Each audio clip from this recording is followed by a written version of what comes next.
All right, let's begin here. I think we're live. I can't tell for sure, but I think we're live. Um, our participation is not ready to go live. Which one? Okay. Okay.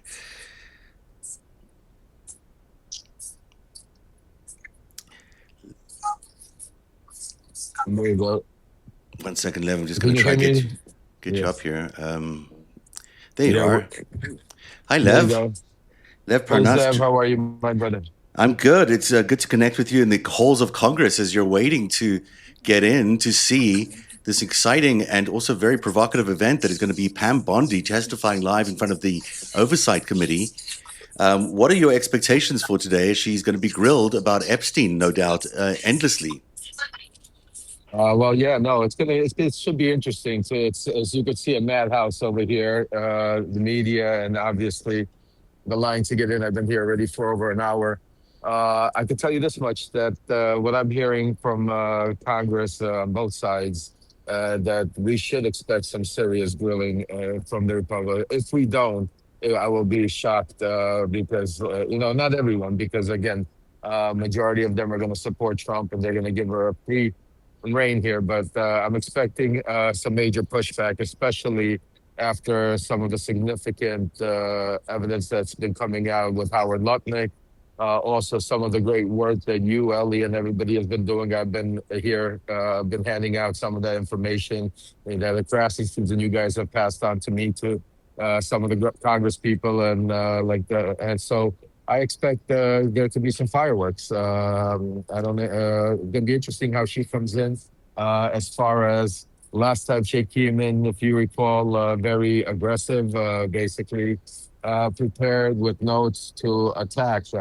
It's interesting to see she's not here yet. They're actually we're waiting here in line to be able to come in, and right now we're just waiting for their return to arrive. I suspect we're going to hear a lot of her defending Trump as she always has. And I mean, that's just the status quo now for this administration. They have covered up this investigation and they have nowhere to go but to continue this cover up because the cover up has been going on for so long. How can she, admit that any of this is real? If she does that, she means she's admitting she's covered up for the last few months for the president. So she's in a very tight position where she can't admit one way or another.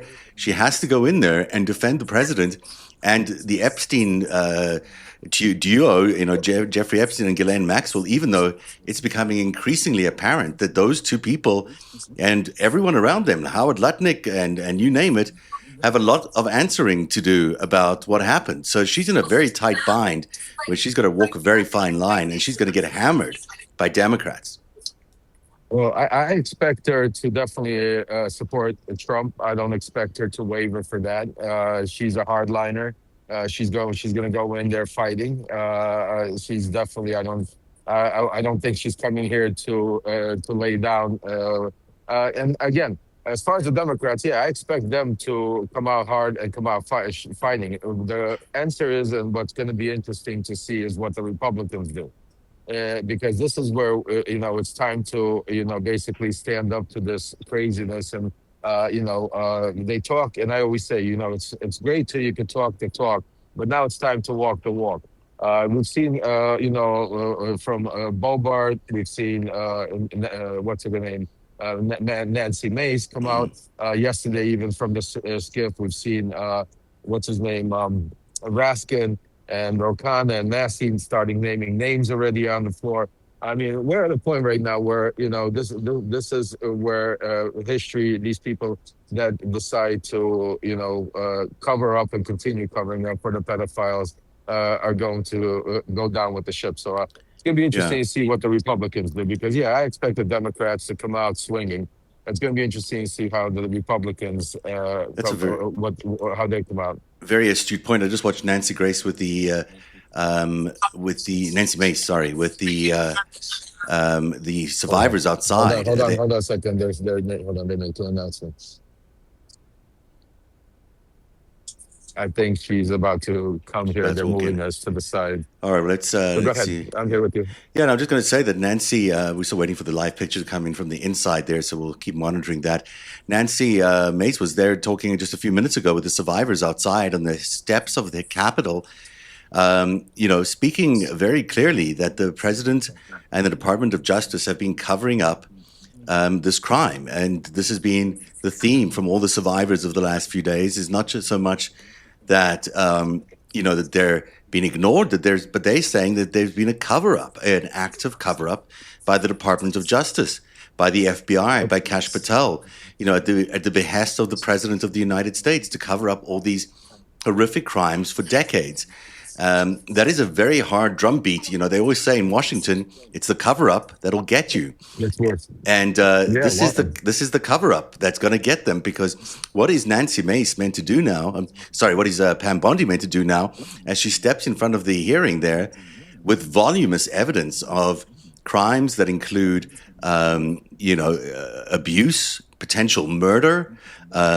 There's money laundering. There's attachments to Russian espionage, even questions around the First Lady and whether she might be, related to this whole thing. What is she meant to do now when they are asking her all these factual questions directly from the FBI files, which point to this? And she just months ago said, there is no crime. There's nothing to see here. Case closed. The Epstein files are closed. They could not have been closed because we can see with our eyes, as we read through all these 3.5 million documents, there are crimes in these pages that have not been investigated. Oh, absolutely. And I think, it's not, I think it's time that she needs to come out and start speaking truth. I think it's time that, the survivors start getting the justice that they deserve. I think that the pedophiles and the criminals need to be held accountable for all these years of conspiring to, like you said, not only to torture and do all of these crimes and to these, children, but also, we're not even talking about the financial crimes that you've been talking about also, but also to be able to, like you said, the cover up for so many years. And right now, for some reason, people are saying that it doesn't work. The feed isn't working? Is Substack, can you see, are we on Substack? I can see that we're live, but I can't see the, it could be that we're not, let me double check It that. looks like Substack might be down. That would not surprise me. These are the kinds of things that they do. So while we figure this out, if you guys are watching at home, we will try and figure out. Yeah, I think Substack is down. Well, we're live on YouTube as well, if I'm not mistaken, and on. Let me double check all those channels and make sure that we actually are on X and YouTube. Because I did set that up earlier, because I was worried that one of these feeds may not quite do what it needs to do. I think Substack is down altogether. Not just. I'm not saying us. But I think we might be. We're live on YouTube right now, so that's good to know. The feed is excellent on YouTube, so people are watching us there. And I can tell people are in the chat already there. And you're taping this, right? So this way we'll be able to play it out to our Substack audience also. Yeah. Well, let me actually add an extra tape recording here just to make sure that it is recording, because if Substack is down, that's our primary record. But I can add one here. This is we're live on X and on YouTube. So why don't you? Okay. Let me find out what's going on here, and I'll get right back on. No worries. Right back on, so. Yeah, come back when you can. So let me see. I think she's coming. I'll be back on. No worries. That is the great Lev Parnas, and I don't know why I'm all cut up like this, and I can barely see my shot. But give me 1 second while I try to fix some of these things. There's a lot going on here at one time. I will say this: what we're seeing is a remarkable display of democracy. This is exactly the kind of thing you want to see in a democracy. You want to see this kind of spirited conversation. You want to have these questions being asked, and hopefully that continues to happen. I'm going to ask you all to just be patient with me while I just make sure that everything is happening correctly here on the Substack side. I want to make sure that we're live in every location. It does say we are live, but I can't be sure for sure. So let me get to that. there's a lot of activity clearly on Substack, and it could be that they're just very popular today. On the other hand, maybe something is going on that someone is disrupting the feed on Substack. It wouldn't certainly be the first time that's happened. Okay, so I can see that people are saying that can see you, just not the chat. Streaming yet. On here, though, it's not streaming yet, it says. When you say it's not streaming here, do you mean it's not going live at all yet? Okay, well, how about this? Now I think we'll be live. If I'm not mistaken, we're live on YouTube as well. Hello, everyone on YouTube. We are bringing you live coverage of this extraordinary event that is taking place today in Capitol Hill, where the Attorney General will be facing some very, very tough questions from the community of survivors, and we're still waiting for Lev to return, so he'll join us in a second, I hope. We're really are interested in seeing what Pam Bondi lands up saying as she's questioned by oversight Democrats and Republicans of the Justice Committee. They'll be asking many important questions of Pam Bondi about the Epstein files. We've seen 3.5 million documents show up in just the last few weeks. We've all been pouring through them. Some of them are incredibly revealing. Some of them are incredibly worrying, but they all seem to point to a vast conspiracy that has been going on for years of criminals that have been doing many terrible things. Everyone is saying Substack is down, so if you guys are trying to watch on Substack and it's not happening, it's not us. It's apparently Substack is down this morning, which is unusual timing. While we wait here for the hearing to come underway, I want to play you an extraordinary thing that Rep. Khanna yesterday, this is, of course, Representative Ro Khanna, who represents California Democratic District, who has been leading the charge to find out exactly what the Epstein community has been waiting for, has been leading to find out the names of the people who were co-conspirators with Epstein, the abusers, and the pedophiles involved. Yesterday, he stood on the House floor and revealed 6 names that he was able to find in just a very short amount of time while he was searching the unredacted documents. And so these are the 6 names. He's saying it on the floor because he wants some protection, and I guess that makes sense from his perspective. He needs to sort of be very cautious of where he does that, because if he doesn't, he could get into trouble. He could be sued, of course. So I'm going to pause the look inside the Oversight Committee while they get going here, and I'm going to play you what Ro Khanna said yesterday to the House floor when he revealed the names of 6 co-conspirators that he found whose names had been redacted inside the Epstein documents released by the DOJ.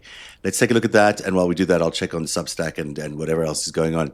Thanks for hanging in there, everybody. This is live coverage of Pam Bondi as she prepares to testify live before the Oversight Committee for the Judiciary Committee in the House. Let's take a listen to Ro Khanna. Mr. Speaker, yesterday, Congressman Massey and I went to the Department of Justice to read the unredacted Epstein files.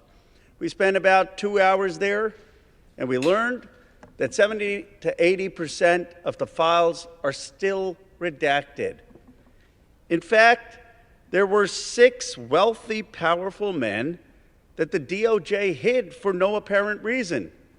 When Congressman Massey and I pointed this out to the Department of Justice, they acknowledged their mistake, and now they have revealed the identity of these 6 powerful men. These men are Salvatore Navora, Zorab Mikoladze, Leopig Leonor, Nicola Caputa, Sultan Ahmed bin Sulayem, CEO of Dubai Ports World, and billionaire businessman Leslie Wexner, who was labeled as a co-conspirator by the FBI. Now, my question is, why did it take Thomas Massey and me going to the Justice Department to get these 6 men's identities to become public? And if we found 6 men that they were hiding in 2 hours, imagine how many men they are covering up for in those 3 million files. But the story gets worse. The reality is that Donald Trump's FBI scrubbed these files in March, long before Thomas Massey and I passed the Epstein Transparency Act. Thank you, Mr. Now, my bill is clear. The Epstein Transparency Act requires them to unredact those FBI files. And yet the Justice Department said to me and to Congressman Massey, we just uploaded whatever the FBI sent us. And guess what? The FBI sent scrubbed files. That means the survivor's statement to the FBI, naming rich and powerful men who went to Epstein's island, who went to his ranch, who went to his home and raped and abused underage girls or saw underage girls being paraded, At the they're all department. hidden. They're all redacted. It's a little bit of a farce. They're inviting all the members of Congress to go to see the Department of Justice, quote unquote, unredacted files, but they've got all redacted files from the FBI. And it's not the fault of the Justice Department attorneys. They were just told upload things that Donald Trump's FBI had already scrubbed. It's a blatant violation of the Epstein Transparency Act, but it also asks a fundamental question. Who are they protecting? Why are they protecting these rich and powerful men, people I call part of the Epstein class? Why are we in a country where there is no elite accountability for people who do the most heinous things? You have in England the king now calling for an investigation and possible prosecution of his own brother. You have in Norway the princess who no longer has support to be the queen.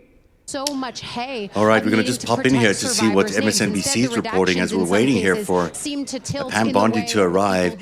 So that's a look inside Capitol Hill. This is the MSNBC camera. It's different from the one we were seeing locked off by the members of Congress.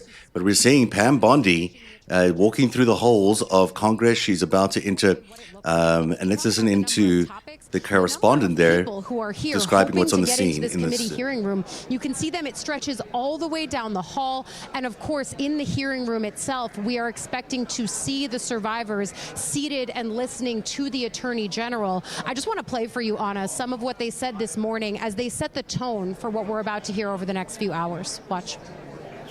We spent time in Republican Judiciary Committee members' offices. They were very compassionate, passionate, caring about this issue. They support us. They want transparency. They want justice. And what we've heard is that they've been told to shut up today and not do the hard thing of asking questions about the egregious job done by the Department of Justice. The DOJ needs to do its job. Give us the rest of the files and start the investigations. Start the investigations on the things that are in the files right now. And I think we should just drill That's down the at its survivors heart, earlier on this has today become such a describing political- their intentions of what they're going to be doing. They'll be facing off directly, looking at Pam Bondi as she's testifying today.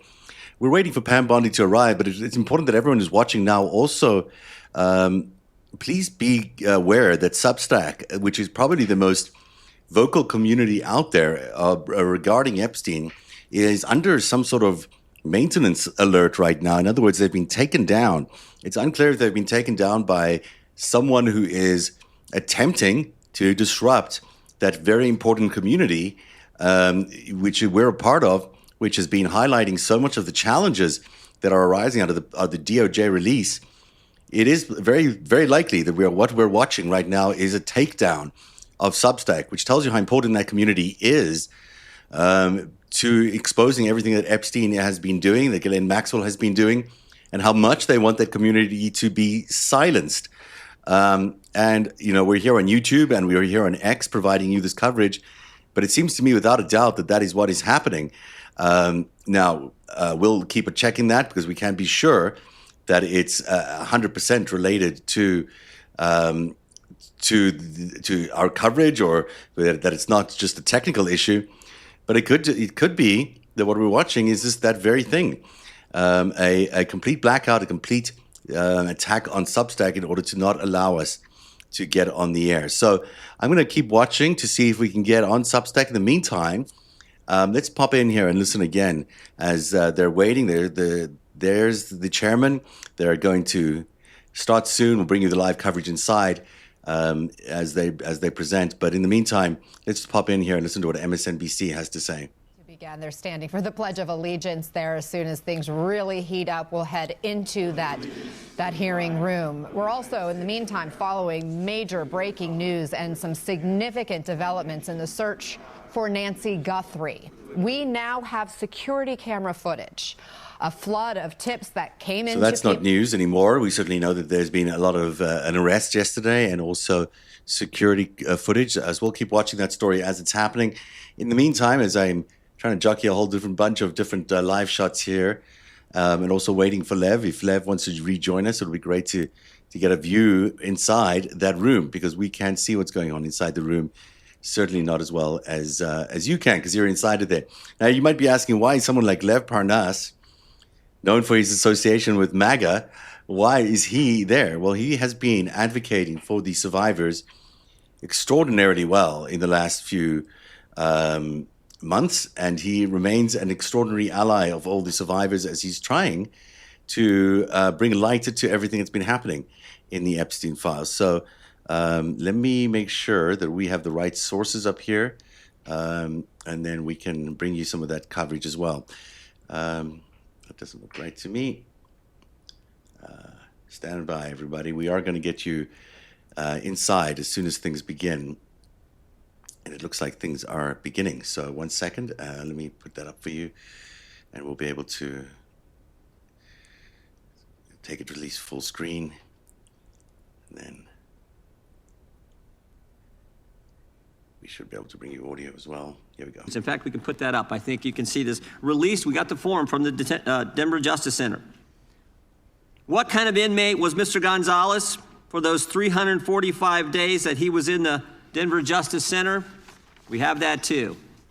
Violent to the staff, keep separate. So this guy was so bad, you had to keep him away from other inmates. He'd already assaulted some staff member, but Denver released this guy to the streets and instead of turning him over to ICE agents who would have come to the jail and arrested him there.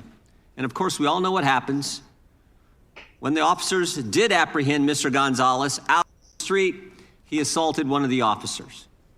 This is what happens when you have a sanctuary jurisdiction. Right now in Minnesota, there are 1,360 detainer notices for violent offenders.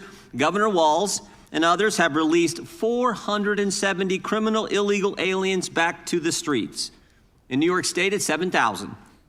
Nationwide, it's over 17,000 that we know of. Where a detainer was filed, since President Trump's been in office, over 17,000 times a detainer was filed, and those individuals were released to the streets instead of turned over to federal law enforcement.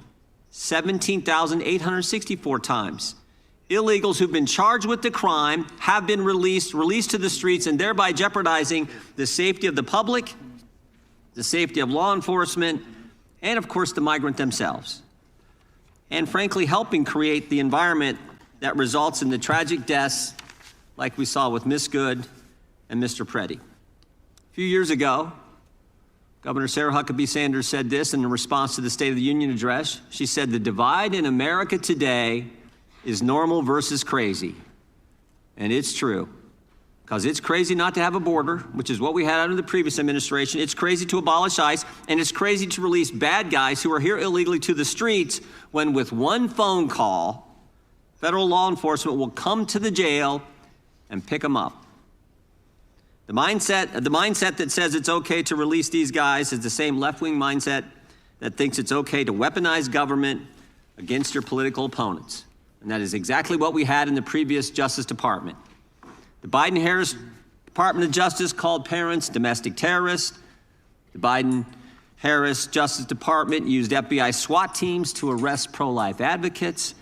The Biden-Harris DOJ targeted traditional Catholics. The Biden-Harris DOJ pressured social media companies to censor Americans, and the Biden-Harris Justice Department launched not one, but two investigations into President Trump, spending over $35 million to try to bring down their political opponent.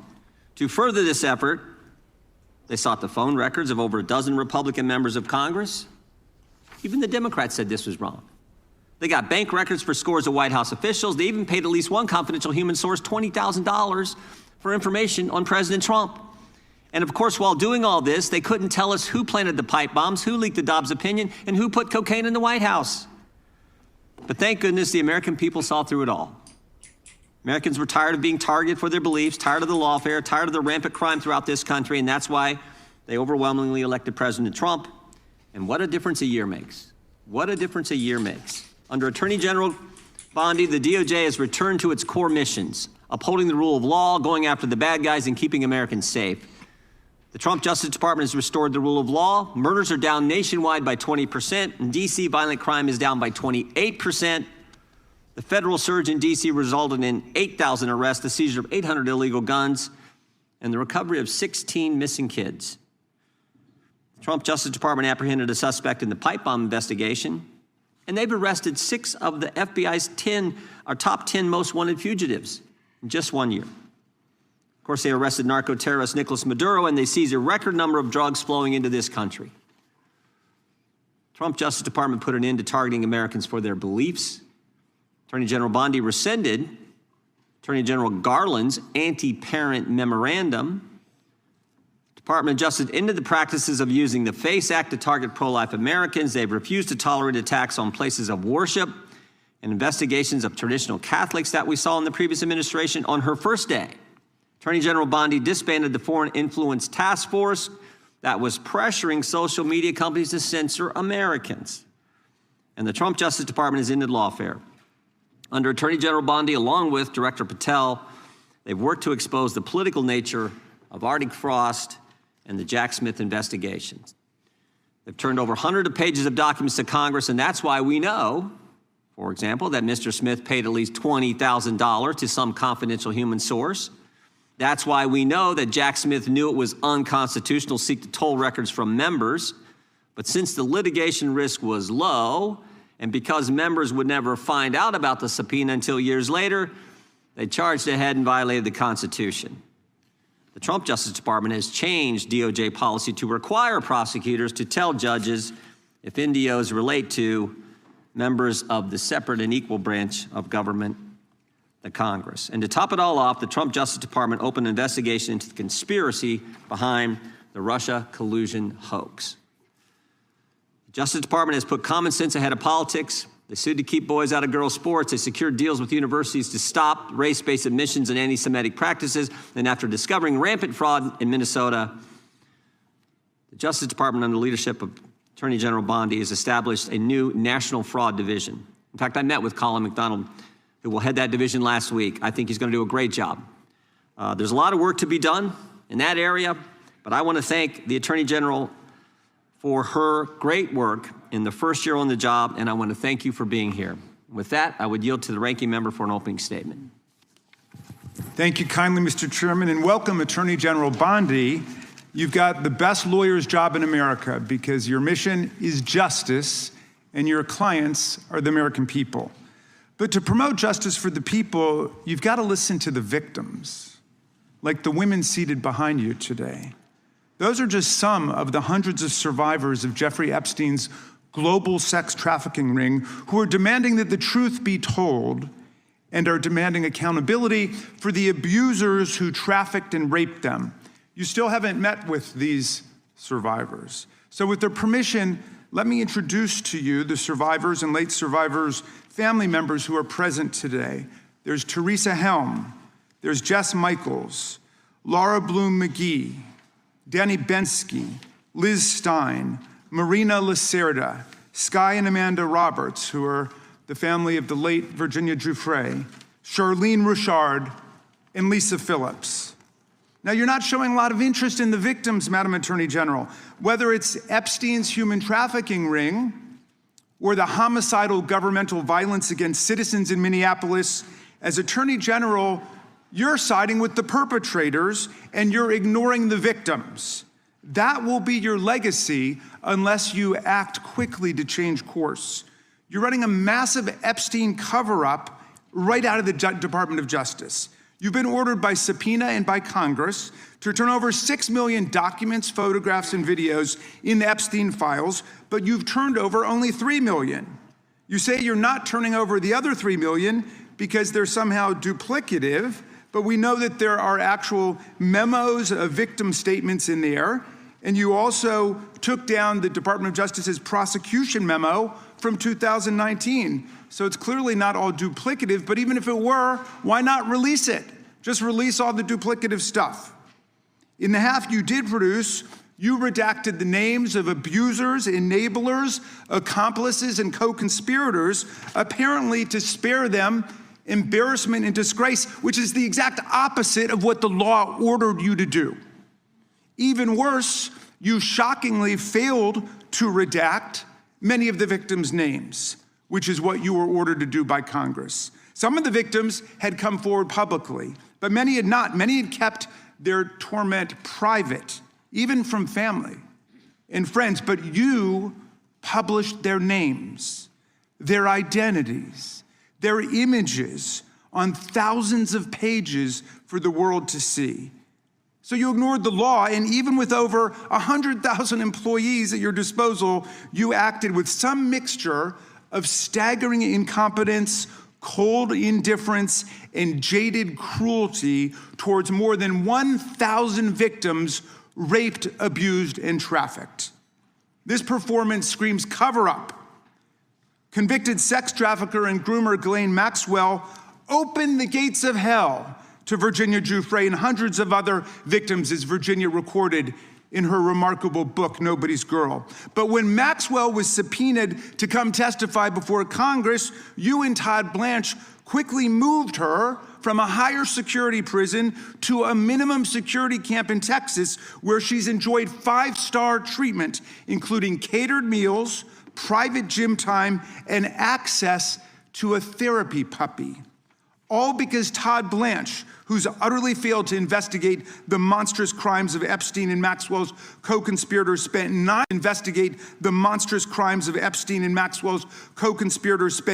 hours with Maxwell and satisfied himself that she would have nothing untoward to say about Donald Trump, which is your only real interest in the matter, based on institutional performance.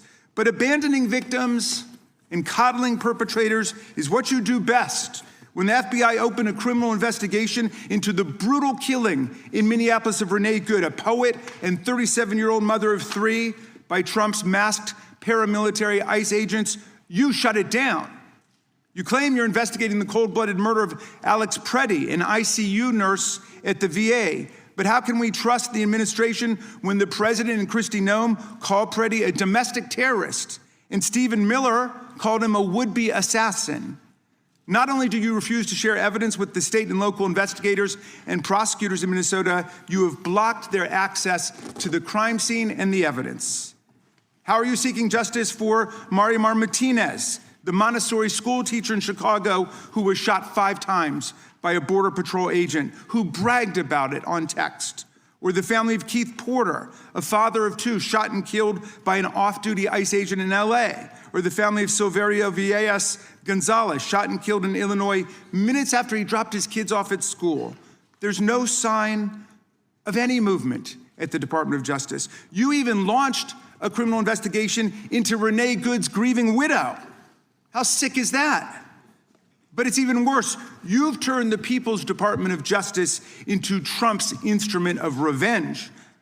Trump orders up prosecutions like pizza, and you deliver every time. He tells you to go after James Comey, Letitia James, Lisa Cook, and Jerome Powell, the head of the Federal Reserve Board, and members of Congress like Adam Schiff, Mark Kelly, Alyssa Slotkin, Chrissy Houlihan, Jason Crow, Chris DeLuzio, and Maggie Goodlander, to name a few, and you snap to it. You replace real prosecutors with counterfeit stooges who robotically do the president's bidding. Nothing in American history comes close to this complete corruption of the justice function and contamination of federal law enforcement. And the good news is many serious lawyers at DOJ, including some of your own original appointees, have refused your lawless orders. Danielle Sassoon, your original pick for acting U.S. Attorney in Manhattan, resigned rather than follow your corrupt order to quash an indictment against Mayor Eric Adams as a political favor from Donald Trump. A Federalist Society member who clerked for Justice Scalia, U.S. Attorney Sassoon refused to participate in this blatantly corrupt scheme. Her top assistant, Hagen Scotton, an Iraqi war vet and two-time Bronze Star recipient who clerked for Chief Justice Roberts, and then Judge Kavanaugh, promptly resigned too, writing to your office, quote, "I expect you will eventually find someone who is enough of a fool or enough of a coward to file your motion, but it was never going to be me." You and the president nominated Eric Siebert, a 15-year career prosecutor, to be your U.S. attorney for the Eastern District of Virginia. But after 5 months of investigating Letitia James and James Comey, he found no evidence to justify criminal charges. So you forced him out. You replaced him with Lindsay Halligan, Trump's personal lawyer from the Mar-a-Lago documents case, who had zero prosecutorial experience and no qualifications. And then you were humiliated when a federal judge found that this corrupt appointment was blatantly unlawful and threw out Halligan's indictments entirely. And grand juries of American citizens have repeatedly rejected your vendettas and baseless indictments brought by the hacks left at DOJ now, with 2 different grand juries in Virginia voting down indictments against Letitia James in a single week. And just yesterday, another grand jury shut down your vendetta factory by rejecting indictments against the 6 members of Congress who had spoken out to remind all service members that they have a duty to refuse illegal orders. You tried to get a grand jury to indict 6 members of Congress who are veterans of our armed forces on charges of seditious conspiracy simply for exercising their First Amendment rights. I hope you will heed the wisdom and the constitutional patriotism of those grand jurors and not try it again by doubling down on that humiliation. As your best lawyers are sacked for having participated in the January 6th case or just flee for the exits now, your new lawyers keep lying in court. In dozens of cases, they've been excoriated for lying to federal judges. Chief Judge Boasberg, right here in D.C., suggested your Department of Justice perpetrated a fraud on the court. Other judges found your statements to be, quote, inexplicably misleading, patently incredible, totally inconsistent, and so disingenuous that the court is left with little confidence that the government can be trusted to tell the truth about anything. Now, as ranking member, I asked the chairman to add a few extra rounds of questions today because we each have 5 hours of questions, not 5 minutes, but we're stuck with 5 minutes. That's clearly insufficient to give voice to America's victims and survivors and to demand answers about all the corruption and cover-ups that we see at DOJ right now. We've got just 1 round, so we ask you politely but firmly, Madam Attorney General, please do not waste 1 second of our precious time by evading questions, by changing the subject, or engaging in personal attacks against members of Congress. We saw your performance in the Senate, and we're not going to accept that. This isn't a game. In the Senate, you brought something with you called a burn book, a binder of smears to attack members personally for doing the people's work of oversight. Please set the burn book aside and answer our questions. And when you hear us reclaim our time, that means it's time for you to stop speaking. We only have 5 minutes, so when we reclaim our time, that means you stop. And if you don't, we will ask the chair to stop the clock and let you go on his time. The quality of justice in America depends on the character of our government. Please do your job and bring the Department of Justice back from the brink. The survivors seated behind you and the American people watching everywhere deserve a Department of Justice worthy of its name. I yield back, Mr. Chairman. Without objection, all of the opening statements will be included in the record. We will now introduce today's witness. The Honorable Pamela J. Bondi has served as the Attorney General of the United States since February 5th, 2025. She previously served in the Office of the White House Counsel, 2 terms as the Florida Attorney General, and spent more than 18 years as a prosecutor. We welcome our witness and thank her for appearing today. We will begin by swearing you in. Would you please rise and raise your right hand? Do you swear or affirm under penalty of perjury that the testimony you're about to give is true and correct to the best of your knowledge, information, and belief, so help you God? I do. Let the record show that the witness has answered in the affirmative. Thank you. You can be seated. And please know that your written testimony will be entered into the record in its entirety. Accordingly, we ask that you summarize your testimony. Madam Attorney General, you may begin. Thank you. Thank you, Chairman Jordan, Ranking Member Raskin, and distinguished members of this committee. Thank you for hosting me here today. I'm grateful for the opportunity to answer your questions, highlight the work of our department, and discuss the most important topic of all, keeping the American people safe. A little over a year ago, I was sworn into office as the 87th Attorney General of the United States. I came into office with the goal of refocusing the Department of Justice on its core mission after years of bloated bureaucracy and political weaponization. The Department of Justice's core mission is to fight violent crime, protect the American people, and defend the rule of law above all else. While our work is never done, we have made tremendous progress to make America safe again. Let's pause her. She tries to change the subject over there, and she clearly is changing the subject. Let me just turn her down a little bit. Nothing short of what we're historic. seeing is the... If you compare 25 to 24, here's what you'll find. The murder rate is down 21%. She's the most. Robbery down This woman just 23%. knows how to lie Carjacking down without- 43%. with the straightest Gun of assault faces. down 22%. Yeah, Ag why assault, don't I burglary, here to go turn her on down. and on. Crime sorry, is just declining. Turn her on for a second. This did not Give me one happen by second, accident. The numbers tell an I'm just gonna try important to yet turn her down. There's so straightforward many, story. windows open here. All right, I think we got it there. Lev, what are you're hearing a tremendous amount of bullshit coming on right now from Pam Bondi as she Obviously. as she does, she tries to change the subject. She's trying to change the subject into all sorts of other things. This is an Epstein conversation that we're all expecting from her. It's an Epstein conversation that she's going to have. What are you seeing there as you're on the right outside the room over there? What's happening outside? I just stepped out, actually. I just actually stepped out to meet with Congresswoman Crockett and hand over some of the information that you and Ellie have put together on that journal. And hopefully she's going to, question her on the journal on some of that stuff. So I'm actually waiting to go back to meet up with her later. But I'm going to go back in there and listen to what the questioning. It was interesting when Bondi walked by. I tried to make eye contact with her. She saw me and flipped her head and tried to walk away right away, but she definitely saw me. Oh, really? So, That's interesting that she saw you.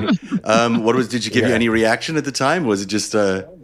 She just was strictly put her head the other way. So it was like, you could tell, it was like she was trying to not to make eye contact. Now, you're there with the survivors. There are a lot of survivors who've shown up today in order to make sure that she doesn't evade these questions. What we heard there from Raskin is that she's obviously coming prepared with her burn book, where she's going to be throwing things at all the questioners. She's going to be demanding things from the questioners or accusing them of things instead of actually answering the questions.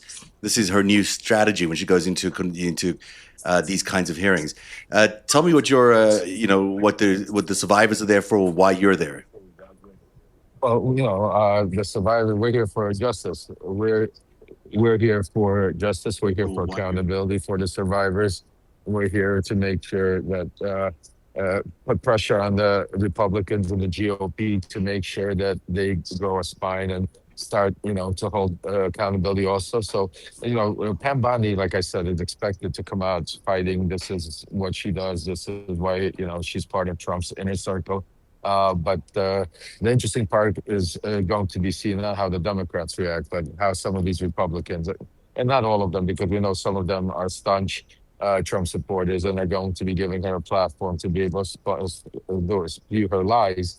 But it's going to be, a couple of, I don't want to name their names right now, but I'm hearing some Republicans, and I don't want to put pressure for them just in case some people are watching here and they don't notify them. But I hear that some Republicans are going to come out swinging also. So it'll be interesting to see what plays out today. But yeah, we're here. The survivors are here. You are here with us. I've also delivered the petition to Congresswoman Crockett and to Jamie Raskin later on. We have over 23,000 signatures already. Folks, keep signing the petition because that's what it's about. We want accountability. We want there to be, as you can see right now, they just opened the halls right there. Inside. Right, there's a lot of people outside. All right, let's get back inside. Let's listen to what they're saying, and let's get back to Pam Bondi and I'm see going what to go back inside and then, let's go. Okay, cheers. See you in a bit. That's the wrong way we're going. Let me put that back up there for you and get to the right one. Here's Pam Bondi again as we take back our coverage inside the Oversight Committee as Bondi is grilled on all sorts of things, oversight and the like. Let's get back inside and hear what she's saying. It is not only an unlawful attack on the executive branch's authority, but a serious attack on the democratic process. In spite of this unprecedented judicial activism, we've attained 24 favorable rulings at the U.S. Supreme Court, their emergency docket, and even more to come. We've done so while ending the weaponization of the prior administration by dropping FACE Act prosecutions, exposing the Arctic frost scandal via congressional disclosure, thank you, Chairman, and restoring one tier of justice in this country. To address the Epstein files, more than 500 attorneys and reviewers spent thousands of hours painstakingly reviewing millions of pages to comply with Congress's law. We've released more than 3 million pages, including 180,000 images, all to the public, while doing our very best in the time frame allotted by the legislation to protect victims. And if you brought us a victim's name that was inadvertently released, we immediately redacted it. All members of Congress, as you know, are invited to visit DOJ to see for yourselves. I want to take a moment to acknowledge the Epstein survivors who are here today. I'm a career prosecutor, and despite what the ranking member said, I have spent my entire career fighting for victims, and I will continue to do so. I am deeply sorry for what any victim has been through, especially as a result of that monster. If you have any information to share with law enforcement about anyone who has hurt you or abused you, the FBI is waiting to hear from you. I want you to know that any accusations of criminal wrongdoing will be taken seriously and investigated. The Department of Justice is committed to holding criminals accountable to the fullest extent of the law. In 2025, the FBI arrested over 1,700 child predators, a 10% increase from 2024.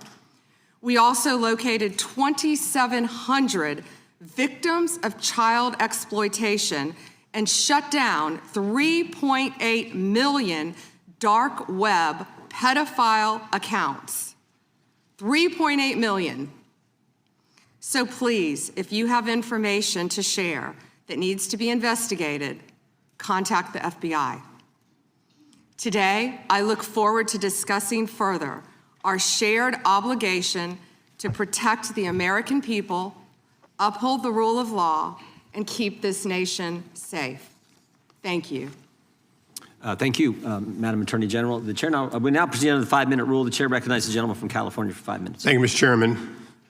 Madam General, thank you for your extensive remarks, particularly on your continued investigation of those responsible over the years in the Epstein debacle.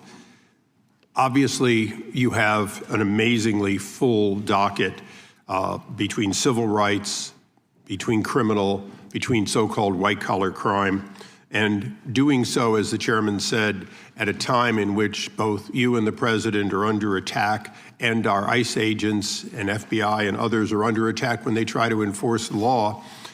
I personally want to apologize for those who would embolden, support, or even stand with those lawbreakers that sit on this and other daises here in Congress. My job generally is to talk about patents and trademarks as the chairman of that subcommittee. I'll forego that today because one of my other jobs is the creation and maintenance of Article 3 judges, and I work with the Chief Justice on that, and we're trying to expand the court. But currently, there are only 677 district court judges. They have very full dockets as well. But you create a tremendous amount of judges, particularly immigration judges. You do so in order to save the court that, but adjudicate, as is requirement, each of those people who claim a right to be here in the United States. And that has been going on under Republican and Democratic administrations for years. What's unique about the Trump administration this time is that you and President Trump have managed to reduce the backlog of people seeking that for the first time in decades. You are getting ahead of that tremendous backlog that caused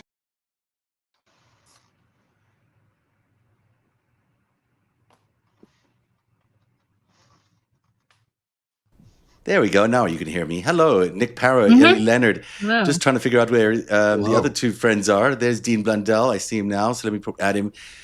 This is going to go on. This is going to be.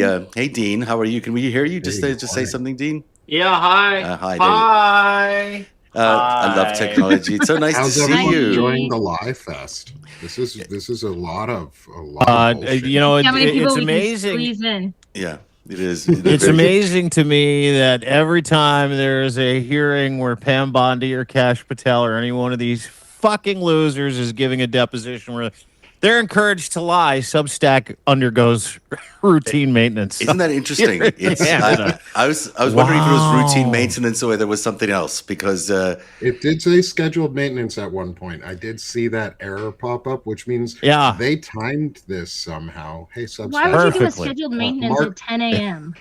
Or maybe it just showed up. It could have just showed up as the backup. At 10 a.m. for like 90% of the people that actually use the app too, which is crazy. It was all East Coast. And I was a senior DevOps engineer for a company. Like, you would never time a scheduled maintenance during one of the busiest parts of your day. Like those are like midnight or 1 a.m.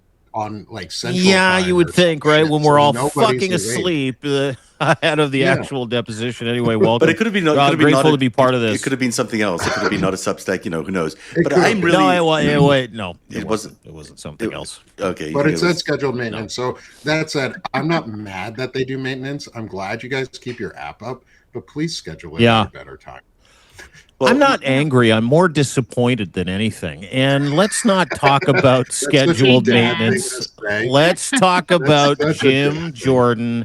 JYM, Jim Jordan, just made me throw up in my fucking mouth. And who is that next guy that talked after Pam Bondi gave her ridiculous statement? Well, now it's dude. Daryl Issa, Representative Daryl Issa. I'd like to talk about all the things that we're here to talk about today, but let's talk about something completely fucking different. Well, I mean, I would just say after we had a complete invention of everything Pam Bondi and the DOJ did, which is a fucking lie. Oh my God, we're off to a blazing start. Thank God. So this is going to be the strategy today. I think you've hit on it. I think, we did hear her say, I'm really sorry for everything that happened and we'll investigate you. That's a very new tone. Sorry, bro. But it's a new tone from her. I mean, it's not her being accusatory. It's her saying, oh yeah, Epstein is a monster, I heard her say. But the rest of it, they're going to just ignore it. I think every Republican is going to show up. They're going to speak about everything but Epstein. And then when the Democrats show but up, here's the thing, it'll be Zev, they gave it all up in the start. They gave it all up at the beginning. Jim Jordan just admitted to fucking everything, from the disillusion of the entire group of people that track foreign interference and sex trafficking, and then he blamed that on something else like social media and the Biden administration. Jim Jordan just fucking admitted to everything. And then Pam Bondi came back and under oath completely contradicted everything she said the last time she was in front of the fucking Senate Oversight Committee, for God's sake. Here's the Democrat. This isn't to Congressman Jay Paul here. Let's listen in. In speaking out, in demanding accountability to bring the predators and pedophiles to justice. The Epstein Files Transparency Act required your Department of Justice to disclose the perpetrators connected with Epstein's criminal activities and to redact the information of survivors to protect their identities. Let me show you what actually happened. First, in violation of the law, your department has shown a pattern of redacting the names of powerful predators. Here behind me is one example of an email from Epstein to a man whose name was redacted. The email reads, quote, "Where are you? Are you okay? I loved the torture video." Only after members of Congress demanded that we see the unredacted files did the world learn the name of this individual, Sultan Ahmed bin Sulayem, the chairman and CEO of a company that had financial ties to President Trump's business and personal ties to Trump's advisor, Steve Bannon. Second, the survivors were not similarly protected, also in violation of the law. Here is another email titled Epstein Victim List. We have blurred the names of the survivors for their protection, but your Department of Justice initially released this list of 32 survivors' names with only one name redacted, along with numerous files that disclose not only the names, the emails, and the addresses of survivors, but also nude photographs and even the identities of Jane Does who had been protected for decades until your department released their names. Survivors are now telling us that their families are finding out for the first time that they were trafficked by Epstein. In their words, quote, "This release does not provide closure. It feels like a deliberate attempt to intimidate survivors, punish those who came forward, and reinforce the same culture of secrecy that allowed Epstein's crimes to continue for decades." To the survivors in the room, if you are willing, please stand. And if you are willing, please raise your hands if you have still not been able to meet with this Department of Justice. Please know for the record that every single survivor has raised their hand. Attorney General Bondi, you apologized to the survivors in your opening statement for what they went through at the hands of Jeffrey Epstein. Will you turn to them now and apologize for what your Department of Justice has put them through with the absolutely unacceptable release of the Epstein files and their information?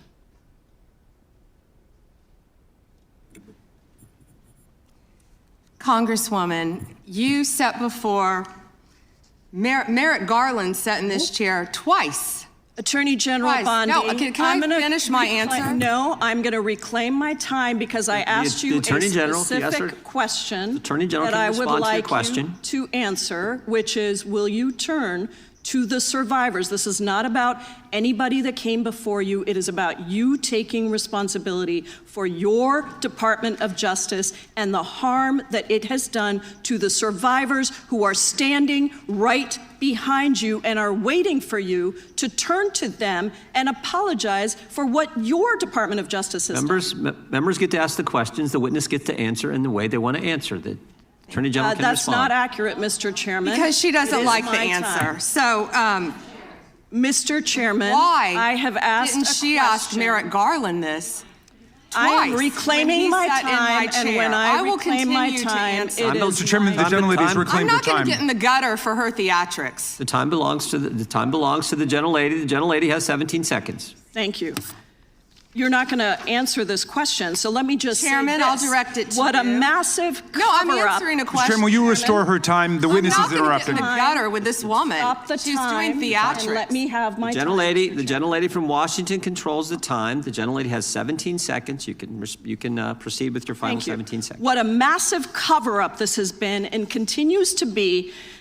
Donald Trump made the release of the Epstein files the center of his political campaign because he thought it would benefit him. Then you got into office, Attorney General, claimed to have a client list, only to then say that there was no list. Your deputy, Todd Blanche, met alone with Elaine Maxwell and transferred her to a minimum security prison. And now you continue the cover-up. And I wish that you would turn around to the survivors who are standing right behind you and on a human level, Chairman, apologize Chair now recognizes the chair. on what you have done.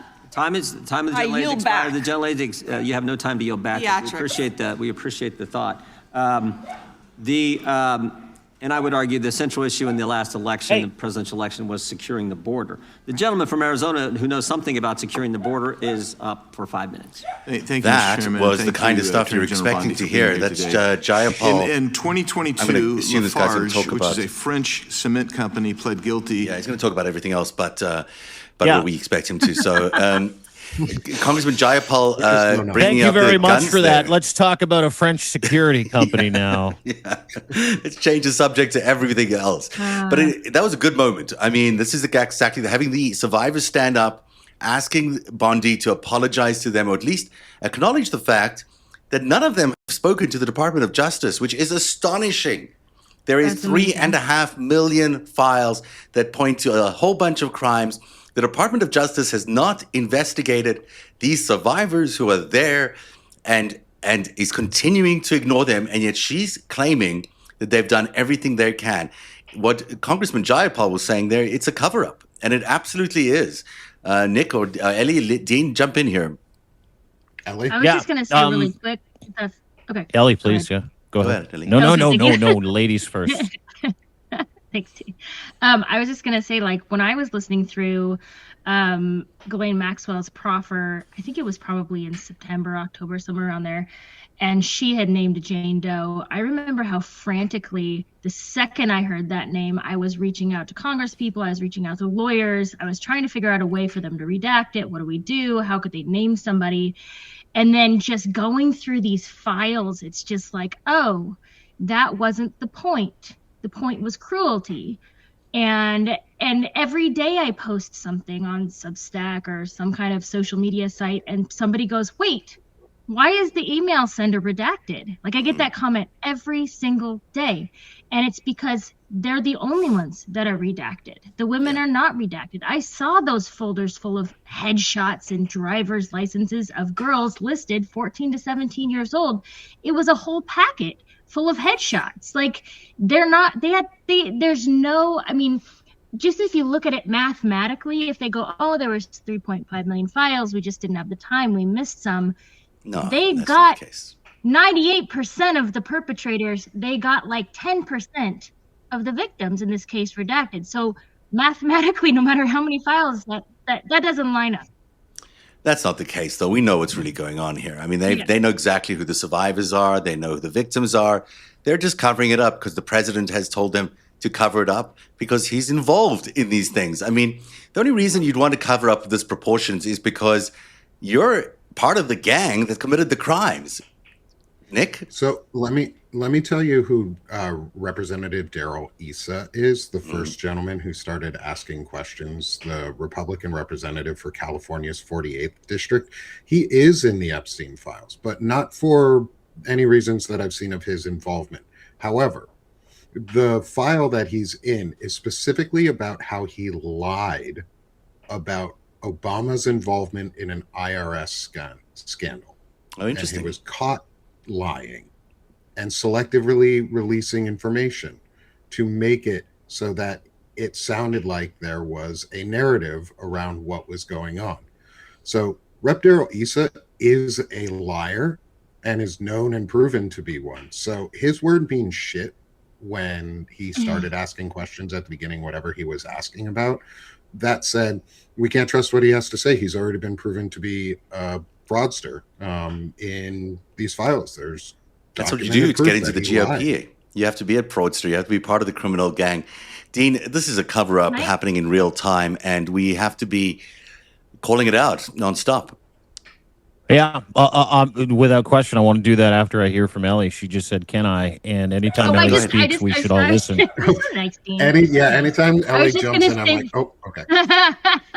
I was just going to say really quick, I think it's ironic that they couldn't find all these names to redact when the DOJ is the one that created the search tool for us to actually look up all the names.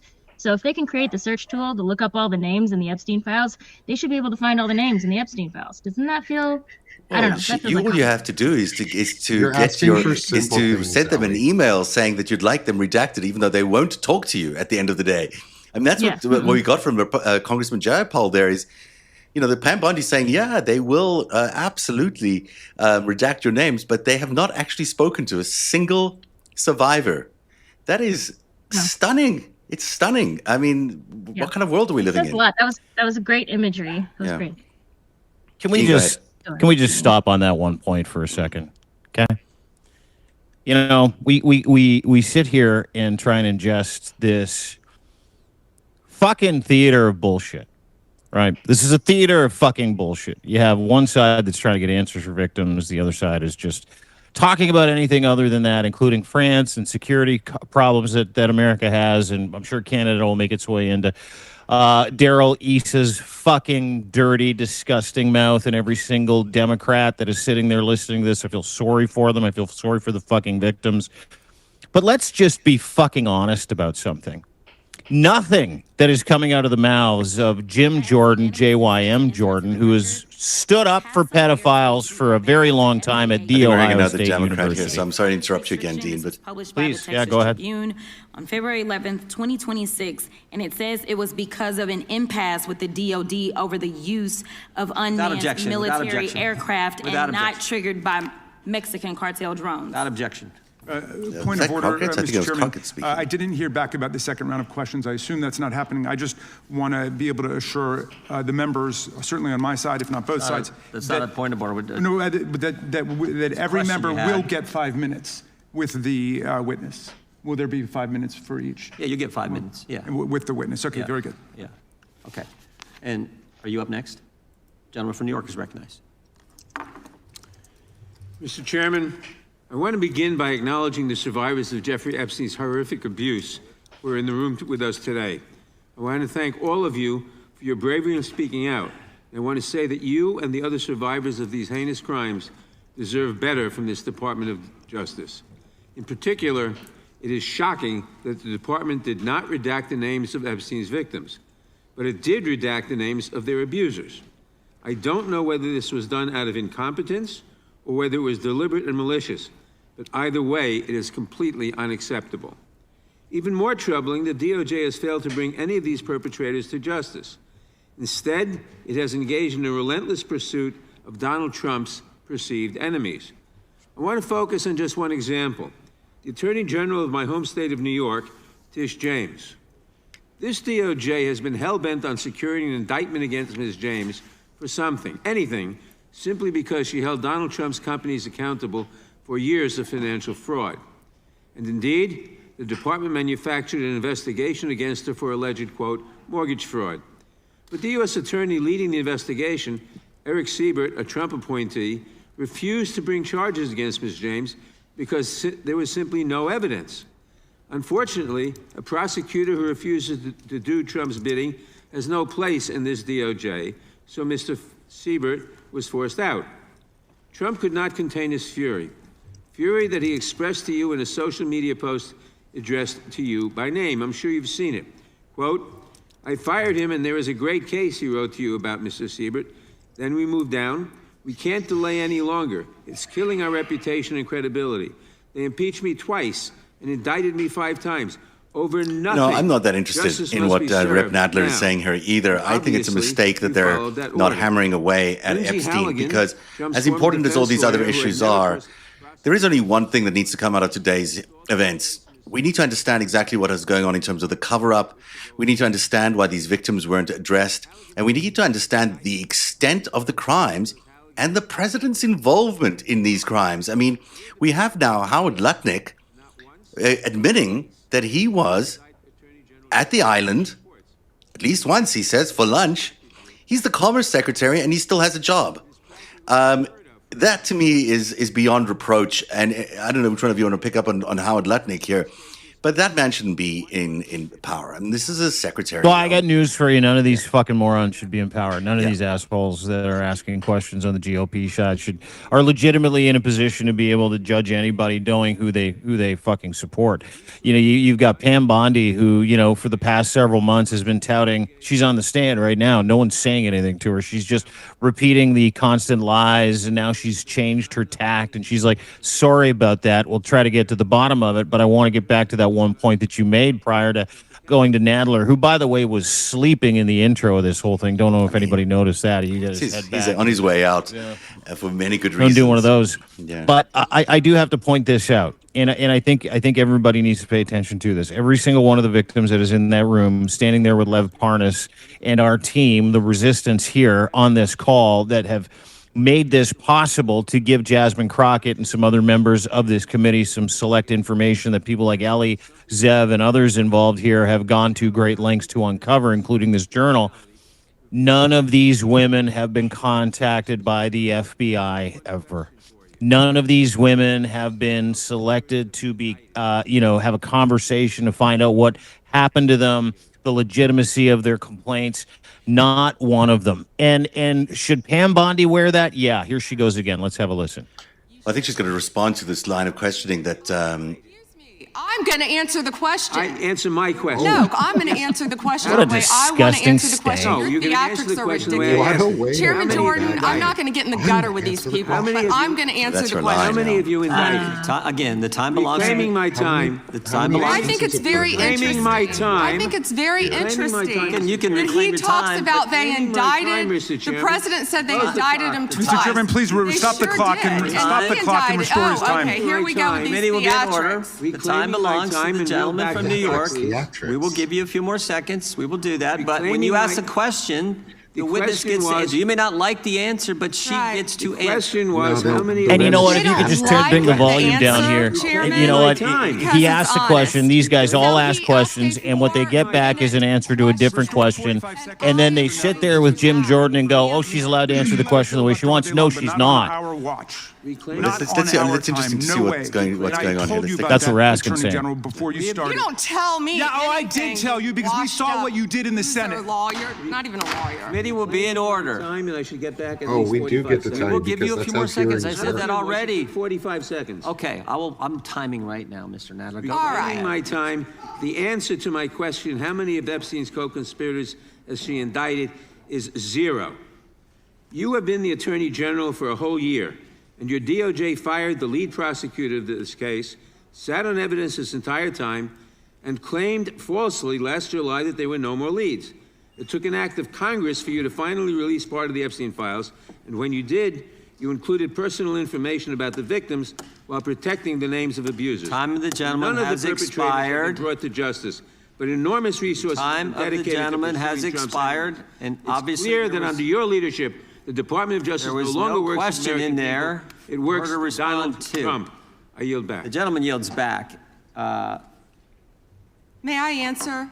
I think our next questioner, Madam Attorney General, is going to give you time to respond to Thank you, Chairman. all kinds of things. So we will turn to the gentleman from Texas for 5 minutes. Ms. Bondi, you go right here we ahead. go. I'm over here. The time is yours. Wow. Thank you. First, he You didn't brought even up ask the question, the president just saying they time indicted me is twice. yours. They sure did. They tried to impeach him twice, and you, Mr. Nadler, were one of the leads on the impeachment. I was on the other side. I lived that with you. During impeachment, you said the president conspired, sought foreign interference in the 2016 election. Yeah. Robert Yeah. Mueller found no evidence, none, Wrong. of foreign interference Wrong. in She's lying. 2016. Have you apologized to President Trump? Have you apologized to President Trump? yeah, let's All of you who apologize to the participated in those abuser, impeachment to- hearings against What a Donald Trump. stupid You twat. all should Who's be been apologizing. redacted You like, sit what, a here and million you times in the attack fucking the files? president, A and I am million not going to times. have it. I'm not going Donald to put up Trump with was it. redacted. You know, all they want to do, all I mean, she's the clearly American lying. people need to know this. They are talking about Epstein today. This has been around since the Obama administration. This administration released over 3 million pages of documents, over 3 So we're million. forced to. And Donald Trump signed that law to release Yeah, and all he of hasn't those released all the documents. files. He is the most transparent president in the nation's history. And Required none to of be. them, none of them ask Merrick Garland over the last 4 years one word about Jeffrey Epstein. How ironic this is part that? of You this know guy's why? crime, Because or is she just Donald getting the Trump, monologue No, she's for got the how whole. long? She's got the whole the time. Dow right now is over. The Dow is over $50,000. I don't know why you're laughing. You're a great stock trader, as I hear, Raskin. The Dow is over 50,000. What are we even doing here? Can we just muzzle this dog for a second? Well, let's just muzzle this dog. Records. Americans' 401ks. This is the response. Savings what a stupid fuck. That's what we should be talking about. It's a judiciary committee, sweetheart. I mean, let's just be. There you go. What does a Dow have to there do you with go, anything? Toots. That's what they just asked. Are you kidding? Mr. Jordan, now you've got victims behind her literally giving it to her. Mr. Jordan, am I going to get an extra 45 seconds added to my time? The committee will be in order. The time belongs to the gentleman from Texas, Miss Bondi. This is what desperation looks like. This is the Attorney General with no answer. 50,000. Zero. She is swimming in her own shit, talking about the Dow, which is an imaginary number. In 1 year. She's talking about immigration, which is a Judiciary lie. Committee oversight hearing, not a Finance and Commerce Committee hearing. That's why they want to focus on Epstein and our most transparent They're out of answers. They're out of fucking answers. Why? Because there are. The murder rate is No, Nick, listen, they're out of fucking answers. They're out of answers. They don't have anything left, Nick. Nick, they got nothing left. No, I know. Thanks to Donald They got nothing, and that's like for an unprecedented. It's over. It is over. They're not she even is fucked. They're not even just. There were 0 illegal border crossings at the southern border. This is about a sex trafficking operation, you stupid fuck. All the great work that this president has done. You know, their victim's sitting right behind her right there, literally looking at her, listening to her talk about your 401ks. That is she appalling. is such a twat. That is really appalling. I mean, I agree with you totally. That is, for her to bring up the Dow as her response to the fact that the question was around how many people she had indicted in the Epstein files. That's what Nadler had asked her. How many people have you indicted? And the response was the Dow is 50. Is the highest ever. And your 401ks are better. Yeah. And America's doing great. All of those things, and by the way, just so you know, all of those things are a fucking lie. Yeah. Everything she just said about the Dow is a lie. Everything she just said about the stock market's a lie. Everything she said about the economy's a lie. And that is their fucking get out of jail card because they got nothing left. What I just said, you just literally watched her talk about the finances of America in a hearing where someone asked her about how many people have been indicted, knowing what was in the Epstein files, and there are co-conspirators, and there are people that are involved in this sex trafficking ring, and she cited the Dow. Pam Bondi is going to a federal big girl The jail. gentleman yields back. The chair recognizes the gentlelady from California. Oh, this will be good. This will be good. Let's take a listen to I this. would note that Curious about this. Mr. Nadler's question has not yet been answered, but I want to start by asking that out of respect for the American public and the Epstein survivors, some of whom, of course, are here today, that we can have a transparent conversation and get the public the answers they deserve. I want to briefly direct your attention to 2 documents I'm hoping we will put up on the screen. In the first, an individual emails Jeffrey Epstein asking whether a woman identified as M was pro or civilian, and Epstein responds that she was a civilian, Russian, and fun. In the second email, Epstein writes to Steve Tisch about a Ukrainian girl, noting that she was, quote, a little freaked out by the age difference and stating that he would try to convince her not to return to Ukraine. He then instructs Mr. Tisch to call him, adding, I don't like records of these conversations. So I'd like to ask a straightforward question that really is either a yes or no answer. Do these emails constitute credible evidence, not proof, but credible evidence warning further investigation into whether Steve Tisch was involved in Epstein's criminal conduct? Do you think yes or no? I'm not going to play a yes-no game with you, but I will answer the question to the best of my ability. As I said, we will look and investigate any case involving any victim. I'm not familiar, there were 3 million pages, of course, with that email, but of course, we will look into anything. The documents have been released, 3 million. The redacted versions, we left them open for all of you to come view. Have you? I believe you view them. If not, will you have some copies? I'd like to. But could I finish, please? Flailing. I'm not being rude. Please. I only have 5 minutes. No, yeah, and I only have 30 seconds based on your filibuster. Well, you didn't give a yes or no answer, so let me just go further. Director Patel testified in this committee room that there was no credible information indicating that Epstein trafficked victims to anyone else. And glancing at the documents, that proves that's not the case. In July, your department issued a memo stating that it had conducted an exhaustive review of the Epstein files and concluded that no additional individuals would be charged. So I did go over to the Department of Justice yesterday. I would note that 400 and all our 35 members are in the House, and there's 4 computers. So it would take many months to actually have the time. I only had a few hours. I think the transparency argument is really kind of a sham because it's not really possible. Whoa. Did you have to wait to get a computer? It is not possible to really go in. I did, however, see a U.S. attorney information for the Southern District of New York indicating that there were additional survivors and probable co-conspirators. Other members of Congress have uncovered likely co-conspirators whose names were blocked out. Now, the Epstein File Transparency Act, which all but one member of this House voted for and the president signed, requires the department to release everything except that it needs to be redacted to protect the victims or an ongoing prosecution, which apparently there is none from the testimony we have received. I am concerned that this act has not been fully complied with. When Director Patel came to the committee, he admitted that up to 1,000 FBI agents had gone through the files and redacted President Trump's name from them. And it's pretty clear that what has been transmitted from the FBI continues to redact President Trump's name, even though he is mentioned thousands of times in these files. So I think the credibility of the department in terms of complying with the act has been damaged. And I think the department's credibility has been damaged in other ways. I think we all saw the horrible video of American citizens being killed by ICE agents in Minneapolis. And I think how the department has handled these cases raises a lot of doubt about the department. State and local police in Minnesota got a court order to get access to the crime scene to be sure evidence would be properly preserved by federal agents.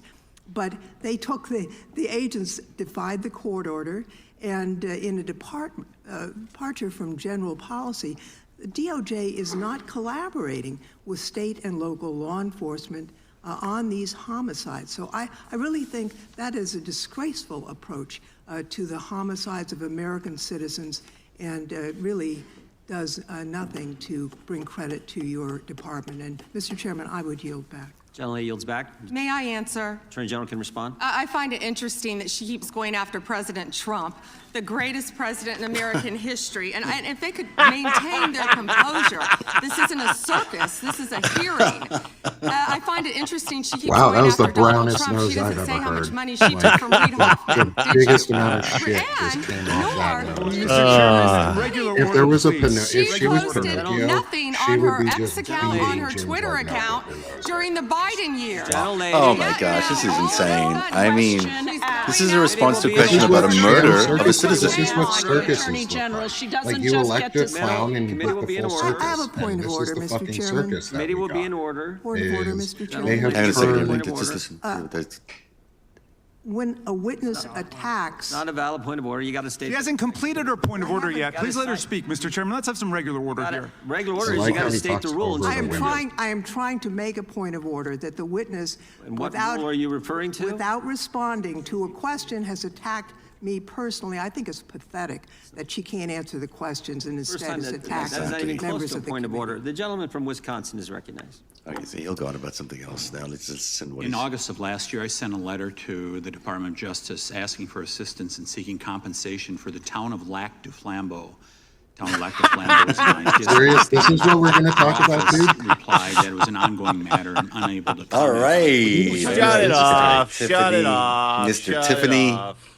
Mr. That's Tiffany, astonishing. That what are you exchange up was to? unbelievable. Lofgren, of course, is highly, highly respected for her. She was asking a significant question of Pam Bondi there about the Minneapolis death of citizens by ICE and the DOJ's failure to respond in any way by investigating those deaths. And Pam Bondi is talking about the greatest president of all time. Nick? Yeah. Like, yeah. Like I said, there's a lot of brown nose in that. There's a lot of just shit coming out of that. And it's all meant to make Congress look like a circus. It is all meant to delegitimize congressional functions in congressional hearings because that's what they want to do. They want to make it so that the executive is the only branch that has any legitimacy, and they're doing the best they can. Yeah, it's like an SNL skit. It's bad comedy. The greatest president is in the Epstein files 1 million times. Dude. Yeah, 1 million times. I mean, that's what you were reporting yesterday on the Dean Blundell Substack was all about, is like 1 million times. So if the greatest president is in there 1 million times, I assure you he's not in there because he's in there because he's great. He's in there because of criminal activity. I think they expect. Go ahead, Dean. Sorry, go ahead. Have to No, go ahead. Sorry, Dean. I wanted you to answer this too. Didn't the British Prime Minister isn't he under a bunch of pressure right now to resign? Yeah. For being in there once or twice. Dean, I'd like to hear your thoughts about the million mentions there. I'd like to hear your thoughts about this as a non-American who is seeing this coverage and seeing what is happening globally compared to the States. How do you see others' response for Keir Starmer, for others involved, for the royal families? How do you see their response differing than the U.S.? Well, I think that's sort of, it's an interesting question and kind of a gimme question because those are two different responses for two different reasons, right? You're getting the entire right wing Tommy Robinson, incel, want to hump pedophile protector crowd jumping behind the Epstein files when they themselves have a whole bunch of pedophiles in their ranks, and that's what Tommy Robinson does. Hangs out with pedos and does a bunch of fucking coke and crazy motel rooms, and then people like Kaylin Robinson yank them out, and then they leave for Ukraine to do real work. I mean, that in itself is a microcosm, but they'll use anything to get rid of Keir Starmer. And to your point, Keir Starmer's chief of staff had to quit because he was the guy that advocated for Lord Mendelsohn, Peter Mendelsohn, who was deeply involved. And you're seeing a ton of pressure, not just in the UK for resignations. You're seeing it in Norway. The royal family is being ripped apart because former Norwegian prime minister and parts of the royal family had communications that were in there as well. So that reaction has come swift. But in the United States, it's all hands on deck to protect the pedophiles. There is no split. There is no conversation. There is no attempt to achieve justice. And that's not what any of this is for any of the members like Mr. Tiffany from Wisconsin, who is a pedophile protector and pedophile adjacent himself, as is Darrell Issa, as is every member, including Jim Jordan, who helped cover up and promote and protect pedophilia at Ohio State University while his coach and mentor was buggering young men in the shower, for fuck's sakes. So when we talk about what the intention is on behalf of this hearing, you have to write off half of it completely because we're literally watching that happen in real time, where guys like Mr. Tiffany will talk about funding for some kind of ICE negotiated thing in a small town in Wisconsin because they got a couple of Mexicans there they don't like. It's literally two different fucking hearings in one fucking hearing. And Pam Bondi, let's just get to her. She is fucking flailing.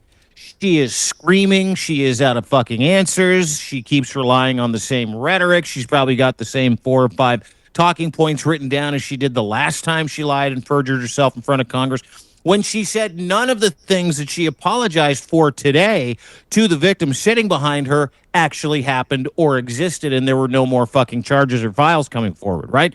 If we all remember that and the evolution of tens of thousands of victims' names and lists as long as my arm on my desk, and it's horrible. And then we moved and morphed to there's nothing to see here, no big deal. And then we morphed to I don't know what you're talking about. You guys should respect the president. And now what we're at is oh my God, I'm so sorry to these people. Bring me all your information. And when she's asked about following up on 20 years of that information, she says, no, we've never fucking talked to any of the victims. This is kabuki theater. This is all bullshit. Pam Bondi is a pedophile. Daryl Issa is a pedophile. Every single member there that's talking about anything other than justice for the victims today and defrauding the American citizens is a fucking pedophile. Let's get back to the show. The Memphis Safe Task Force has been operating in Memphis for several months. And we do have a Democratic mayor, Paul Young. And he's not against the task force, but he is against ICE being in Memphis, and he's not in favor of the National Guard being in Memphis. And I concur with him on those positions. I think the DEA being there, the alcohol, tobacco, and firearms, the FBI, who have been in Memphis in other ways, having more people there is good for Memphis. Crime has gone down in Memphis, but it went down 25% before the task force got there under the direction of Mayor Young and Director Davis, Chief Davis. It's gone down about 15% more since then, and that's good. But I would like to comment that Mexico City's homicide rate has gone down 40% during the same time when Memphis has only gone down 25%, and that's not necessarily because of the task force, although the mayor says he thinks it's helped. So I thank you for that. You would agree, I presume, that violent crime in communities across our country is critically important, and that's why the task force is there. Is that not true? Yes, and if I can just add to that, I think the surge, the FBI, our FBI under the leadership of Director Patel, came in and did a surge in Memphis. Earlier. Prior to the task force. Yeah, and thank you for saying that about Mayor Young. He's been great to work with, and thank you. He's a good guy. He's a very good guy. One problem I've got with where we are in priorities here. A recent Department of Justice, National Institute of Justice report based on arrest records in Texas and in California found that undocumented immigrants were less than half as likely as U.S.-born Americans to be arrested for homicide. And this pattern holds for assault, sexual assault, robbery, burglary, theft, and arson. Half as likely to be arrested for drug offenses. So I ask you, and I've written to you about this, there are TV ads that run that say to local law enforcement, specifically, says, are you tired of having your hands handcuffed because you can't do the things you wanted to do when you joined? And if you want to do something different, join ICE, and you'll get a $50,000 bonus, and we'll pay off your debts, student debts, and we'll help you with pensions, et cetera, et cetera, et cetera. So they're encouraging local law enforcement to leave local law enforcement and go to work for ICE. We need people working in the front lines and local law enforcement to protect our citizens from the worst of the worst. The worst of the worst are not the immigrants. The worst of the worst, records show, are native-born Americans, and they are committing crimes that hurt our citizens and our cities, and you're working against it, and thank you for that. But by trying to get our local law enforcement, where we have an undercount of officers in Memphis, to leave Memphis and go to work for ICE to deport people is a wrong priority. Why are we trying to get people, policemen who are working on the front lines, to leave the front lines, take the $50,000 and go to work for ICE and instead of working to fight the worst of the worst? Congressman, I have not yet seen that commercial, that ad. I would argue that we need strong people in both local law enforcement, state law enforcement, and all of our federal agencies working together. I've seen some of the worst violent criminals who were in this country illegally. We both know that. And in Memphis, working hand in hand, I want to stick with Memphis and your mayor and what you discussed, because there have been nearly 6,000 arrests as of February 8th, and I think you agree with this, in your district, and almost 600 gang members. What we found in Memphis, a lot of the gangs are local gangs. But 600 gang members were taken off the streets. My time, because I've only 46 seconds. I'm going to agree with you. Yeah, thank you for that. And 148 missing children were recovered by all of us working together, and nearly 1,000 illegal guns were seized as a result of us working together. And I don't disagree with some of the things you said, but there are questions about those children, but it's a different thing. The fact is, ICE is running rampant, and you are not investigating them. When they killed Mr. Prete, and Miss Good, that was an execution, and you did not investigate it. And you tried to investigate Miss Good's widow, and you tried to investigate Mr. Prete. They were executed like Kristi Noem executed her dog.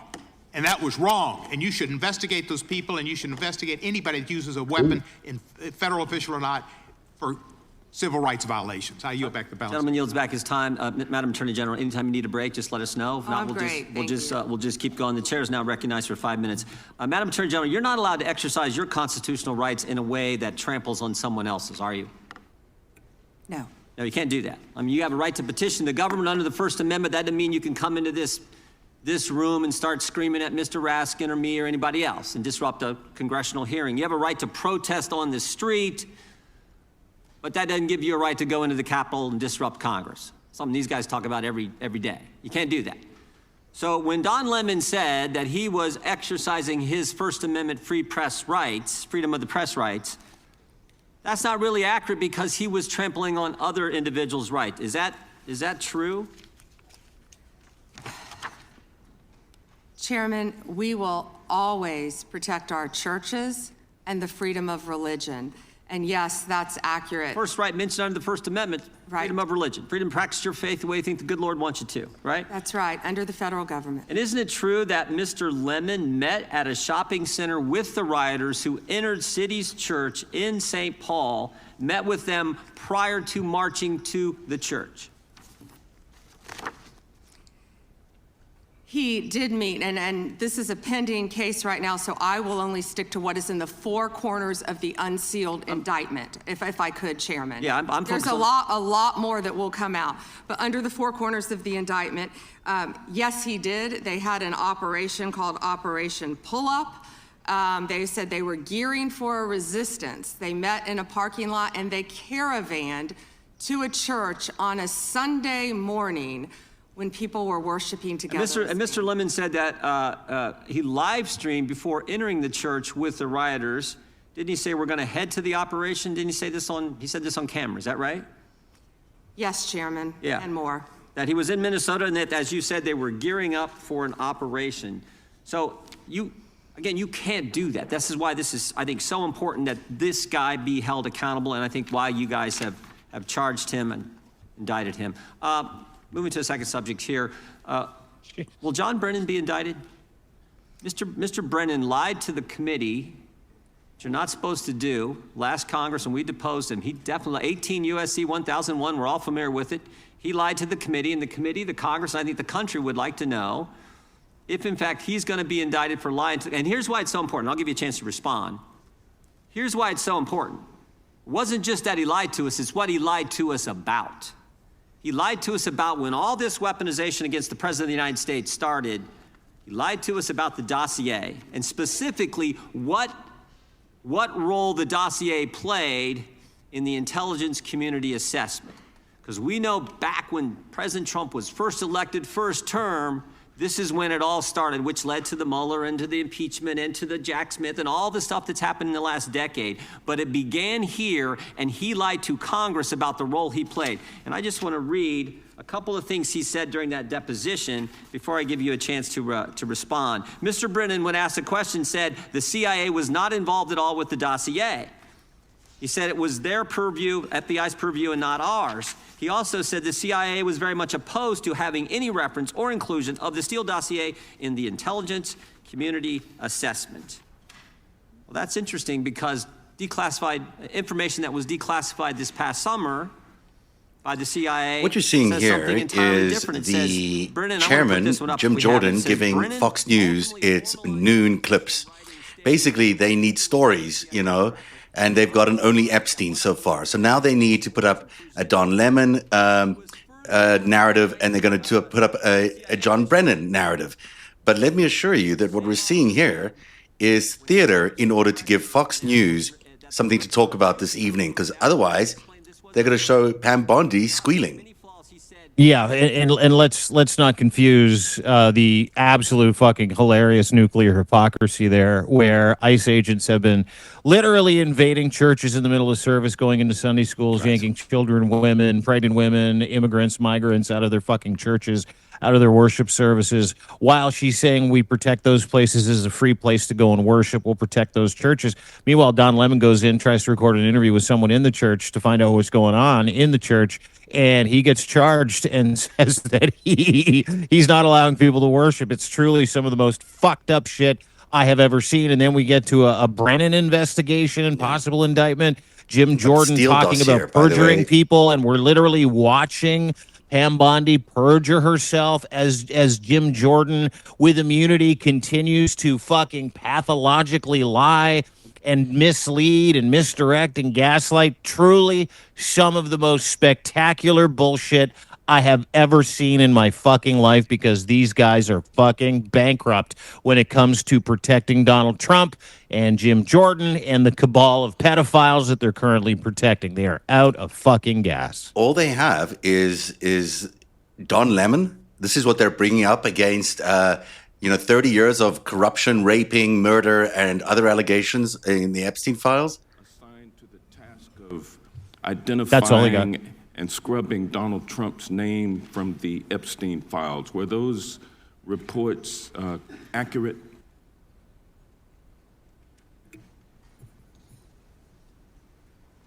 I believe his name has appeared countless times in the documents how that many have people were been released. assigned? If I could finish, I'm going to read you the stats. No, I just simply asked whether or not it was true that it was 1,000 folks who were assigned that task. Were those reports accurate? There are more than 500 attorneys and reviewers. I cannot give you an exact number. And I wanted to ask you about that also, because this is a different question that you're getting to now.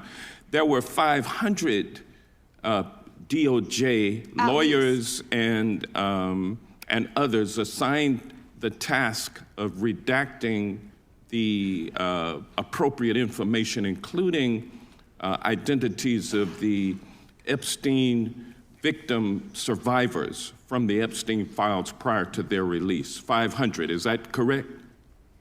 If I could have finished my answer, there were more than 500 attorneys and reviewers who assisted with the. They asked the question and they don't want an answer. That answers my question, ma'am, and I'm going to move on. I'm going to move on.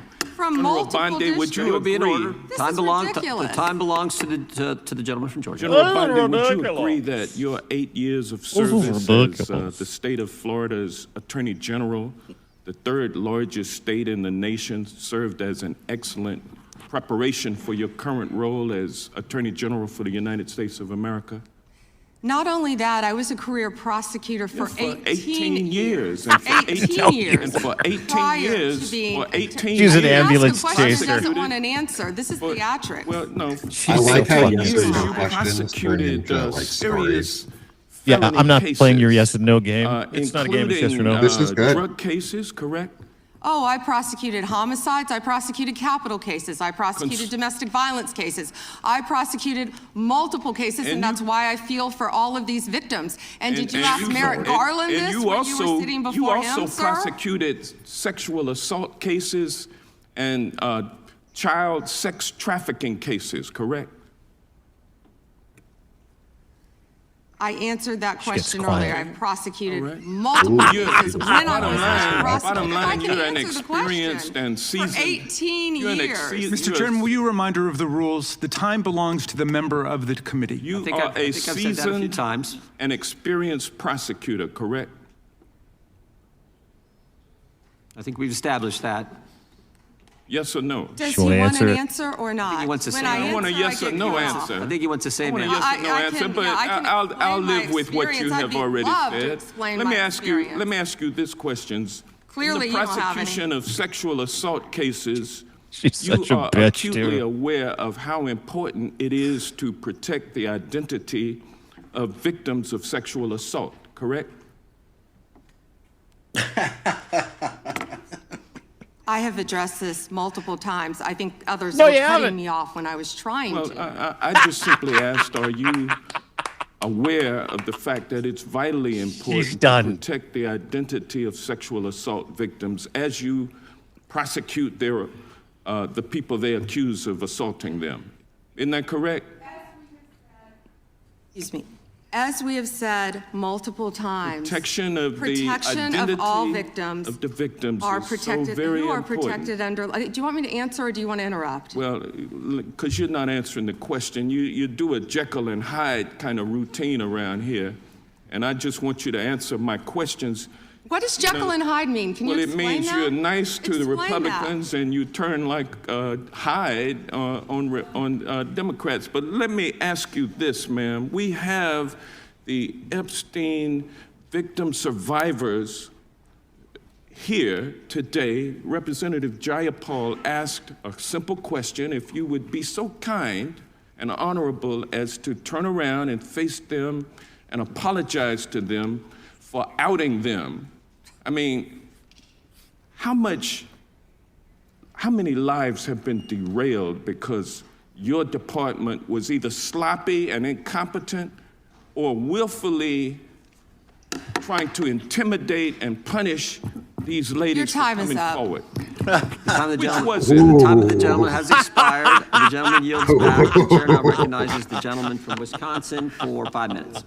Wow. Yeah, it's fucking crazy. We don't need to listen to this guy from Wisconsin, by the on the way. other side of the aisle have spent the past several months attacking Yeah, we don't need to listen to this fucking moron. She was in the corner too. Like this is the part. Your is the part where, time like, they need more has time. expired. She says that is you know great. the crazy part is it shows not only is she completely out of gas, she is behind the fucking 8 ball emotionally and mentally. She is unfucking raveling. And this is what you get when you are at your end of your rope. You cannot repeat a talking point any more than you've repeated it. You refuse to answer the question. Very simple line of questioning there. Why didn't you protect the men and women and the children in your redactions? And not only did she refuse to answer, she went quiet and then started to insult the guy asking the fucking questions, which is so Trumpian. It is so fucking perfect. This is exactly why we're here. And you're getting the answers in the non-answers, and you're getting the guilt in the way she responds. And listen, there's one thing I know to be true, okay? When you see someone become emotionally, overtly, negatively emotional over answering a very simple question, it's to keep you as far away from any kind of possible answer that might fucking mean that you're guilty as possible. And that's exactly what she's doing there. It's such a fucking psychological She's trying not to tell. perjure herself. I mean, she's trying to be a prosecutor there and trying to say that, those names should have been redacted. Of course, the names should have been redacted. That's what he was going to try to get her to say. She was refusing to acknowledge she's even done these kinds of cases. And then, because she'd have to turn around and explain that she was wrong in not redacting all the names of the victims to the victims who were standing right behind her. And so she didn't want to get caught in a crime. So she was dancing away from that crime by not answering the question and then declaring, your time is up, which is not really her job, but it's kind of funny that she did it. Nick. Yeah, and I just want to say, too, that was Representative Hank Johnson, Georgia 4, Democrat, obviously. It was really good line of questioning. Like, it was a really, really good line of questioning around her involvement. And she refused to answer in a straight inclusion way. Of these names. I mean, these names of these survivors are everywhere. Some of their families didn't even know they were victims of Jeffrey Epstein and Ghislaine Maxwell or of this network. But the Justice Department has now broadcasted in public through these DOJ files while they've hidden the names of the actual rapists, the actual abusers, and all their network of friends. So the fact that she couldn't even face the victims, she's now been asked twice to turn around and face the victims and just say something to them, apologize for something. She won't do it. That's what a human being would do. Even if you weren't in charge of the DOJ, you'd turn around and you'd say, ladies, it is a pleasure to meet you. Here is my business card. You call me anytime. I'm here to help you. That's what America is all about. Not only does she refuse to do that, she doesn't even entertain the fucking notion. Yeah, it's a good point. Why isn't she doing that? Why isn't she turning around saying, if we haven't spoken to you, we're here, we're open for business. Well, because they're not. We don't even do it optically. How about this? Right after this interview is over, right after this discussion with Congress is over, we'll take you to the office and we can sit down right now. But they don't want that. The truth of it is, they don't want that. They don't want anyone showing up because they don't want to investigate this. The criminals that are in the Jeffrey Epstein, Donald Trump network of organized criminality are running the government of the United States, and she knows that they have no interest in investigating them at all. Pam Bondi knows that she's part of a criminal organization running America right now. And that is why she doesn't want these guys at the Department of Justice or anything else. She's not interested. I think too, it would be meaningful. One, if these really old members of the Democratic Party, like James Nadler, retired, so that we could have young members who actually could ask real questions and stay on topic and not fall asleep during the opening statements. Yeah, I think there's a young Kennedy in the vying for that seat, isn't there? Isn't the grandson of what's I can't remember his last name. It's a different name, but the Kennedy spawn is running for Nadler's seat, and I'm sure he'll bring fireworks to the seat. Maybe someone will tell us on the chat.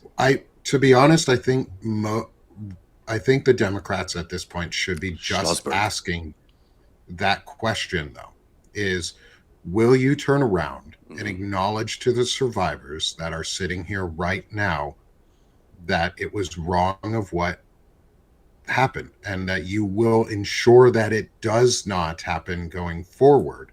And if it continues to happen, that you'll resign. I think that should be the line of questioning, is you either turn around and acknowledge these survivors for the lies that you have been pushing, for outing them, for outing others, for publicly naming survivors but not perpetrators. If you're unwilling to do that, then the only questions remaining, that's the only question, is she's covering up. I mean, this is a massive cover-up. The biggest cover-up in the history of America is happening right now. Yeah. And that woman has been doing it. You know, a few weeks ago, she said there were no crimes. Case closed. Epstein is done. There's nothing to report. We couldn't find anything else in the Epstein files. But now she is... Oh, yeah, let's listen to this. This will be great. I just want to play a video, though, for you that I think speaks to the frustration that many of these victims have. Of times Trump's name appears in the files, so it could at least be 1,000 times. Is that right? The number is a total misleading factor. We have not released anyone's name in the Epstein files that has not been credible. Director, could it at least be 1,000 times? We have released every piece of legally permissible information. Okay, you can characterize the numbers however you want it. I'm claiming my time, Director. It sounds like if you don't know the number, it could at least be 1,000 times. Which it's not. It's not. Is it at least 500 times? No. Is it at least 100 times? No. Then what's the number? I don't know the number. I understand why the victims are frustrated, and the Attorney General acknowledged what Mr. Patel would not acknowledge, that it was way more than 1,000 times. But I want to move, Madam Attorney General, to weaponization of government. And yesterday it was reported that 6 members of Congress had indictments sought against him, and they were not returned by a grand jury. My colleagues have spoken about their frustration of being in subpoenas and having cell phone records combed through. Well, in 2017 and 2018, Adam Schiff and I had our cell phone records and email records combed through, not by you, but a different Department of Justice under the president. It was in retaliation for our role in the Russia interference campaign. An Inspector General report would find this improper and that the predicate for it was absurd. In 2020, after sitting on 2 committees that were a part of the president's first impeachment, an FBI agent leaked my cooperation in a national security case where my campaign was targeted. The president's FBI senior leadership authorized 2 statements to the press that said I was never suspected of wrongdoing and only helped the investigation. But that didn't stop the death threats or my GOP colleagues from referring me to an ethics investigation where Kevin McCarthy's chairman on the ethics committee would find the same thing as the FBI. Our current FBI director would then write a book called Government Gangsters and identify a long list of enemies. About a quarter of them have been either investigated or indicted. He listed me at the very top along with Adam Schiff, and during that same testimony refused to recuse himself when asked if he would recuse if any case came across his desk involving me or people on that list. Since that testimony, his department has put me under investigation with Senator Schiff for the nonsense mortgage fraud cases that we've seen. I get it. This is what the president does. I've priced it in. We have a bingo card at home that my kids have made of what will come next. I expected that the president would come after his enemies. But what I want to talk to you next is serious, and I did not expect this would happen, and I'd like your help on it. The president has inspired death threats against me and many sitting up here with me. In June 2025, an individual left 11 voicemails at my district office. On the voicemails, they said, "Get the message to him. I'm gonna hunt him down, that motherfucker, and toss his ass over the Golden Gate Bridge by my fucking self." Donald Trump's Department of Justice in the Northern District of California declined to prosecute. On May 14, 2025, on Twitter, responding to something I posted, an individual said, "No, it wasn't Eric, and now I'm going to kill you." The Department of Justice from the Southern District of Texas declined to prosecute. May through December of 2025, we received messages at my office that said, "I hope somebody shoots you and your children and your wife in the head. Pew, pew, motherfucker, pew, pew." I would stay indoors as much as possible, and my children, unfortunately, have to do that. The Department of Justice has not charged this individual and cited that he's a prolific caller and has health conditions, although what we have found in our own investigation and his voicemails is that he has said he will employ others to do this. The president can come after me. It's fine. I'm in the arena. So are these folks. But we never expected that the Department of Justice would not seek to prosecute and investigate those who are making threats against us. And that would include those on that side of the aisle. And I'm just asking for your help to protect life, because life is at risk with the environment we're in right now. Congressman, I completely agree with you. I know about several of those personally involving you. I believe one has been charged publicly, and there's something I would be happy to talk to you about off camera, but I can assure you that they are very serious. They are being looked into, and I can give you more details on those. None of you should be threatened, ever. None of your children should be threatened. None of your families should be threatened. And I will work with, you can come into my office any day. I will work with all of you on both sides of the aisle if you are ever threatened. And I'll gladly talk to you after this hearing about your cases. But I can tell you some of them are very active. Appreciate that. Now yield back. Gentleman yields back, and we're Not sorry for them, the but gentleman and his family have had to what go, a had to go waste of through. his time. Well, it's really interesting. He can come and talk to her. And I think some of the things that the gentleman from California related, we can all relate to, and it's unfortunate. Wait, as all long as these the Attorney people General said, in and Congress we can come and talk to her and get all the treatment she wants, but the survivors and the victims of these crimes cannot come and talk to her. Good point. Exactly. No one else is allowed to come and talk to her. These people behind her who suffered under President Trump and Epstein's horrific attack and attack on them, rapes and potential murders, they can't come and talk to the Department of Justice. They won't get a call. But any member of Congress, oh yeah, you're having problems, come on over. I'll talk to you off camera, give you everything you need to know, update you on your crimes. This is horrific. This is the elite protecting itself. And Swalwell is such a good questioner normally. He's such a strong advocate for all of these issues. What the fuck, man? Like, he was going somewhere with a million. He was 5 fucking minutes of questions that you could have just asked her all about the victims and the survivors and helping them. And dude, what a fucking use of privilege that you threw out there to talk about yourselves when those Epstein survivors, when these survivors, these victims are out here getting threats fucking daily. And you're out here complaining about a couple threats to you, No, bro? no, they have been, truthfully, Eric Swalwell has received countless death threats, and it's horrific. And I'm not downplaying the death threats against Eric Swalwell. Like, dude, I would never want any of those. But this isn't about him. This hearing is not about him, and he just made it about himself and the other congressional members. And this was an opportunity for him to just sit there and ask her to turn around and center the discussion on the survivors sitting right fucking behind. I mean, that is, to me, is the miss. The miss is at the end there. He said, well, what about the people behind you? Why couldn't they come and see you? I mean, you know, it's all very well that you're inviting us, but why aren't the survivors? The weaponization of this political system has been terrible.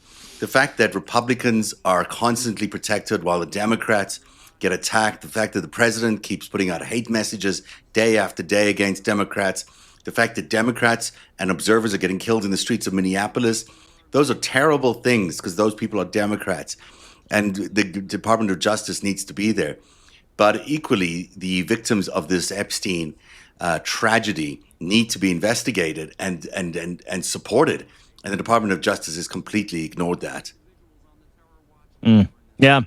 That's the the wasted opportunity that we see there with Democrats like Eric Swalwell. Very surprising that he didn't try to relate this back to the very purpose and reason that they're holding this hearing. Right. Same thing with Nadler. It's shocking that nobody is going back to the same well, which is justice for the victims, justice for the victims, justice for the victims. Turn around and look at them. That's when she gets cranky. And you're right. I thought that, when he was talking to Kash Patel about the 1,000 times, and let's be honest about something. I mean, bringing back that callback, maybe there's another line of questioning coming this afternoon. As you know, these guys all get more than one question, more than 5 minutes or 3 minutes. They'll do this again this afternoon or later on this morning. I think they're only getting one, actually, today. Are they only get one time around this thing? All right. I think that's what the rule was at the beginning. I'm disappointed at that, too. I think this was the kind of thing you'd want to go a couple because that was a perfect setup, right? Yeah. Kash Patel's sitting there going, more than 1,000 less, more than 500 less, more than 100 less. I don't know. But his name isn't in there as much as everybody thinks. Yesterday, we found out his name's in there 1 million times in the unredacted files, which means they've scrubbed it 950,000 times, and they had 502 FBI agents since March making sure that was the case, trying to remove his name and the names of others. And now we know what the screening and the scrubbing was all about. Now we know that Mark Epstein, for all of his foibles, was telling the truth, that FBI agents were, and nobody's fucking talked about that today. Like, that is one of the biggest stories out of this whole thing, is the cover-up and the active redaction of Trump and other people's names in these files. And Swalwell set it up perfectly, and then he's like, oh, plus I got a whole bunch of voicemails, people trying to threaten to kill me and my family. Could you look into that? And she's like, no problem. And to Zev's point, well, then where's that equality for the victims that are behind her, which is the entire purpose of this fucking hearing. And I think the other point that Raskin... had he stopped there and just gone, what about the million instances of Donald Trump in the files? What about the survivors that have been outed, but Donald Trump's name has been redacted 1 million times? What Raskin said yesterday was really interesting. Raskin said that the DOJ had already received the redacted files from the FBI and had basically gotten all these names removed already. So the FBI had 1,000 agents scrubbing Donald Trump's name. Then they gave those redacted files to the DOJ, who went through it with another 500 lawyers in order to redact everybody else that was involved. And then we got to see it. So, of course, the 1 million times the Donald Trump is mentioned inside the files, of course, those are not there. They've been redacted by 2 different operations, 1,000 in the FBI and then 500 people in the DOJ. And no one was asking about that. I'm surprised Swalwell didn't pick up on that. That's really interesting. It's really unusual. It's almost, he often has the feel of the room, but maybe he doesn't have it in this case. Yeah. Back to Bondi, and I gotta split for a bit, and I'll come back. You guys carry on, but you're watching the Pam Bondi oversight hearing. She has lost her fucking mind, everybody. And damn it, that's what really matters. I yield back. Mr. Chair, I have a UC. Ms. Crockett from Texas is recognized for UC. Thank you so much. Donald Trump's approval rating implodes on his strongest issue. This is from Newsweek today. It says 40% of people approve of Trump's handling of immigration and border security, while 60% disapprove. Without objection, that is a admitted. net drop. Now I recognize the gentleman 20. from California, Mr. Liu. They really like to talk over Jasmine Crockett. Yeah. Thank you, Attorney General Bondi, for being here today. I'm going to show you 2 photos. Thank you. I'm going to show you 2 photos of former Prince Andrew. Prince Andrew attended various parties with Jeffrey Epstein. Under the law Congress passed, you were allowed to redact photos to protect the victims of Epstein's sex trafficking operation. You redacted the photos of this victim's face because you were following the congressional law. Is that correct?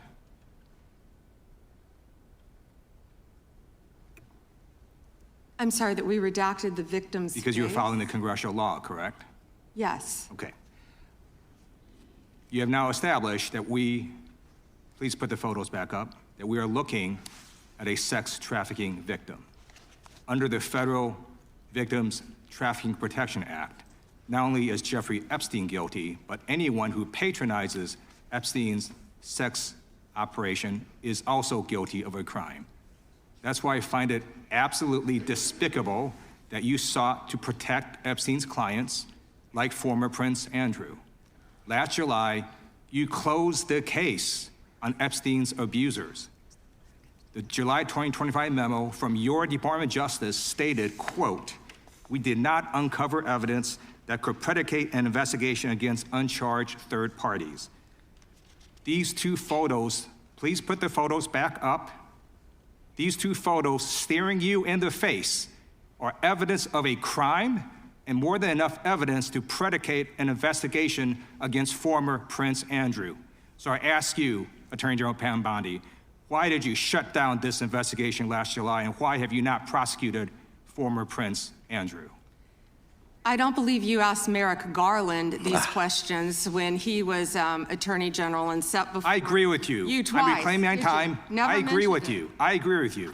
During the Biden administration, I called for people looking at Epstein files. Merrick Garland dropped the ball, as did Attorney General Bill Barr, as did Alex Acosta, a whole string of failures. But you are in charge. You have the power to change things, to hold these men accountable, and you're doing the opposite. You're protecting them.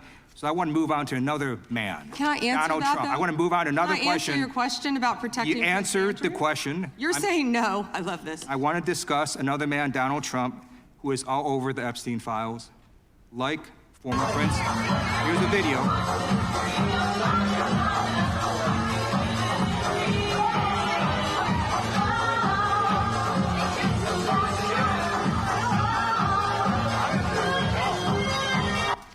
Like former Prince Andrew, Donald Trump attended various parties with Jeffrey Epstein. I want to know, were there any underage girls at that party or at any party that Trump attended with Jeffrey Epstein?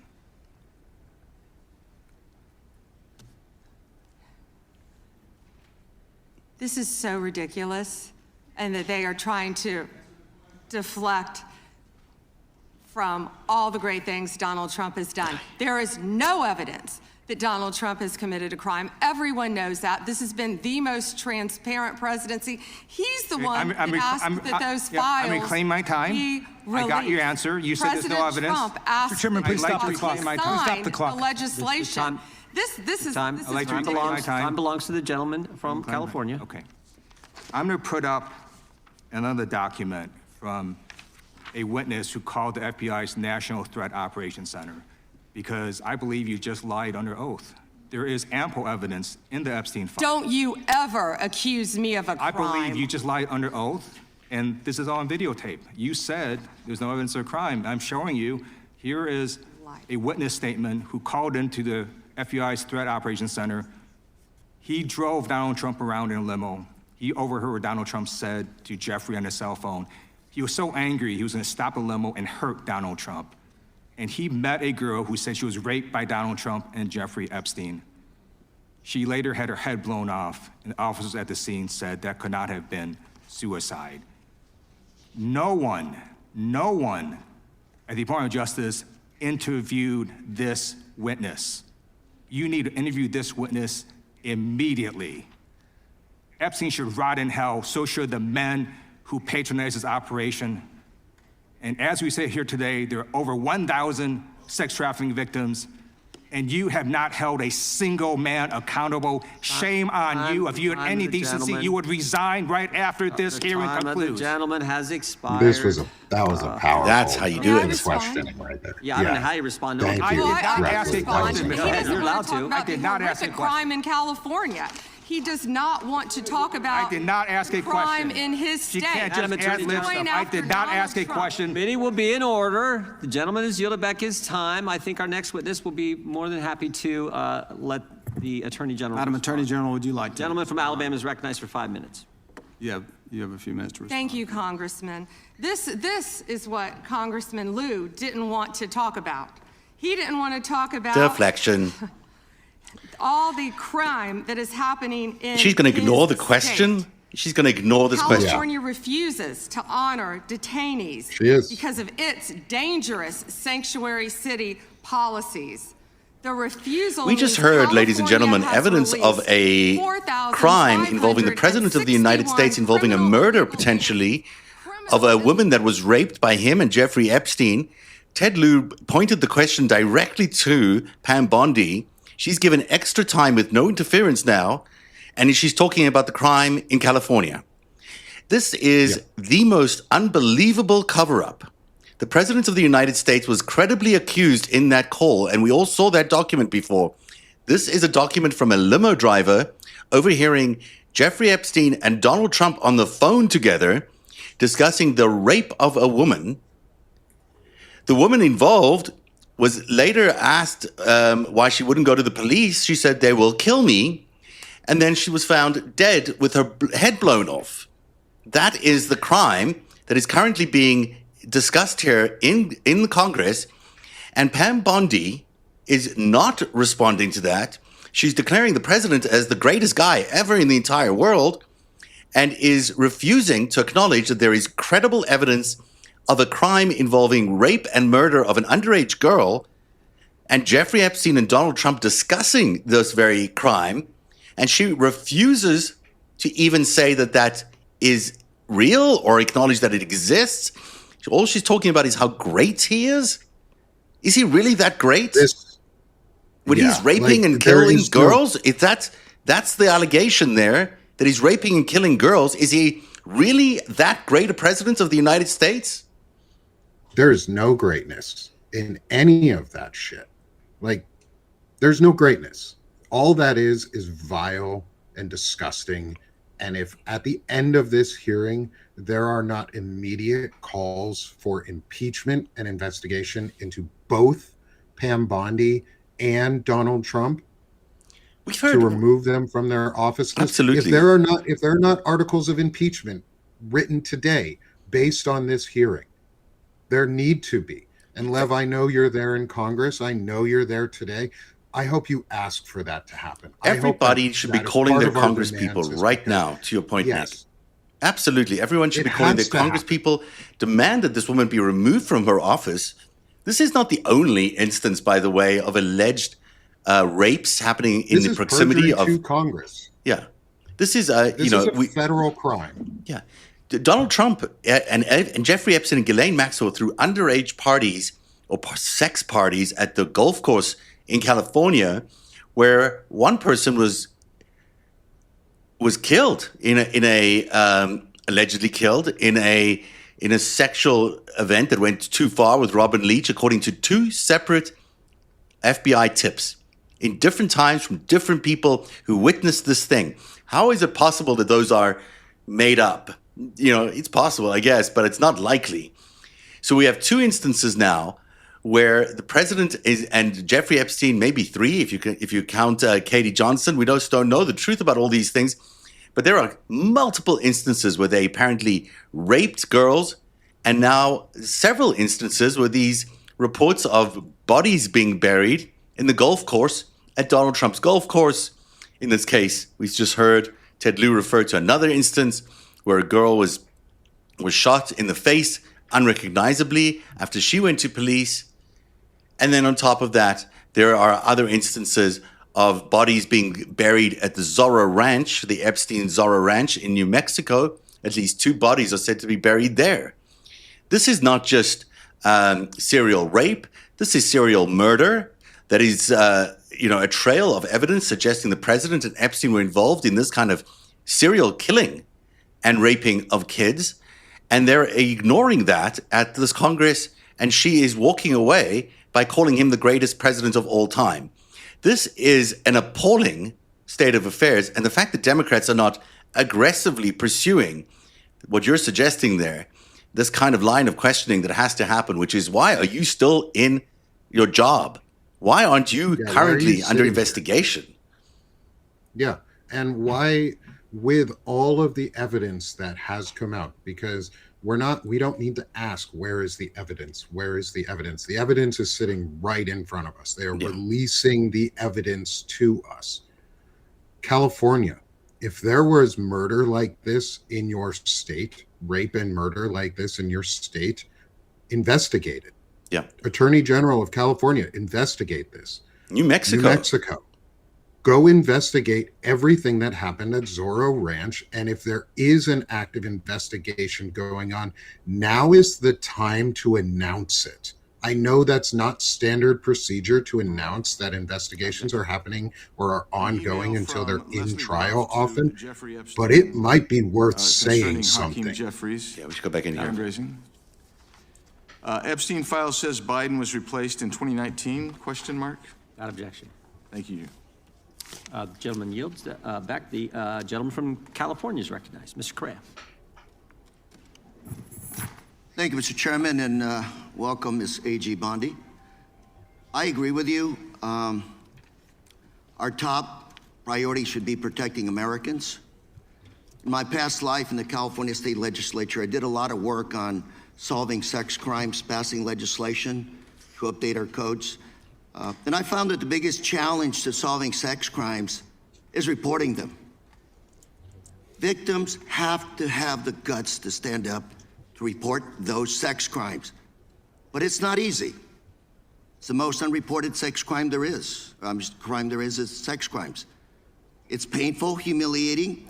And a lot of time the victims don't think anything's gonna come out of their reporting these crimes. Then we have adults who as children were molested, boys and girls who will live in silence for the rest of their life. I believe the Epstein files are just one of many sex rings, sex crimes taking place in our society today. I hear 1,200 Epstein victims, some additional victims as young as 9 to 10 years old. The challenge I have today, what bothers me today about this hearing, Madam AG, is what's the message we're sending out there on Main Street? Shouldn't ask a question I don't know an answer to, but I'm gonna ask the victims behind you right now. First, can you please stand up? And then, can you please raise your hand if you think after everything you've heard today, you feel that our AG, the feds, have your back? Do we have your back? Raise your hand if you're confident that we got your back. And that's the issue, Madam AG. We've got to make sure that victims stand up and report the crimes. Otherwise, we're going to be taking a step backwards. Today, AI, cyber, social media, the new realm for people to be hurt, attacked sexually. These are the areas I'd welcome the opportunity to work with you on. It's not your problem, it's not my problem, it's our problem. But to have redacted files that are not showing us the names of these predators is wrong. These are very powerful people.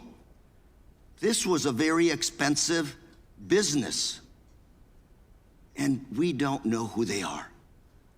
I would imagine they're very prominent Republicans, very Republican Democrats, and we are covering up for them. We got to know what's going on out there, Madam AG. It looks like you want to say something. I'm going to give the opportunity to address my statement. I look forward to working with you on any crimes involving child sex predators, children, and also cyber crimes. That is a tremendous problem now throughout our country. AI, you are correct. AI is causing great problems online we're working on that though. AI is an incredible tool, but it also can be fraught with peril with victims of crime. I've experienced that with someone I know who we've been trying to help. I look forward though to working with you on that and all Madam, cyber crimes. Can I? Please, go ahead. And as I said before, to any victims, we ask them to come forward to our office, and we want to work with them. I have never not worked with a victim, and I believe I've actually spoken to several of them. Madam, except for the one standing right behind her. Behind me. I can reclaim my time. I just think we start out by making sure those redactions are unredacted, those Epstein files, to make sure that the public, according to the law, following the law, that those names in those files are made public. We have to make sure we tell those predators There is no place for them to hide, and if they commit the crime, they're going to fry for it. It starts with showing us the names of the perpetrators in the Epstein files. May I respond to that? Sure. Okay. So, if any man's name was redacted that should not have been, we will, of course, unredact it. If a victim's name was unredacted, please bring it to us and we will But she doesn't want to talk it. to them. We were given 30 days to review and redact and unredact millions the victims are of right pages behind her. of documents. There are victims right behind her. Our that error she rate is refuses to very talk to. low, The but there are victims are always right gonna behind be you. We've errors got to convince on them both sides, that we're doing a and good we're job doing everything of we can to help protecting the them. victims. We will Thank do you, everything Mr. we can. Chair, I'm out of time. Gentleman yields back. The gentleman from California, Mr. Kiley, is recognized.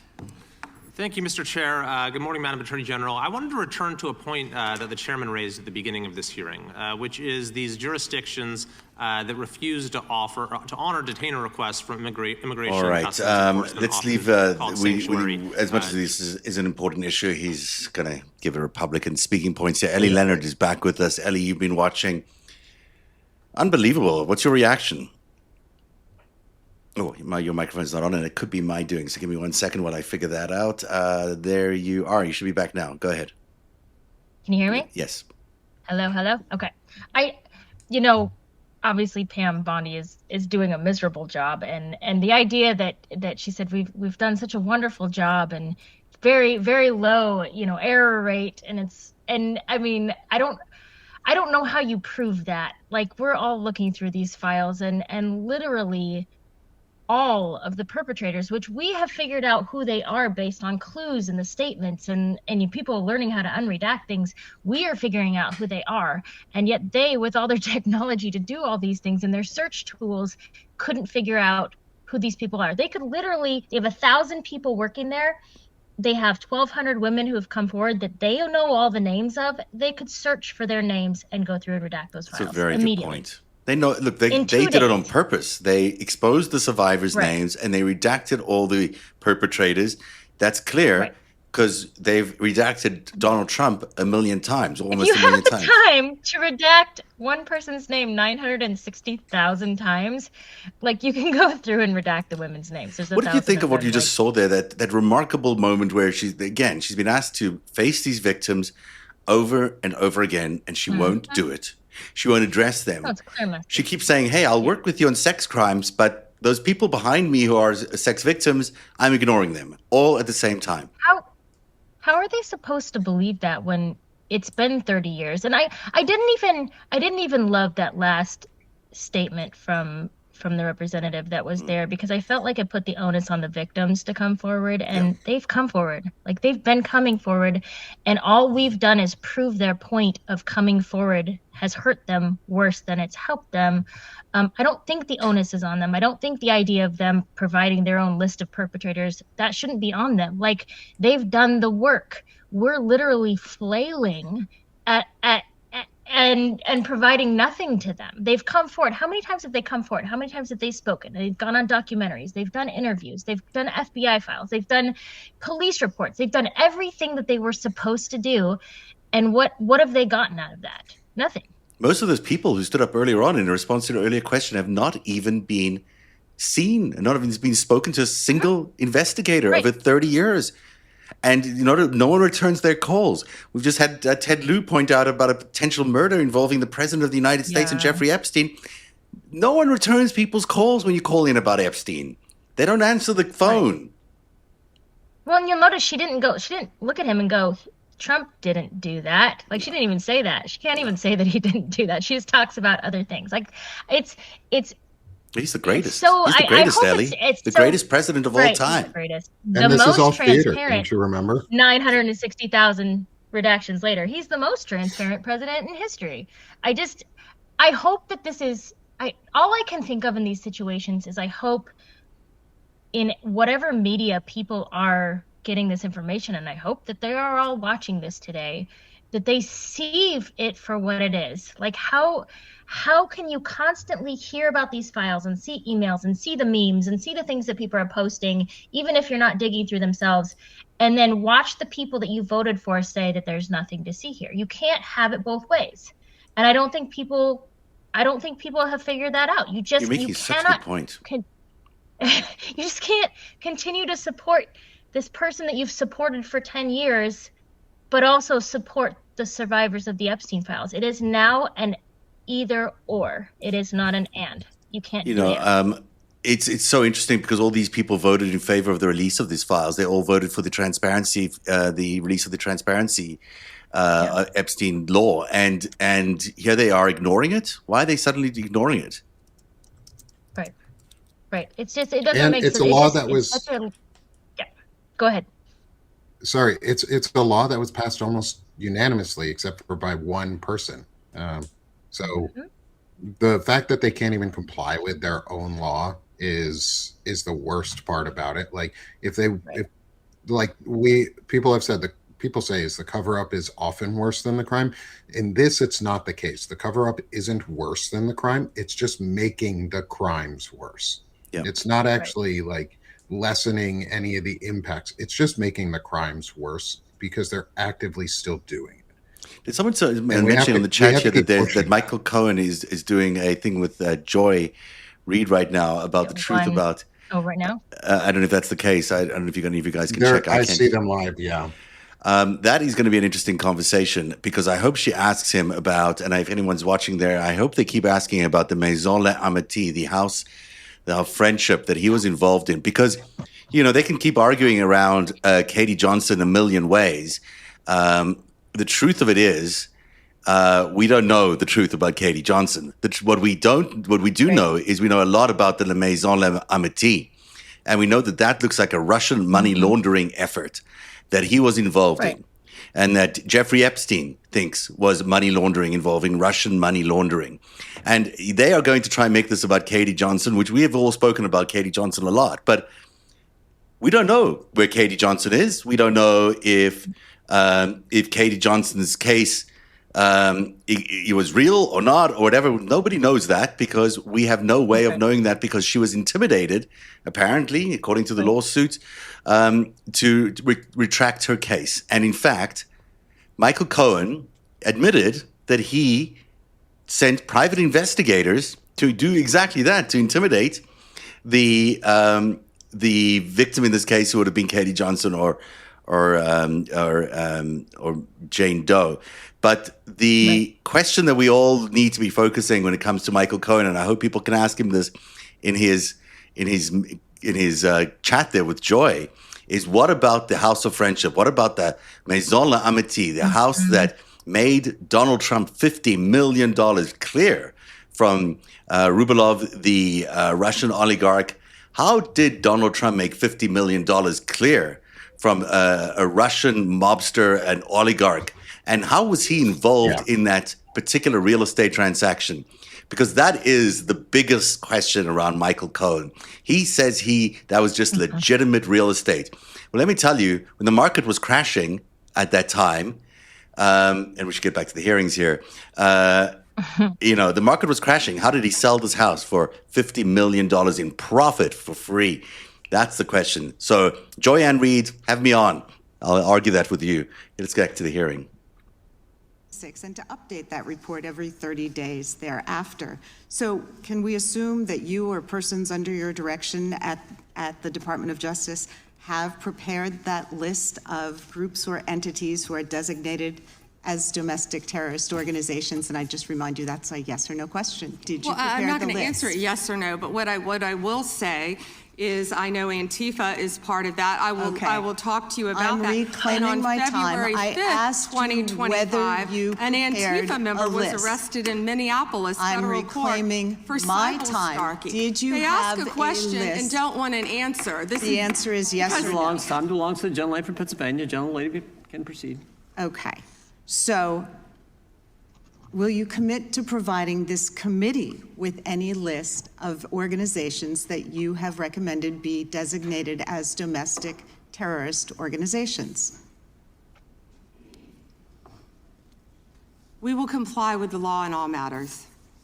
Will you commit to provide this committee with your list of entities that you recommend be designated as domestic terrorist organizations?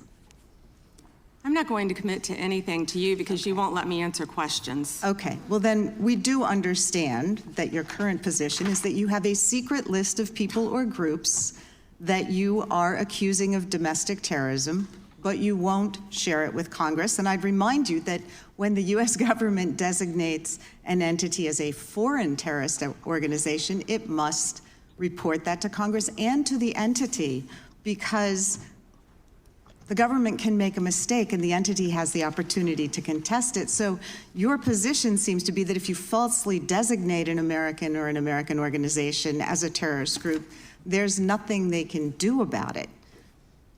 I think we get it. You don't want to answer the question. No, you don't get anything regarding public safety. Thank you. Nothing. Thank you for the insult.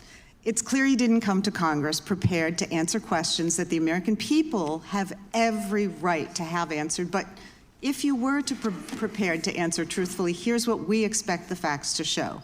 The administration is keeping lists of Americans who the White House says are engaged in domestic terrorism. Those lists could include Americans who have not committed any acts of terrorism, but simply disagree with this administration, people like Renee Good and Alex Preddy. And your list may include clergy, elected officials, and members of indivisible groups across the country. And those lists likely don't include Proud Boys or Oath Keepers who were actually convicted.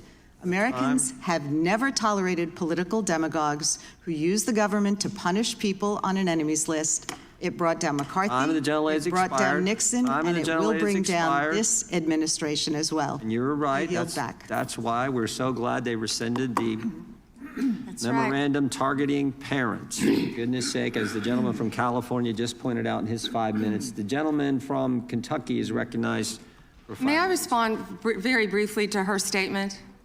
Well, I think we can do that probably on one of our members' time. Okay, thank you. I don't want that to get away. Thank you. Yep. Thank you, Mr. Chairman. Behind me, I have 3 documents from the DOJ production that are emblematic of the massive failure of the DOJ to comply with the Epstein Files Transparency Act. To my right is an email that was sent by the victims' lawyers to the DOJ. It was a list of names not to redact, a list of names not to release. What did the DOJ do with this email? They released this email in the document production. Literally the worst thing you could do to the survivors, you did. And they're getting phone calls. A lot of these people didn't want to be known. And we know you touched the document because you redacted one name and you redacted the lawyer's name, but you left the survivor's name there. The next document I want to show you, that was in the title, the victims' survivors' names, all right? The title of this one is Child Sex Trafficking, Co-Conspirators. Fully redacted. And by the way, I'm going to unredact them here. Les Wexner is in this. Now, your your deputy attorney general said, oh, well, he appears hundreds of times in the files, but he doesn't appear in this file until I forced you to release it, where he's listed as a co-conspirator, not to tax evasion, but to child sex trafficking, not to prostitution, not to money laundering, child sex trafficking.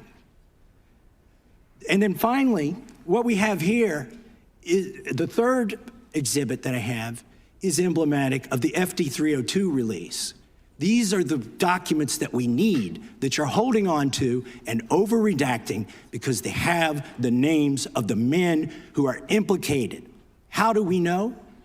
Because the survivors gave testimony to the FBI, and it's in there. And what happens when you go to the portal at the DOJ to look at what's behind this redaction? Another redaction. So we can't even see them.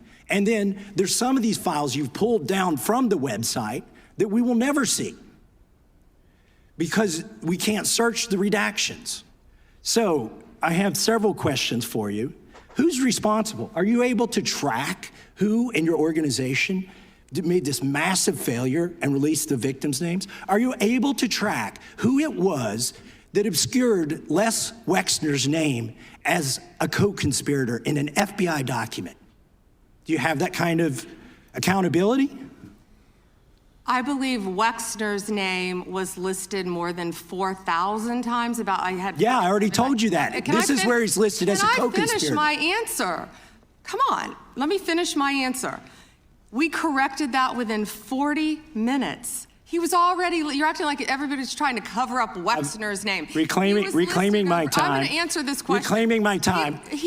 Chairman. This isn't how this works. Can I have my time back? Mr. Chairman. The gentlelady can give her answer. The time belongs to the gentleman from Kentucky. All right, I'm reclaiming my time. Can I give my answer? So I'm going to put the language of the bill up on the screen. Chairman, may I give my answer on that? Here's a political the question. joke, and I need to give my answer on that. We'll let the Attorney General respond, and then the gentleman can move to his next question. It's my time. Within 40 minutes, you asked me a question. Within 40 minutes, Wexner's name was added back. Within 40 minutes of me catching you red-handed. There was one redaction out where of he's over listed as a co-conspirator. And we invited you in. This guy has Trump derangement syndrome. He needs to get, you're a failed politician. I want you to watch the video. Mr. Chairman, please restore his time and remind the witness of the rules here. There is no credible information. None. If there were, I would bring the case yesterday that he trafficked to other individuals. Is that your position as well? My position is any victim who comes forward, of course, we would love to hear from them. 1-800-CALL-FBI.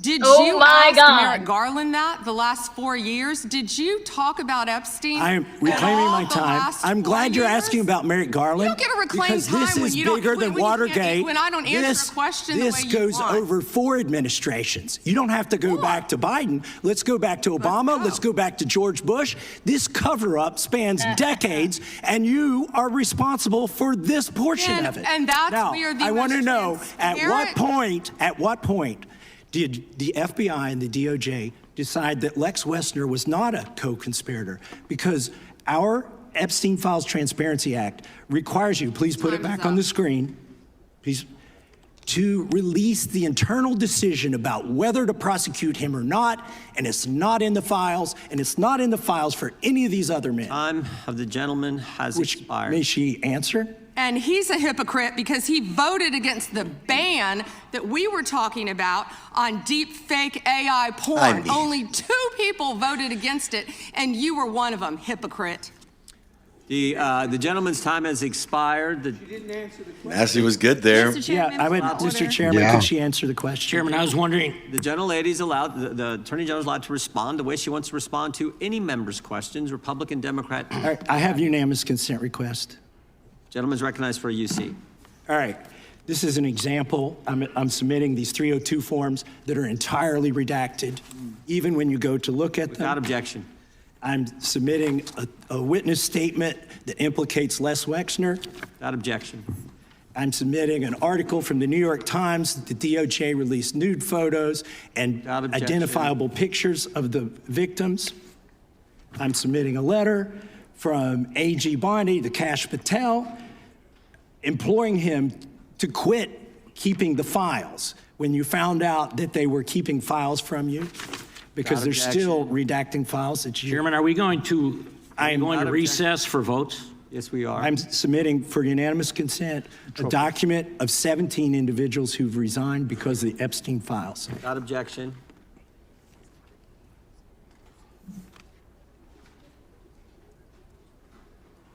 Just want to check on how much time we have left in votes. But one thing I've learned here, they really made her squirm during that one. Thomas Massey's not a nice questioner. Yeah, but I thought he was asking the right questions. Okay. Oh, absolutely. I don't say not a nice questioner in a bad way. He's a very. Thank you, Mr. Chairman. He was a very. I want to start by saying I appreciate what you said, Attorney General Bondi, and you said it to me personally, that you take the personal security of every member of Congress seriously, and that people can contact you about that. And in these times, that's a very serious matter. So I thank you for that. Article 2, Section 1, Clause 7 of the Constitution is the Domestic Emoluments Clause. And it says that the president is limited to his salary in office and cannot receive any other money from the federal government while he's in office. It cannot be increased by $1. This president is the first president in U.S. history who has repeatedly sued the federal government for $230 million for the judicial search warrant at Mar-a-Lago, which was perfectly lawful and was never struck down. But now he's suing the IRS for $10 billion. He's suing the IRS for $10 billion, which I think is around 80% of its annual budget, because his tax returns were leaked. And they were illegally leaked by a private contractor who actually is in prison now, Charles Littlejohn, but he wants $10 billion. Now, I want to ask you the question of whether you think it would violate the Domestic Emoluments Clause for you to settle that $10 billion case or any of the other claims that the president has made against the government. He himself has remarked, it's interesting because I'm the one that makes the deal, right? And he says, I kind of have to work it out with myself. Do you think it would violate the Domestic Emoluments Clause for the president to work out a deal from people who are his subordinates under his unitary executive theory to get money in one of these cases? I'm not going to discuss pending litigation. Okay, so theoretically you're saying because his privacy rights were violated in that tax case, and they were. I'm with the president on that. I mean, his Mar-a-Lago thing is ridiculous, but there's no doubt that his tax returns, despite the fact that he promised to release them, despite the fact that every other president released the tax returns, he suffered embarrassment when it showed that he hadn't paid taxes for several years, and he had a right for that not to happen. Now, I want to turn back to the Epstein survivors, because President Trump may have been a little bit embarrassed by the release of those tax returns. How much do you think the claims of these survivors are worth?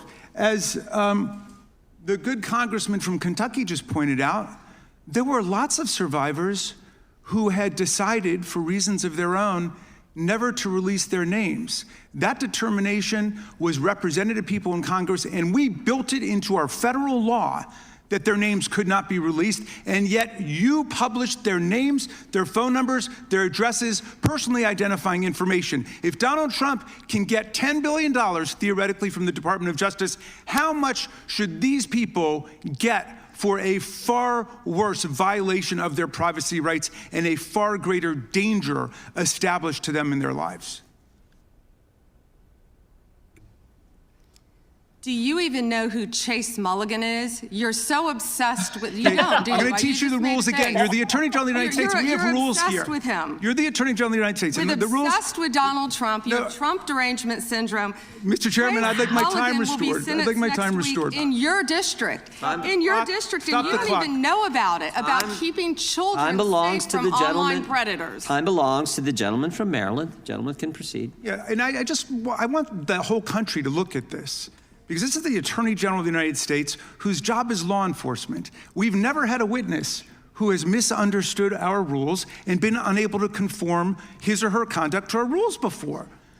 We have only 5 minutes, and so we use our time to ask you specific questions. How long are you giving me to Excuse me, I'm not yielding to you right now. I'd like that second restored too. So, Ms. Bondi, the way it works is we ask you a question and you answer it. And if you go off on a wild goose chase, another tangent, you start reading statistics or you start talking about stuff going on in our district. And by the way, I invite you to my district. Come to my district, but that's not what we're here to do today. Okay? So, and you do that, then we're allowed to say we reclaim our time. At that point, you have to be quiet. You have no choice. You have to be quiet. So I hope you understand the rule at this point. Now, here's what I want to ask you. You're in law enforcement. We've seen all kinds of evidence of crimes. And when we go over to the Department of Justice for the 4 computers for every member of Congress, we see more evidence of crimes.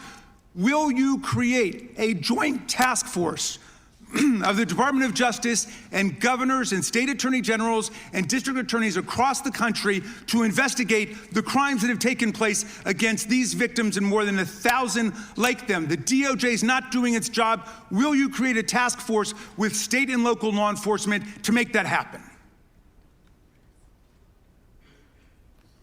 Gentlelady can respond if she wants to. Thank you, Chairman. He called Chase Mulligan a wild goose chase and didn't even know who he was. He is a defendant in your own district who preyed on girls. Mr. Chairman. Well, you know what? If he were part of the Epstein investigation, you wouldn't do anything about it. Online chat rooms and committed Answer the sex question. extortion. Yet he Answer the didn't question. even know in your tiny little district who he Mr. Chairman, was. she's embarrassing you. He's about to be This is your committee, and she is embarrassing Shame you. on you. The time of the gentleman has expired. I would remind the committee that last Congress, Secretary Mayorkas was here numerous times, and he wouldn't answer our questions, even when we sent them to him ahead of time in writing.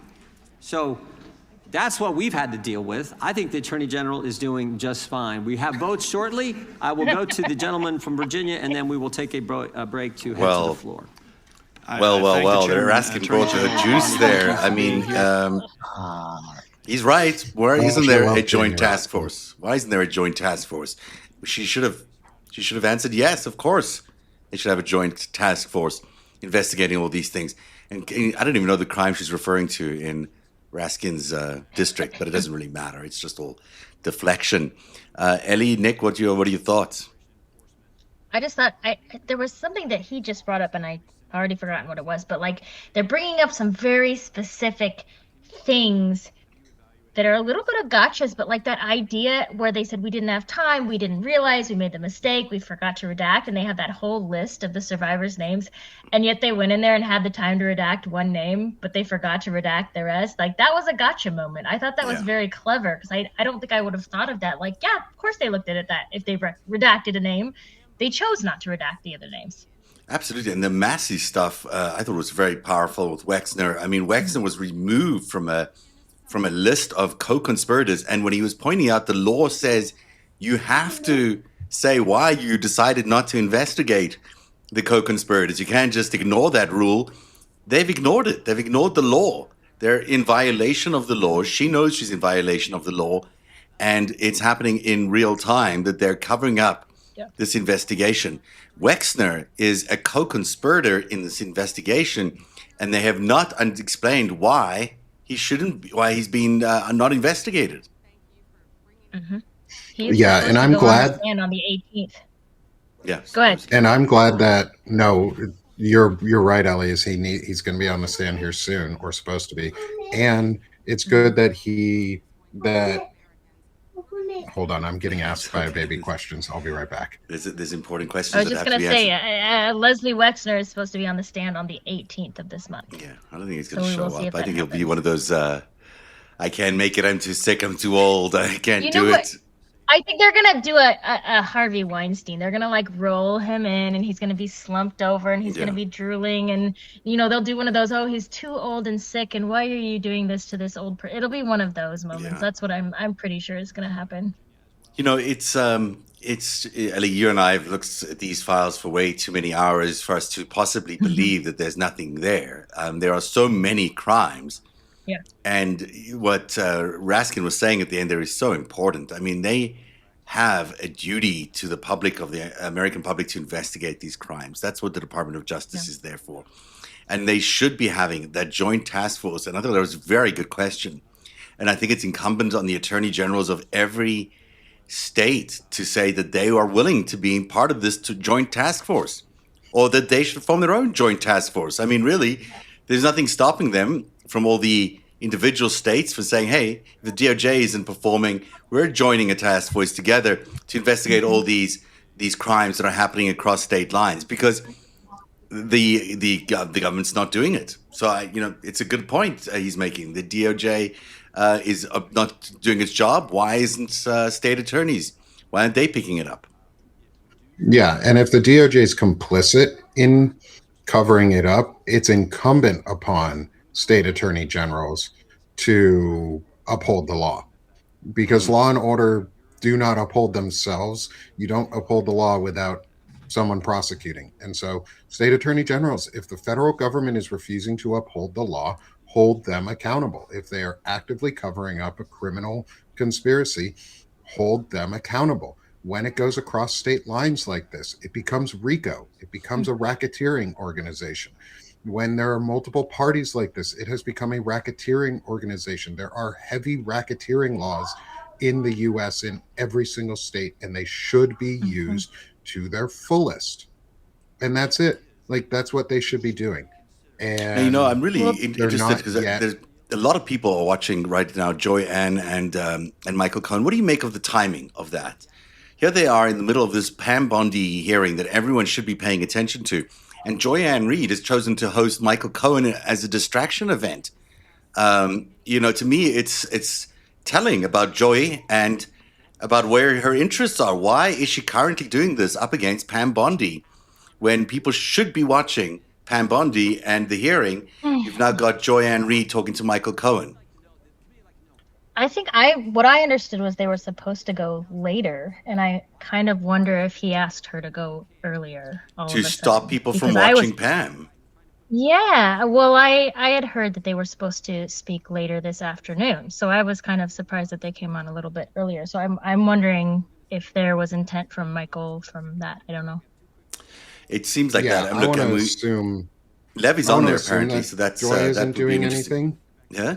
Wrong. I want to assume that it was Michael in this one because that seems to fit on ways to do things, and I don't know Joy in any way, so I don't want to say that she did anything like that. If she was planned for later, I would assume it was. Yeah, I heard it was later this afternoon, but I also know that he has canceled on her many, many, many times. So I think she's been trying to get this interview, but I don't know. It seems like they must have done it simply because they're taking a break inside now. So let's bring us full screen here. It looks like they're going to be taking votes, and it'll probably be an hour. But I guess this is Michael Cohen's way of distracting for the president of the United States, distracting from the Epstein files by doing his own show. If anyone wants some real questions in there, I'll volunteer. I know a lot about Michael Cohen. You can't ask questions. You have to be a paid subscriber in order to ask questions for Michael Cohen because he's got his paywall up. Okay. Well, it's his paywall. Well, on Joyce doesn't have a paywall up, so you could probably ask. I think she does. You could probably ask I think she does. Anyhow, they can invite me on. They know where I am. I mean, this guy told me that I should choke on my Christmas. What did he say? He said I should choke. Apparently, he said I was garbage. Said I was a disaster. I take that as a soft death threat, if I'm not mistaken. But you were, you were awful, full of shit, and want you to choke because you asked him questions. Like I have your article up from the 19th of December when that happened, like the day after it happened. Like I just want I want the questions to be asked, not just about Katie Johnson, but about, like you said, about the mansion. The Palm Beach mansion, because that's really important. It is, and it's a real crime. That was a massive crime. I was going to just say two things because I was remembering this from before. So in the process of this Michael Cohen thing and in talking to Joy Reid, I happened upon being in another podcast with a guy named Ed Upperman, and Ed Opperman was talking about a completely different case, and we were discussing something, and he just happened to say, by the way, did you know I was Katie Johnson's private investigator? And I said, no, I did not know that. And he goes, oh yeah, she hired me and her legal team, and like we all work together, so I know the entire case. And that was actually a really great in for me to be able to say, oh, then can I ask you some questions about some of these things that Michael Cohen is saying? And one of them was just that, like last week he had handed out a separate Jane Doe case and said, see, this was the case I was working on. This is not Katie Johnson. It was this other case, which didn't match up with what he was saying before, which was a completely different case. And so all I had to do was just bring it to this guy, Ed, and say, is this Katie Johnson or is this not Katie Johnson? Because it was now Jane Doe. It was listed as Jane Doe. And he goes, that's the same person. He's like, this is the same case. I worked with her. This is her case. And so then I went back to Joy-Ann Reid and I said, well, this is what he says. He was the investigator. She had 3 different legal teams working with her, which gave the case a lot of credibility. And they all verified that this is the same case. So I'm not really sure what the argument was there with that. But then flipping over to the Maison de l'Amitié story, and just having read through, especially Epstein's emails with Bannon, he knew, especially in the last year and a half of his life, he knew he was being surveilled. So he started to get more covert about what he would say in an email. But that was one thing that he would always talk about. And he would always talk about very openly was that deal because, that was the impetus for the breakup of their friendship. It was not over people being taken from Mar-a-Lago. It had nothing to do with any of that. It was this house that they both wanted. Epstein went in, he made an offer, and then Trump went in behind them after they had talked about it with each other. Trump went in and behind his back made him an offer that was much, much, much higher and was an amount of money he didn't actually have. And Epstein knew that Trump didn't have this money. And so when he got the house, their friendship split up, but he went, where did that money come from? And then immediately Trump turned around and sold it for double to a Russian oligarch. And he said, oh, that's where the money came from. Trump never actually had it in the first place. So that was a conversation he was willing to have vocally, out loud, on paper, whatever, because he was still very, very angry about that. And he knew that it wasn't on the up and up. Yeah, look, that's very tied into what I've been doing in The Greatest Heist. The 2008 crash happened, and these two guys, and I haven't got to this because it's coming to the next chapter, but Jeffrey Epstein walks away with a $50 million, increase in his net value. Nobody understands how in the middle of the worst financial crash, you can make so much money. And then a few months after the crash, Donald Trump walks away with $50 million from Rubelov in this transaction for the Maison Les Amitiés. This is not possible in that market. I mean, there's no ways you could have made money as the market was crashing unless you had figured out that you were going to make money.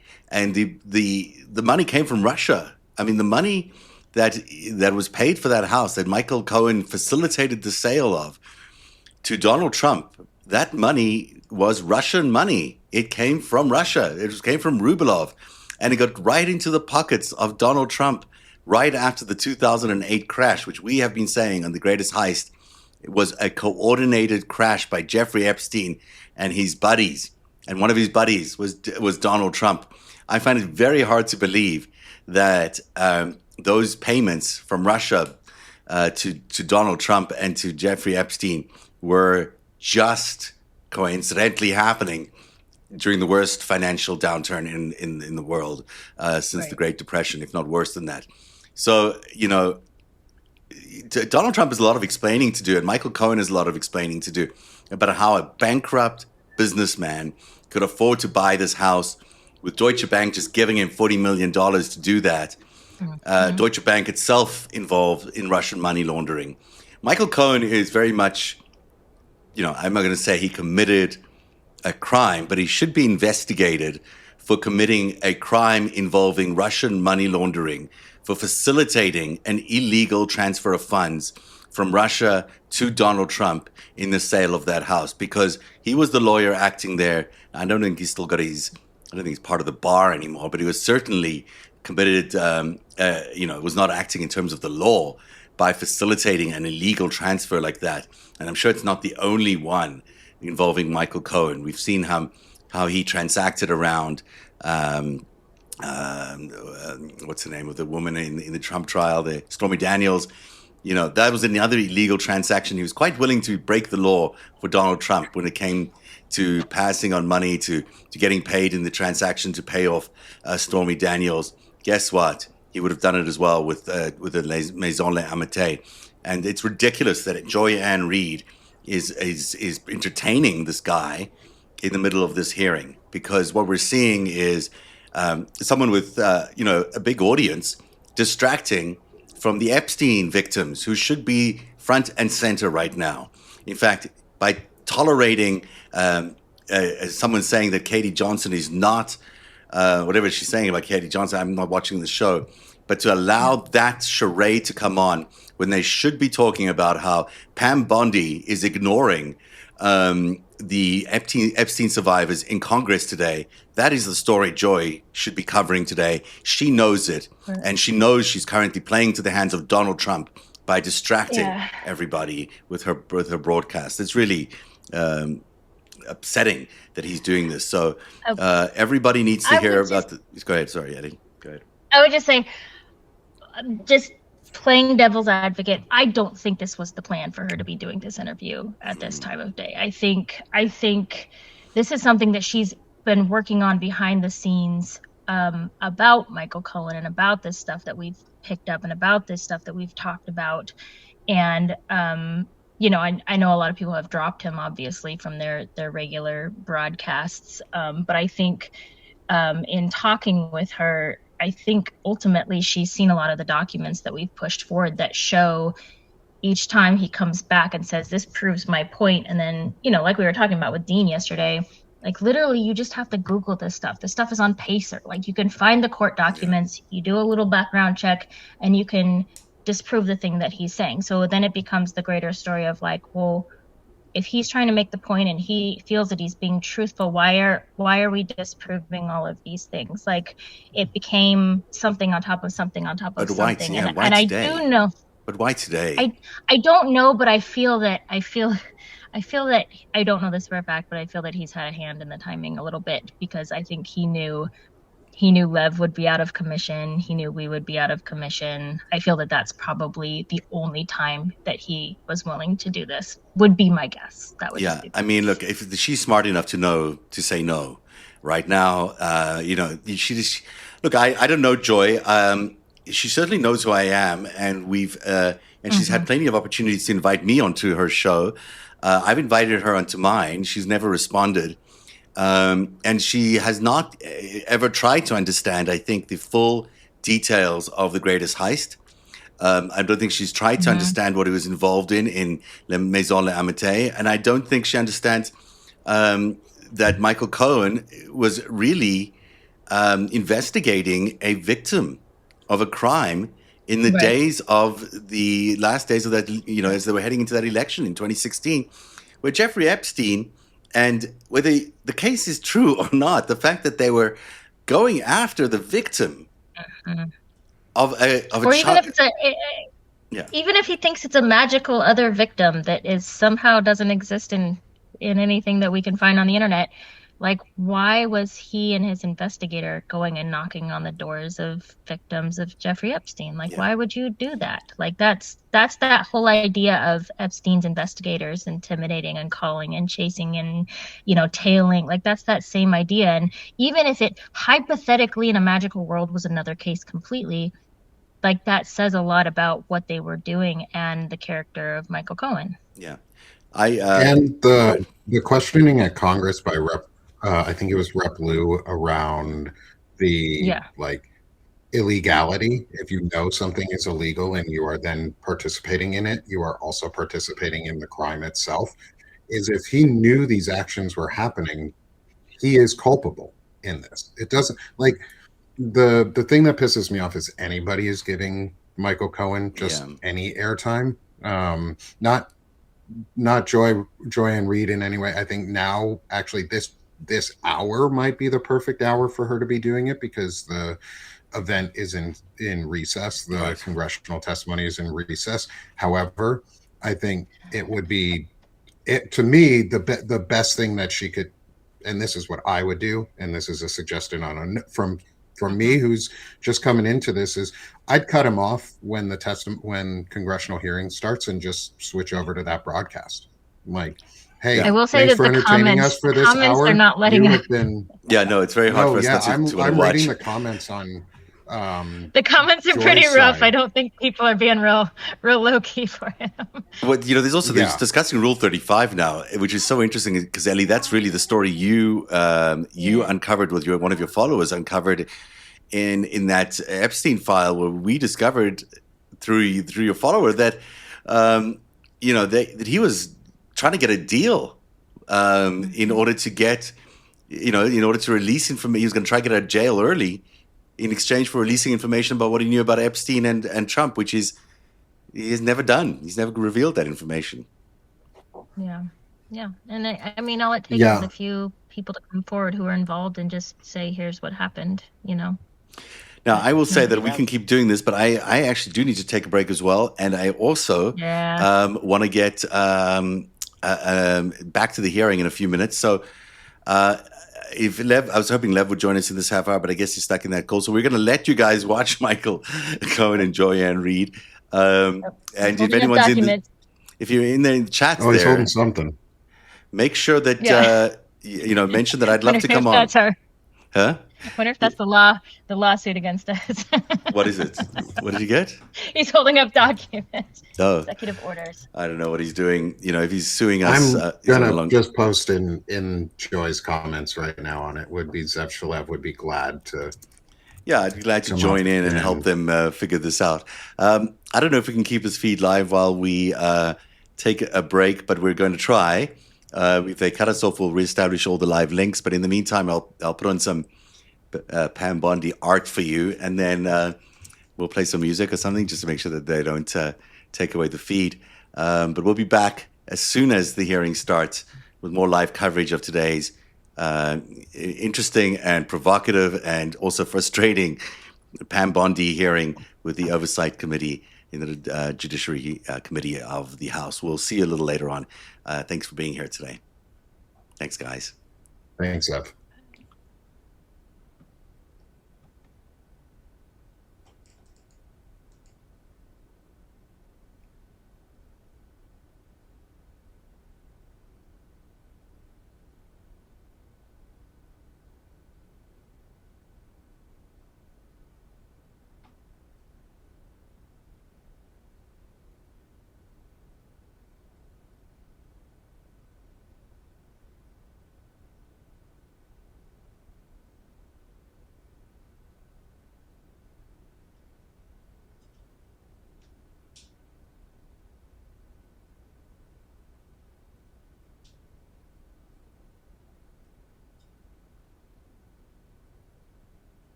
I can't hear you.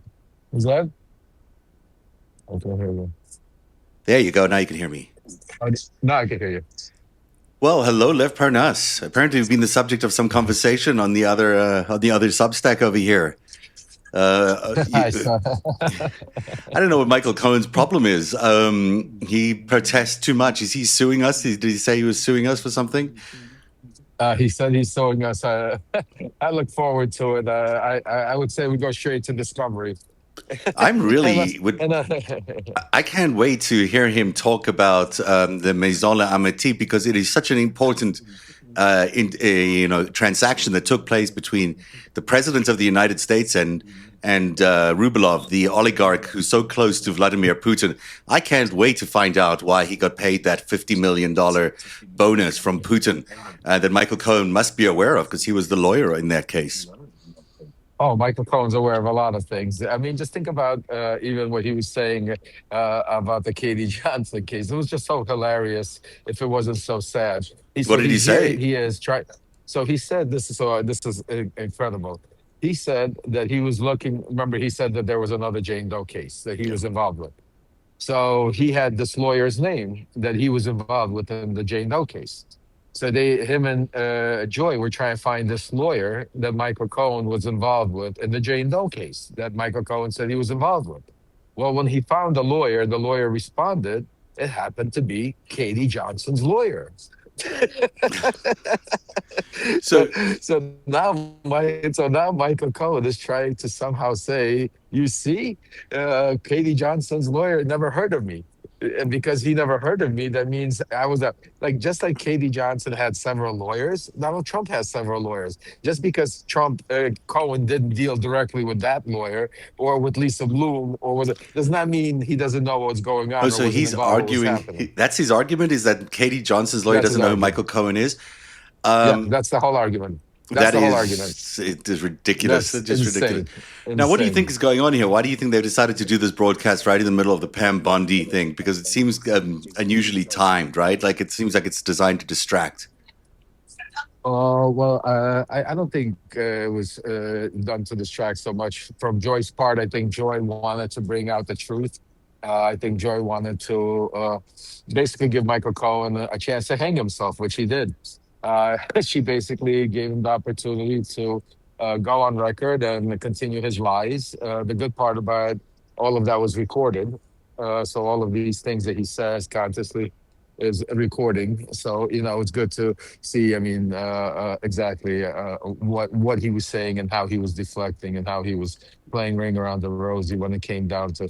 The sad part is the one thing that never comes out of Michael Cohen's mouth that nobody realizes is he never said, let me sit down with the investigators. Hey, Zev, let me sit down with you. Let's figure out what happened there. Hey, Ellie, let me sit down with you, tell you what I know and see. Let me take a look at the files with you together.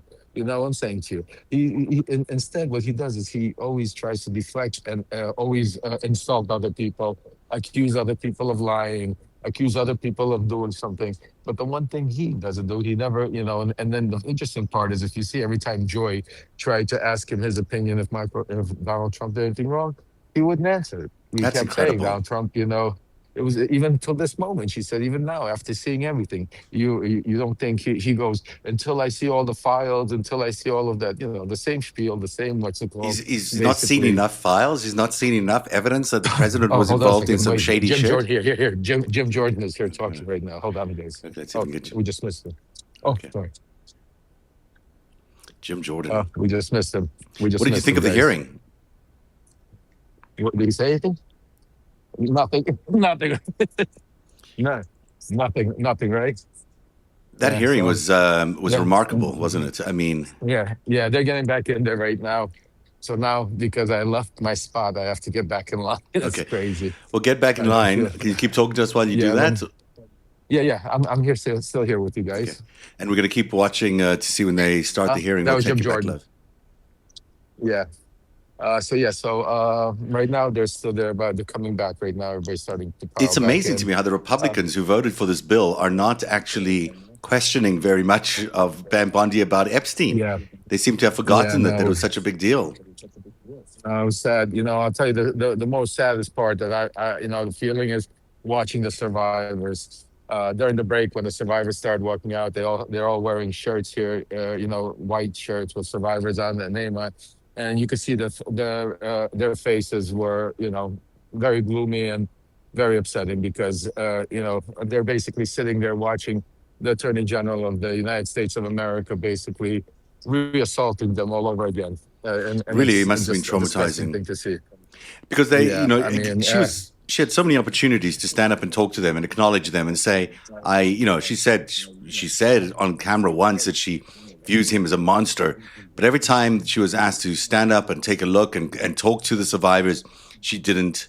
She was happy to talk about anybody else's crimes, open the FBI for anybody else who was sitting on the Congress, even Swalwell, but no mention that the survivors could come and talk to her. She said the survivors should call the FBI tip line instead of coming to talk to her.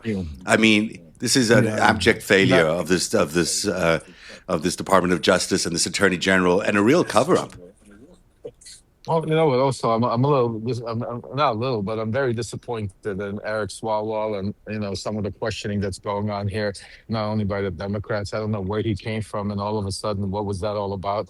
He had an opportunity for 5 minutes to discuss the Epstein files, and all of a sudden he went into a personal issue that he wants to sit down with Pam Bondi, giving her, sure, I'll sit down with you, Eric Swalwell. What was that all about? I mean, it was real soft lob. That was really, really so. I really didn't appreciate that. And then some others over there. I mean, today should be nothing but the Epstein survivors. Today should be nothing but the Epstein case. We should be getting accountability and justice. And instead, and that's why I talk about, we have to clean house in Congress. It's not just the Republicans, folks. It's the Democrats. It's a lot. Some of these people that are sitting there for 20, 30, 40 years have made deals, deals that they give back. That's why you're seeing what's being played out. Is because somewhere down the line, maybe 10 years, 20 years ago, they had somebody vote on something they didn't want. Now they're voting on something that it's disgusting. It's disgusting that, there's no accountability. And that's why we need an overchange of our system of all of these. We need people in there that have, some kind of backbone and are willing to fight. I see it starting right now. No, I think that's the hearing, or there was something else. Maybe it's the hearing. Maybe let's go back and see if that's the full hearing. Yeah, it looks like it started again. So let's take it full screen, and we'll be back with more in just as the hearing continues here on narrative. All right.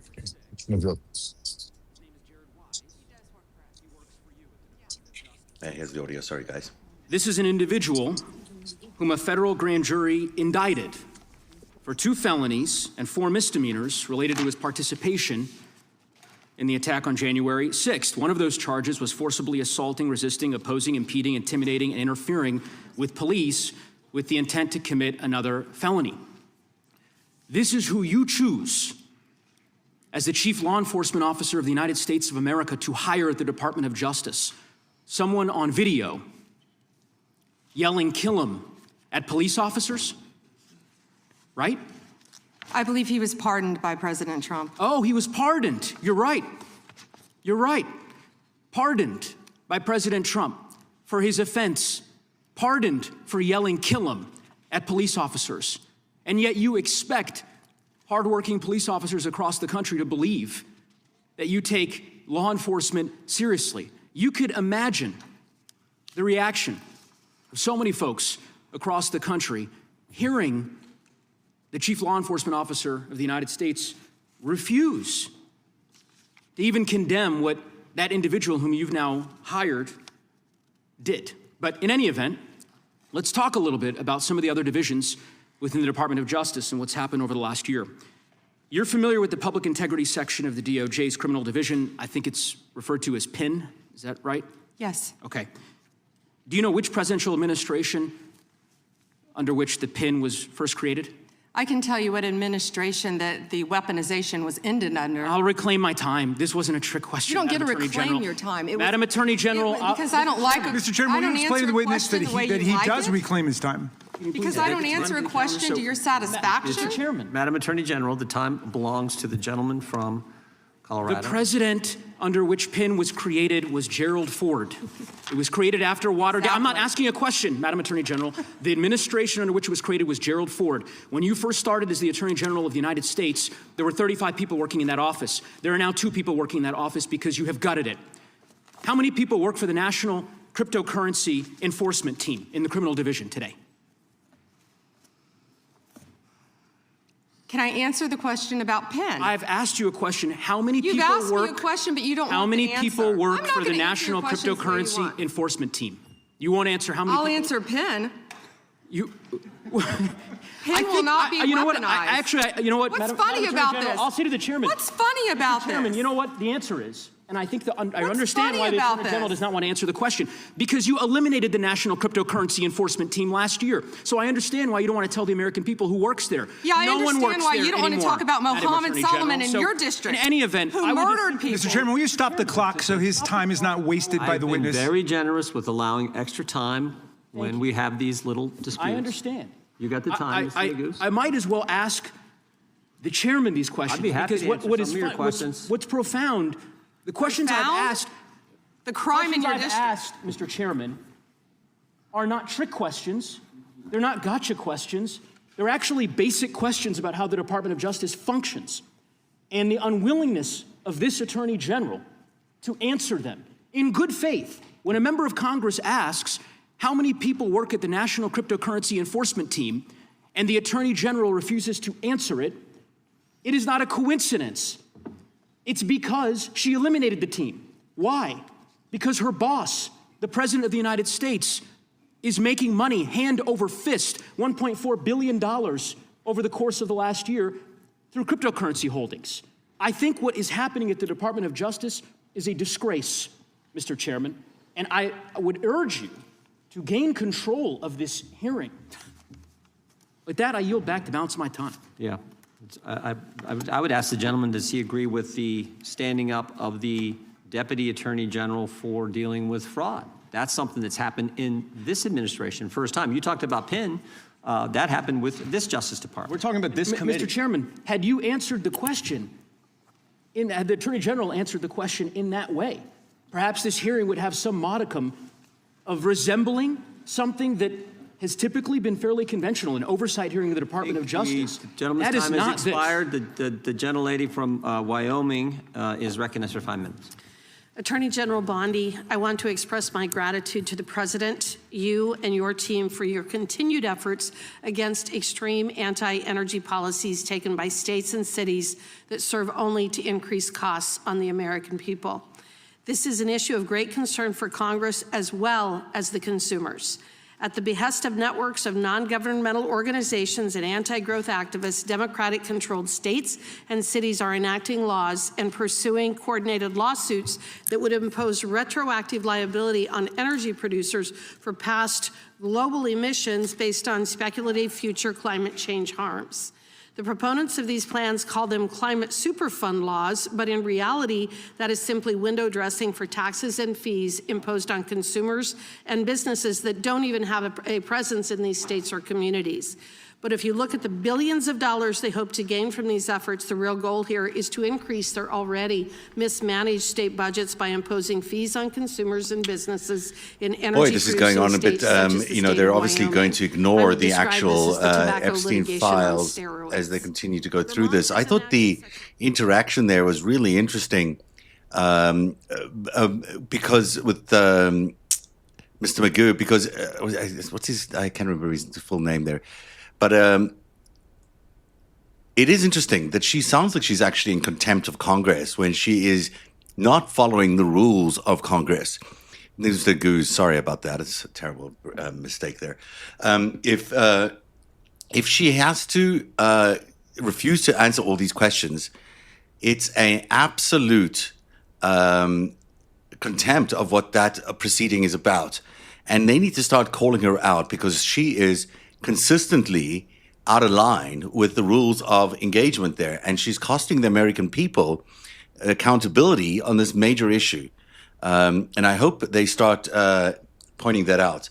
I'll take you back inside there now. Love to hear your comments, and we'll also add some of the other panelists back in. If you guys are watching, Nick or Ellie or Dean, feel free to jump in whenever you want. And we'll keep following Pam Bondi's stonewalling here. President's April 2025 executive order directed the DOJ to identify and act against state laws that burden U.S. energy production. What concrete actions has the DOJ and the administration more broadly taken to carry out this directive? Well, we filed 4 lawsuits. We're filing multiple lawsuits. Many things are pending within this office to carry that out. Okay. States continue to invent new causes of action to pursue state climate lawfare, as is evidenced by Michigan's recent novel claim related to antitrust violations. The city of Boulder, Colorado has also filed such a lawsuit, despite refusing my challenge that they actually forego the use of fossil fuels if they disagree with them so much. Does the Department of Justice agree that these novel approaches require a federal response, and will the department pursue such an approach? Yes, Congresswoman, and we'd be happy to talk to you more about that. Wonderful, Yes. thank you. Multiple climate lawsuits are now advancing toward trial, even in states that rely on those energy forms to provide heat and electricity for their citizens. In fact, in any community, that they all rely upon fossil fuels in some fashion. Is the department actively considering intervention to protect federal supremacy over interstate emissions and energy policy? Yes, we'd be happy to discuss that with you. Thank you. And clearly this is an area in which Congress has a role to play. To that end, I'm working with my colleagues in both the House and Senate to craft legislation tackling both these state laws and the lawsuits that could destroy energy affordability for consumers. To that end, are there any authorities or tools that DOJ and the administration don't currently have at their disposal that would be helpful in that effort that Congress could adopt? Well, we work with multiple agencies throughout the administration, but I'd be happy to talk to you about that more. Wonderful, Yes. thank you. I appreciate your effort in this regard. And may I have 20 seconds of your time Please. before to address something? Yes. Thank you. Your colleague, Senator Neguse, didn't want to talk about crypto because he said I was a disgrace talking about crypto because he didn't want to talk about the tremendous crime in his jurisdiction. He voted no on preventing violence against women by illegal aliens. Yet, on June 1st, 2025, Mohammed Solomon attacked members of the group Run for Their Lives in Boulder, Colorado, where an 82-year-old woman sustained burns on over half of her body and eventually died from her injuries. I believe that she was a Holocaust survivor. She was. The time the gentlelady has expired, the gentlelady yields back, and the gentlelady from Georgia is recognized. Thank you, Mr. Chair. Ms. Bondi, as the Florida Attorney General, attorneys from your office handled the appeal of my son, Jordan Davis's murder, which was denied. As a result of the efforts of those attorneys under your watch, the court actually upheld the life sentence for a man who used prejudice as his defense for murdering my son and scarring his friends for life. Attorneys from your office, under your management, worked hard to remove a dangerous man from the community who terrorized innocent people like my son and his friends. The compassion and respect that my family received throughout that ordeal were critical in helping us keep faith in the rule of law and justice. Based on my experiences, I've seen how strong victim services, sustained investigations, and well-supported prosecutors can make a meaningful difference in the lives of families who are grieving and suffering. Ms. Bondi, just yes or no, would you agree that government officials should be respectful and supportive of victims' families as they mourn? First, Congresswoman, thank you for talking about that, and I'm so very sorry for what happened to your family. Thank you. And yes, I agree with that with all victims, including the ones sitting behind us today. I absolutely do. And Okay. also, thank you for voting yes on the Lake and Riley Act. Thank you for that. Thank you. Okay, so your answer is why the recent treatment of families in Minnesota raises really serious concerns for me. Because shortly after Mr. Alex Preddy was murdered, administration officials referred to him as an assassin and called Mr. Preddy the definition of domestic terrorism. They also lied about Mr. Preddy holding a gun and threatening officers. After Ms. Renee Good was murdered by ICE officials in Minneapolis, administration officials also accused her of being a domestic terrorist and investigated her wife in a clear act of retaliation. The statement Mr. Petty's mother made after the murder resonated with me more than you'll ever imagine. She said that, and I'm quoting, "The sickening lies told about our son by the administration are reprehensible and disgusting," end quote. And I assure you, I know how it feels to hear lies that are told to justify the taking of someone's son. They were used by my son's murderer as a defense, and those lies still affect me today. He was called a thug, and he was called a gangbanger. And the attorneys from your office actually defended my son's name, his memory, and defended his honor. I'm certain that Mr. Petty's mother watched videos of her son, Alex, an ICU nurse at the VA hospital, using his phone to record federal agents. She also watched him getting pepper sprayed, kicked, hit in the head, and surrounded by at least 7 agents before having his gun removed from his waistband, which he legally carried. And she watched seconds later as 2 of those agents shot her son Alex at least 10 times. The administration was quick to spew an incorrect narrative and call him so many things that they wanted us to ignore the truth that we actually saw with our own eyes. Ms. Bondi, will you denounce the statements that were made to tarnish the names of Alex Petty and Renee Good, and will you protect their names like those attorneys back in Florida under your watch protected my son's name? What I will say is we are looking at everything to shed light on what happened that day, and it is an ongoing and active investigation.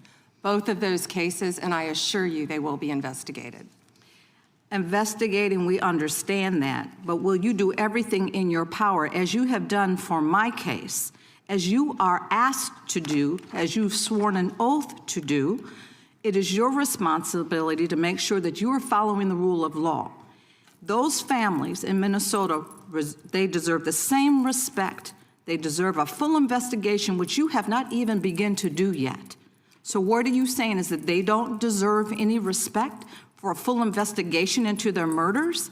Well, that is not incompetence on your behalf. Well, that is the American not accurate. people do deserve better. Non-commitment to defending the rule of law is what we see from you. I will told you we always were stand up for investigating. survivors, and I heard you say earlier when you told us that you will fight for them as well. And based on the information before us, these families have not received the same commitment to investigate what happened to their loved ones, nor have they received the respect that I would expect from the nation's top law enforcement officer. Investigations have been slow-walked, they've been canceled, and the special agent assigned to Renee Good's investigation resigned following pressure from your officials to reclassify Ms. Good's case. Time of the gentle For lady. families seeking answers and accountability, the withdrawal of investigative resources is simply unacceptable. Has expired. The gentlelady yields back. The gentleman from California is recognized. Thank you, Mr. Chairman. Madam Attorney General, I get the sense that we've lost a little perspective here. The most fundamental responsibility of government is to protect the lives and property of its citizens. Now, you cited some crime figures in your opening statement, and I wonder if you could repeat them, because I think it's one of the most extraordinary achievements of the Department of Justice in our history.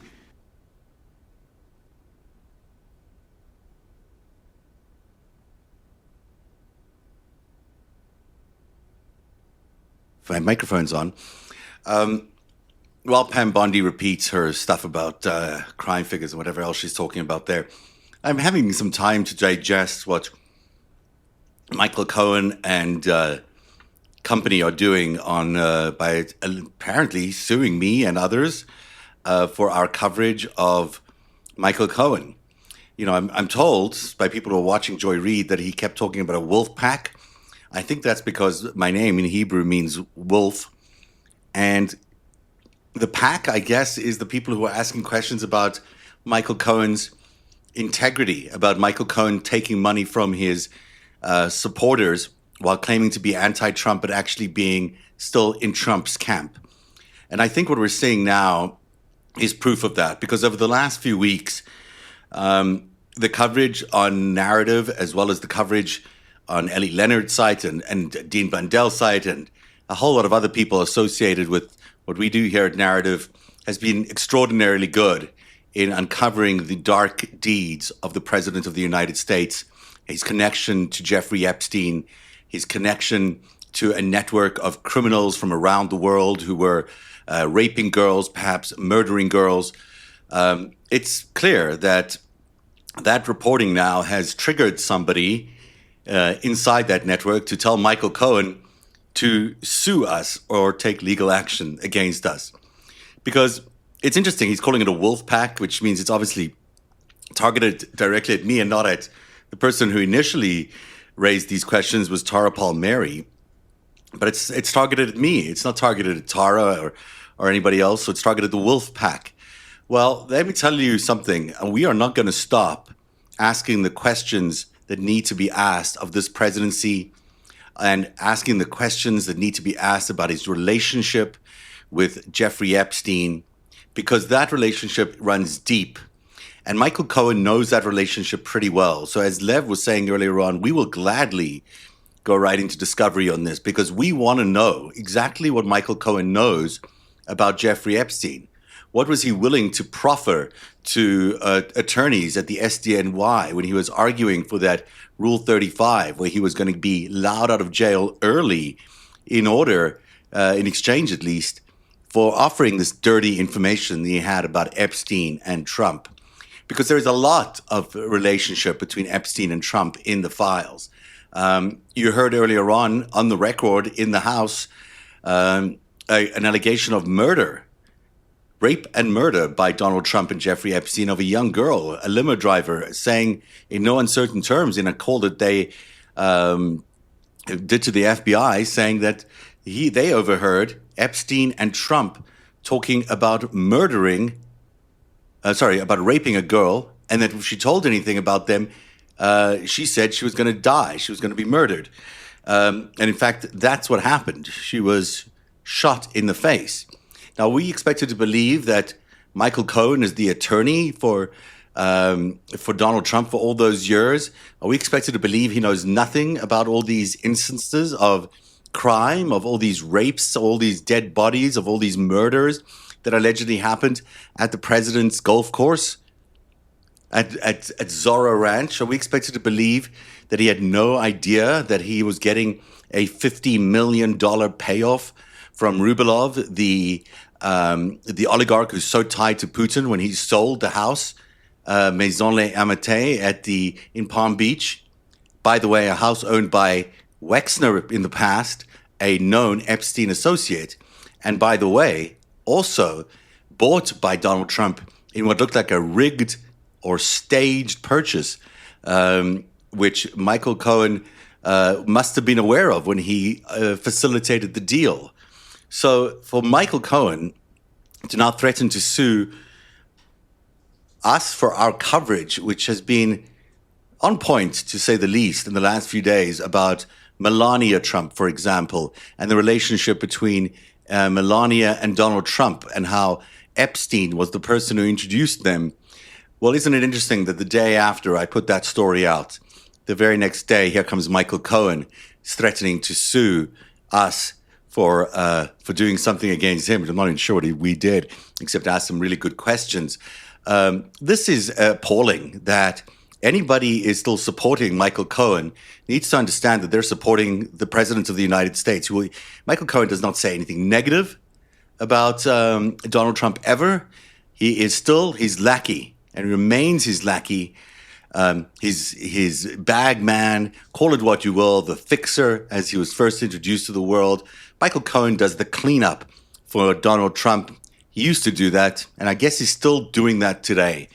That is what is going on, is that Michael Cohen is now threatening to sue us because we are exposing the President of the United States and his relationship with Jeffrey Epstein and the crimes they allegedly committed together and the relationship with Vladimir Putin and the relationship that brought Melania Trump, the First Lady, to the President of the United States. Let's get back to the hearing.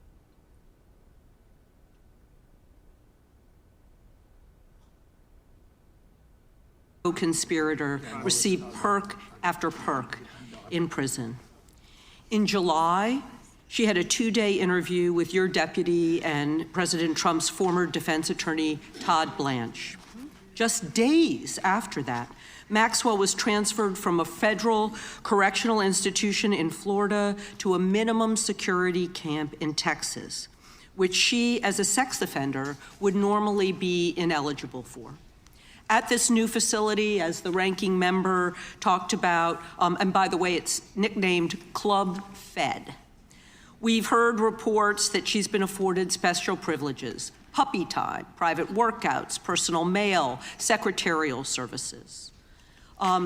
Attorney General Bondi, does a convicted sex offender like Ghislaine Maxwell deserve special treatment and privileges in prison? Yes or no? Let me be crystal clear on this. No.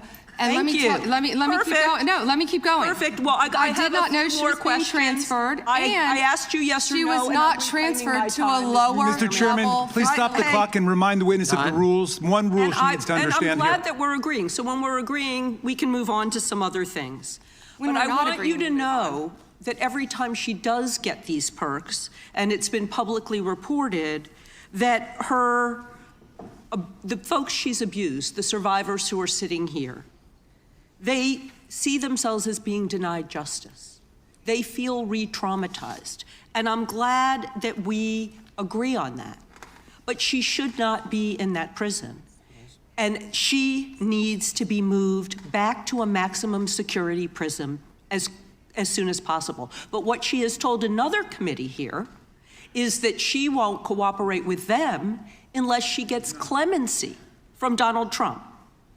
It's just crazy to consider that she can be wielding this kind of influence within the administration.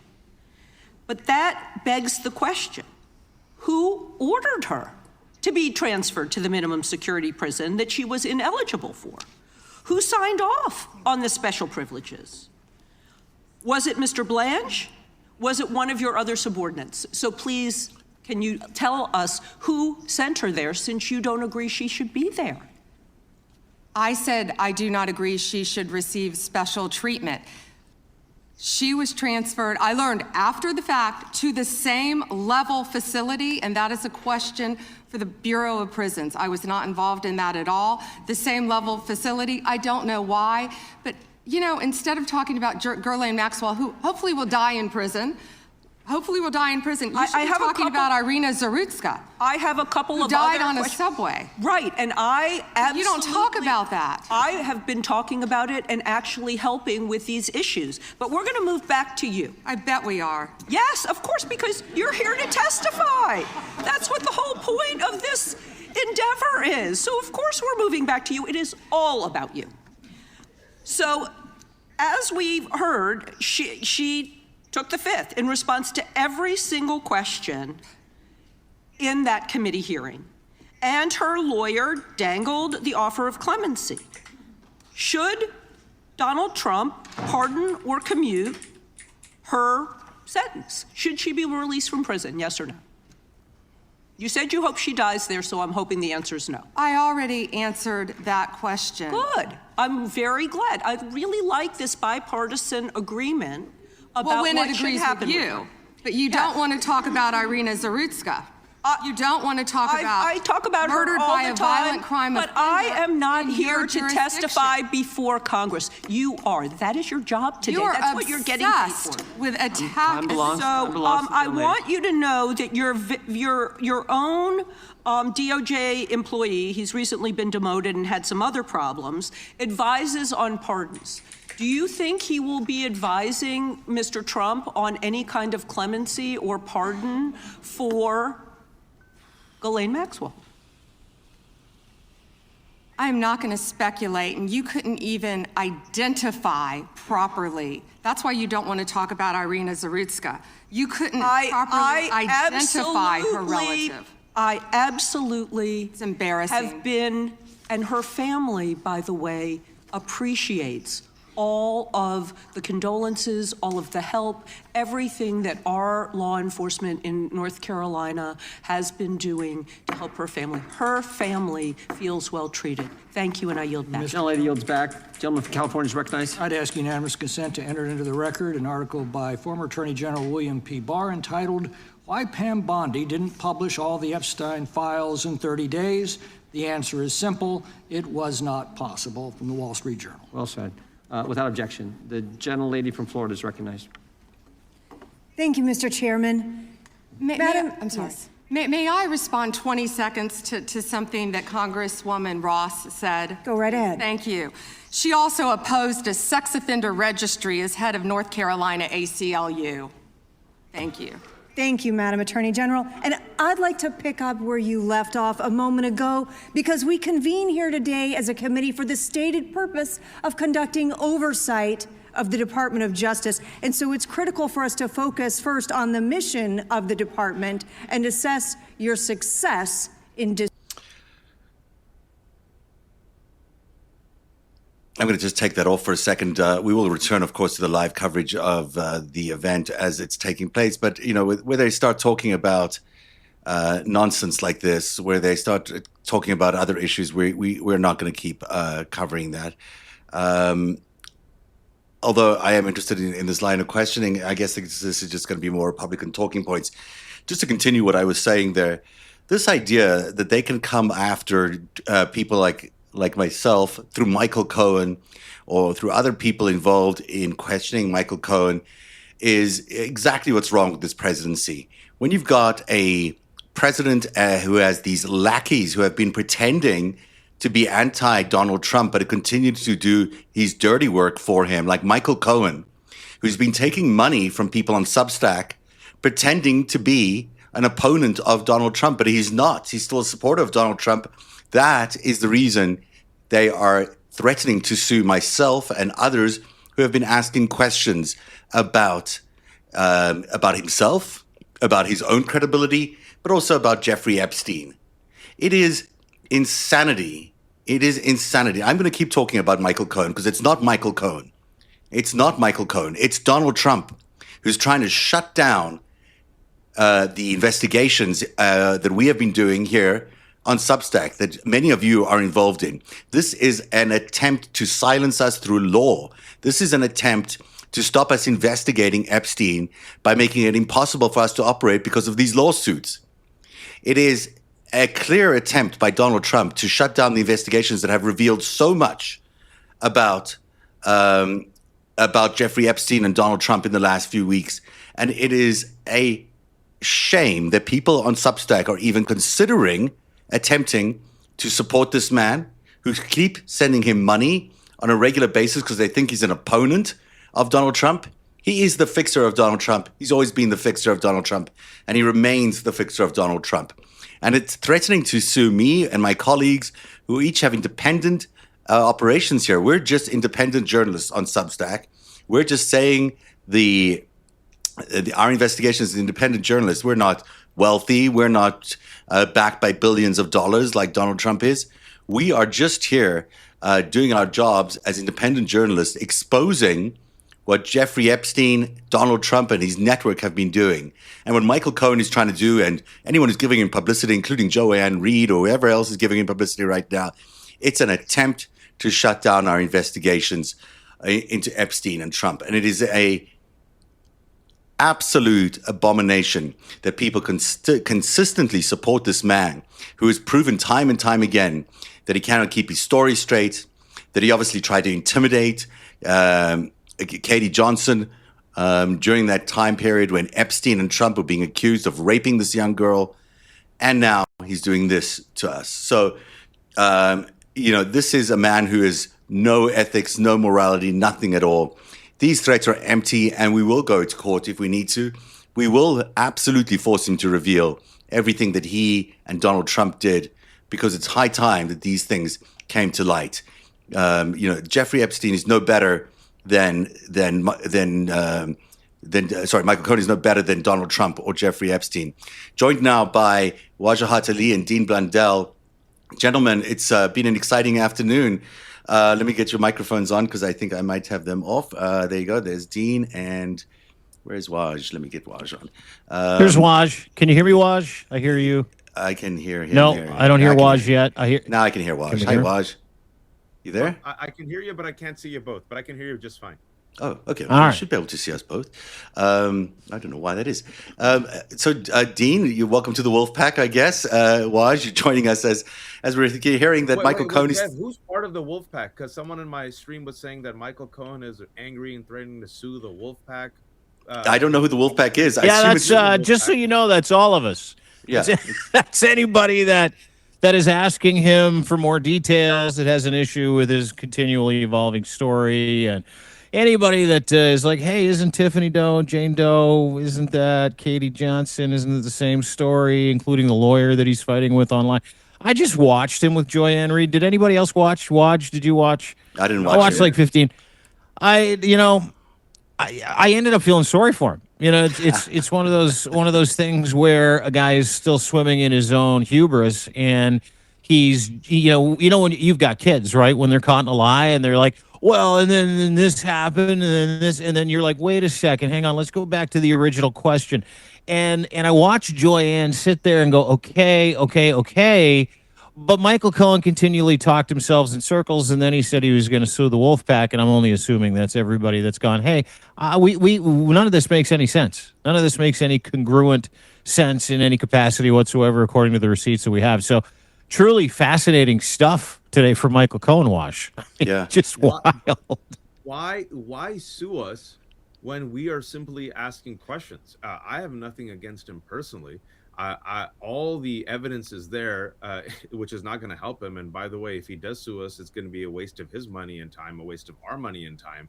And we're probably going to get some money on the back end for him wasting our money and time with the frivolous lawsuit.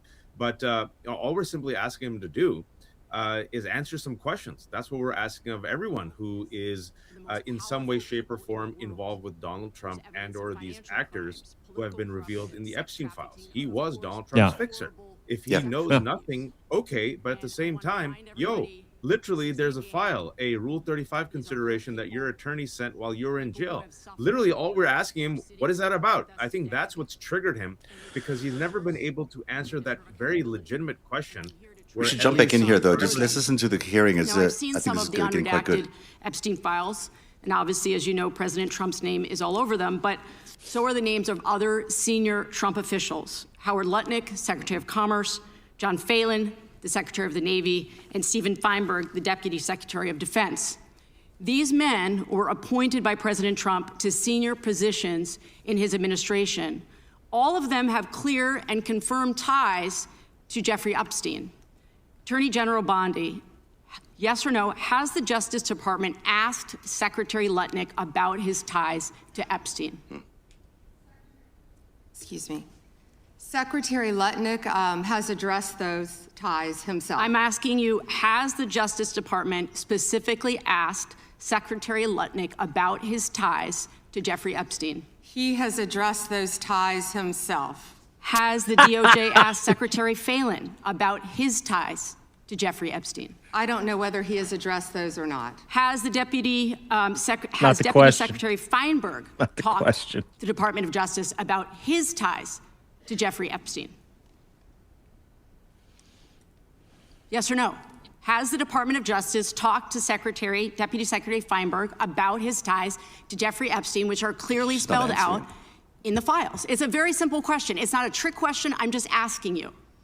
Yeah, I'm stunned that you want to continue talking about. Oh my gosh. Epstein Okay, I'm reclaiming my time. I'm asking you not a trick question, a simple question. Okay, so what is clear is we have evidence. Do you know who Chris Malin is? We have evidence that 3 senior officials within the Trump administration have ties to Jeffrey Epstein. And what does ties mean? I can conclude from what you are saying that you have not talked to them. What does ties mean? I think Americans would be shocked to learn that you are not interested in talking with these officials who have ties to Jeffrey Epstein. What does ties mean? Can you define that? Across the world, prominent men who've been exposed in the files have resigned their jobs in disgrace. and that's a good first start. And that same Disgrace is standard, not saying the word this Chris same Malin. standard should apply here. And Americans want accountability. Who is Chris Malin? Was the president aware? Please stop talking. It is not your time to ask Who was he? questions. It is not your time. I'm reclaiming my time, Mr. Chair. One second. None of this has been good for Pam Bondi. Was the or president Oh, it's aware terrible. I of don't Secretary know. Lutnick's ties to Epstein when he chose him to lead the Department of Commerce? Was he aware? Chris Malin was a Border Patrol agent. Okay, so I'm going to Shot, conclude and that she the president, in never fact, mentioned did him know about his in ties her because he district. was the next door neighbor. Shame on you. Oh, for goodness sakes. You're this from is a tiny, pathetic. beautiful This is state. pathetic, Mr. Committee will Chair. be in order. I am not asking trick questions here. You The got your American 5 people minutes. have a right to know the answers to this. These are senior officials in the Trump administration. This is not a game, Secretary. I'm Attorney General. My apologies, I couldn't tell. Oh. By 2008, we knew that Epstein was a convicted sexual abuser. And we now know that Lutnick went to Epstein's island in 2012. How was that not a deal breaker for the president? And why aren't you asking questions of the Commerce Secretary about what he saw when he was at the island, which he lied about not ever going to? Why are you not asking these questions? And I see that my time is almost expired, so I will say this. Do the right thing, Attorney General. Meet with the survivors. They have been asking for a year. Meet with the survivors. Do the right thing. I yield back. Gentlelady yields back. The gentleman from South Carolina is recognized for 5 minutes. May I have 20 seconds of his time? So that'd be up to the gentleman, but. Absolutely, Madam. Thank you. Thank you. I was curious if you, Congresswoman, asked Bill Clinton that. Didn't see one tweet, not one. I didn't see one tweet when Joe Biden was in office about Bill Clinton.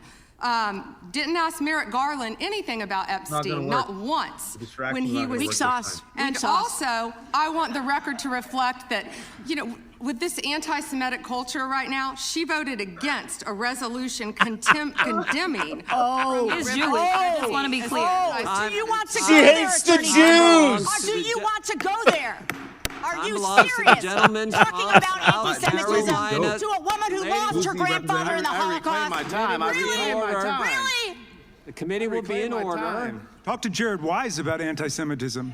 The ranking member knows that. Can I get like 30 seconds? Representative I She is- think the whole committee knows. I've been very generous in making sure everyone gets their 5 minutes in the Attorney same. General, I'm going to talk about sanctuary cities for a second. Which Sanctuary cities. Oh, yeah. Let's not, That let's one let's guy not wants talk to talk about about sanctuary sanctuary cities. Let's talk cities. about Yeah, let's- Epstein here.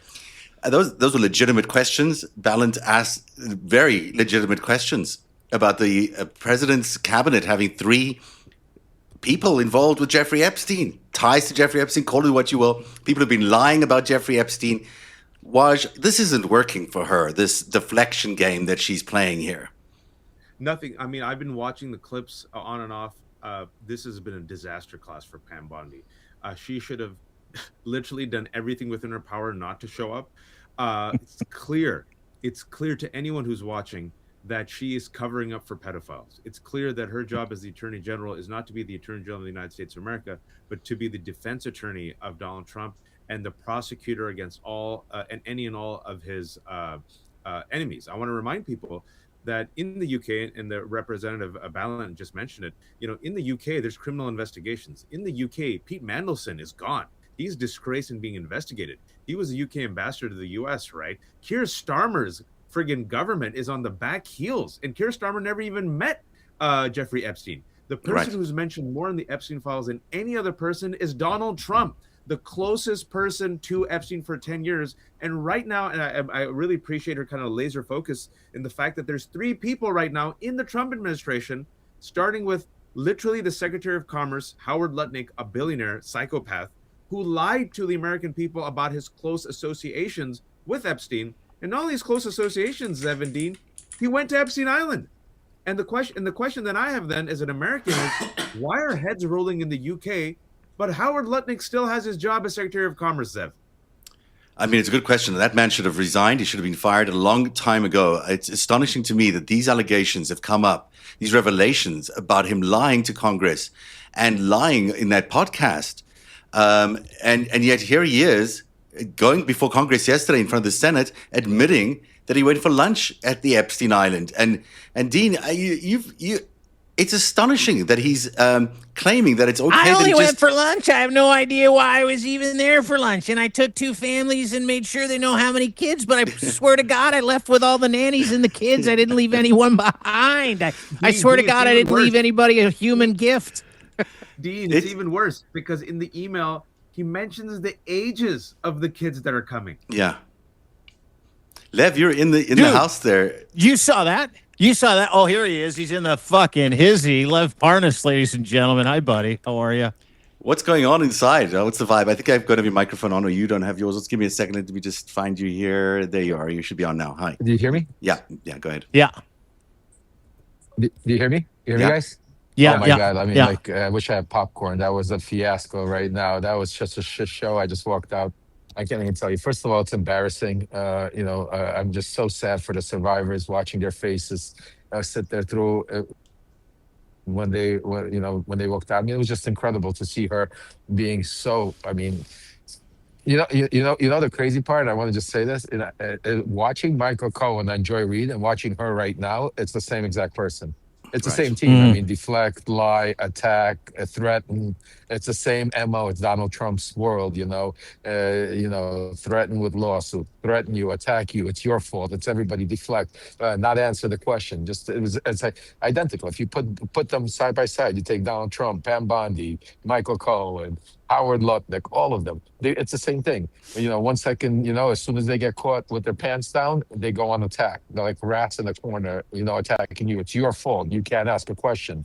It's disgusting. And you know what? I hope he sues us. I really do. And if he doesn't sue us, maybe we'll sue him. Finally, because I really want discovery. I want to go get to the bottom of, which lawyer he spoke to and what lawyer called him and what. I want to know about the $50 million paycheck that Trump got from Rubalov. I want to know why he got that paycheck. And Michael Cohen was in the middle of that case. I want to know. Yeah. Yeah. Oh, well, dude, there's so many questions we all want answers to, right? Like, we want answers to the questions that Pam Bondi was asked. But, Lev, you're center square there. You're sitting right behind it. Every question that she asked, she avoided like the fucking plague. And the excuses got worse and worse and worse. Like, we're sitting here watching it, and I'm looking at Waj's face, and he's like, she's fucking out of gas. Like, it's over. She's got nothing. What was the reaction from the victims that you were sitting with today? I mean, it was just terrible. I mean, especially at the break when you saw them leaving, watching them walk out. I was walking out, following them, and they looked all deflated. They all looked down, deflated. Some of them didn't even come back, I think, after the break. So, I mean, listen, it's the fact that they're allowing. I don't even know what the point of the hearings is if they're not holding her to answer the questions. I mean, it's really disgusting. But I'm waiting to see Congresswoman Crockett. See her questioning. I'm curious if she's going to hit her with the stuff that we gave her. Zev, Ali, you guys put together. So hopefully it goes into the Zorro Ranch and other stuff. Yeah, there are lots of questions. What did you make of the anti-Semitic thing that she said at the end there? I mean, if I heard the Congresswoman correctly, she's a daughter of a Holocaust survivor? Granddaughter. Yeah. Granddaughter. Yeah, she said, the Congresswoman said. She lost her grandfather in the Holocaust. And this is, I mean, it's the same MO. So again, like I said, we could, if you just take away the name and take away the face and take away the voice, but their actions, everybody in Trump world speaks the same language. It's threatening, it's deflecting, it's lying, it's accusing, it's, blaming everybody but me. It's the same exact MO. It's disgusting to watch. It's just again, after Representative Balint said that, she stormed off. She was that pissed. Yeah, she looked really mad. Rep Balint did? Yeah, she took off as soon as you said she stormed out of here. But there's so much more to your corrupt tenure as Attorney General. You directed prosecutors to investigate elected officials in welcoming jurisdictions, and you got thrown out of court when you sued Chicago, Cook County, and Illinois. You directed prosecutors to prioritize low-level immigration cases while gutting enforcement against corporate criminals and public corruption. You revived draconian You're law talking of about public corruption, 1798, Whoa. which should There she be goes. repealed to illegally send people to a torture prison in El Salvador. You fired over 100 immigration judges, including the assistant chief immigration judge in Chicago, without cause, and installed unqualified military judges whom you instructed to deny asylum in violation of the law. You prosecute the president's enemies like Jim Comey and Tish James while giving impunity to federal agents who are murdering and brutalizing and terrorizing constituents, including in Chicagoland, in my neighborhood. I saw it last year firsthand. You and Kash Patel covered up the murder of Silverio Villegas Gonzalez in my district by ICE agents. You tried to investigate Renee Good instead of the ICE agent who murdered her, and you tried to cover up the murder of Alex Preddy by CBP agents. You bring fake charges against protesters like the Broadview Six and Marimar Martinez, whom your administration labeled a domestic terrorist. This is the Montessori teacher who lives in my district, while protecting thugs who terrorize us and DHS authority. That's what you do. Protect and enable the criminals who are plundering our society and destroying what's left of democracy and the rule of law. Epstein accomplices, mass DHS thugs, corporate criminals, Tom Homan, Eric Adams, insurrectionists, the list goes on. And you talk about fighting crime, but you protect any criminal who helps you and Trump turn our country into an authoritarian gangster state. And after all this, nobody supports you. I'm not talking about Democrats, I'm talking about conservative judges who are condemning the rampant lawlessness at DOJ under your leadership. Your prosecutors are quitting in droves over being forced to prosecute low-level immigration cases, including in Chicagoland.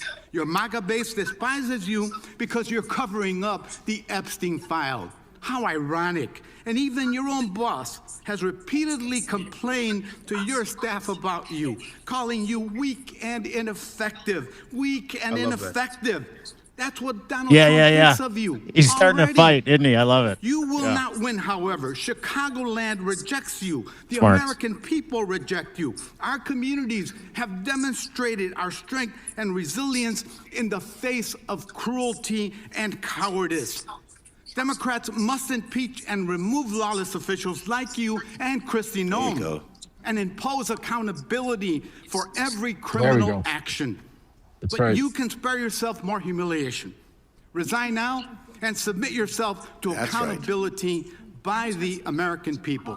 Mr. Chairman, before I yield back, I ask unanimous consent to submit for the record this Wall Street Journal article dated January 12, 2026, entitled, "Trump has complained about Pam Bondi repeatedly to aides." Thank you, and I yield back. That is the kind of stuff we need to be hearing about.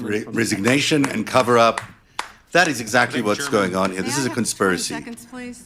Yes, ma'am. Thank No. you. Let's hear the she wants 20 opposition seconds. research. Thank you. That's absolutely Yeah. right. That they're not running. This will be the for, dumbest fucking he's not 20 running seconds for of your office life, by the again way. Yeah. Because, well, I don't know why you're not running for office again, but after the filing deadline,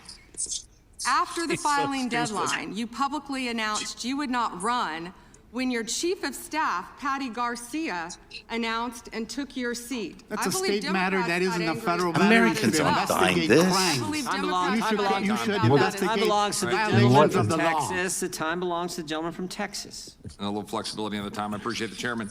Madam Attorney General, am I correct that under your leadership, the Department of Justice has prosecuted cases of non-citizen voting? So it's false, as some of my Democratic colleagues have claimed. Okay. It doesn't happen. This guy doesn't even need a hood to be a member of the KKK. Yeah, I mean, it's just too Right, much. he just walks right in. He just Yeah, he walks in and everybody's like, "Hey, dude, you got your hood," and he's like, "No, I got no hood. This is just my face."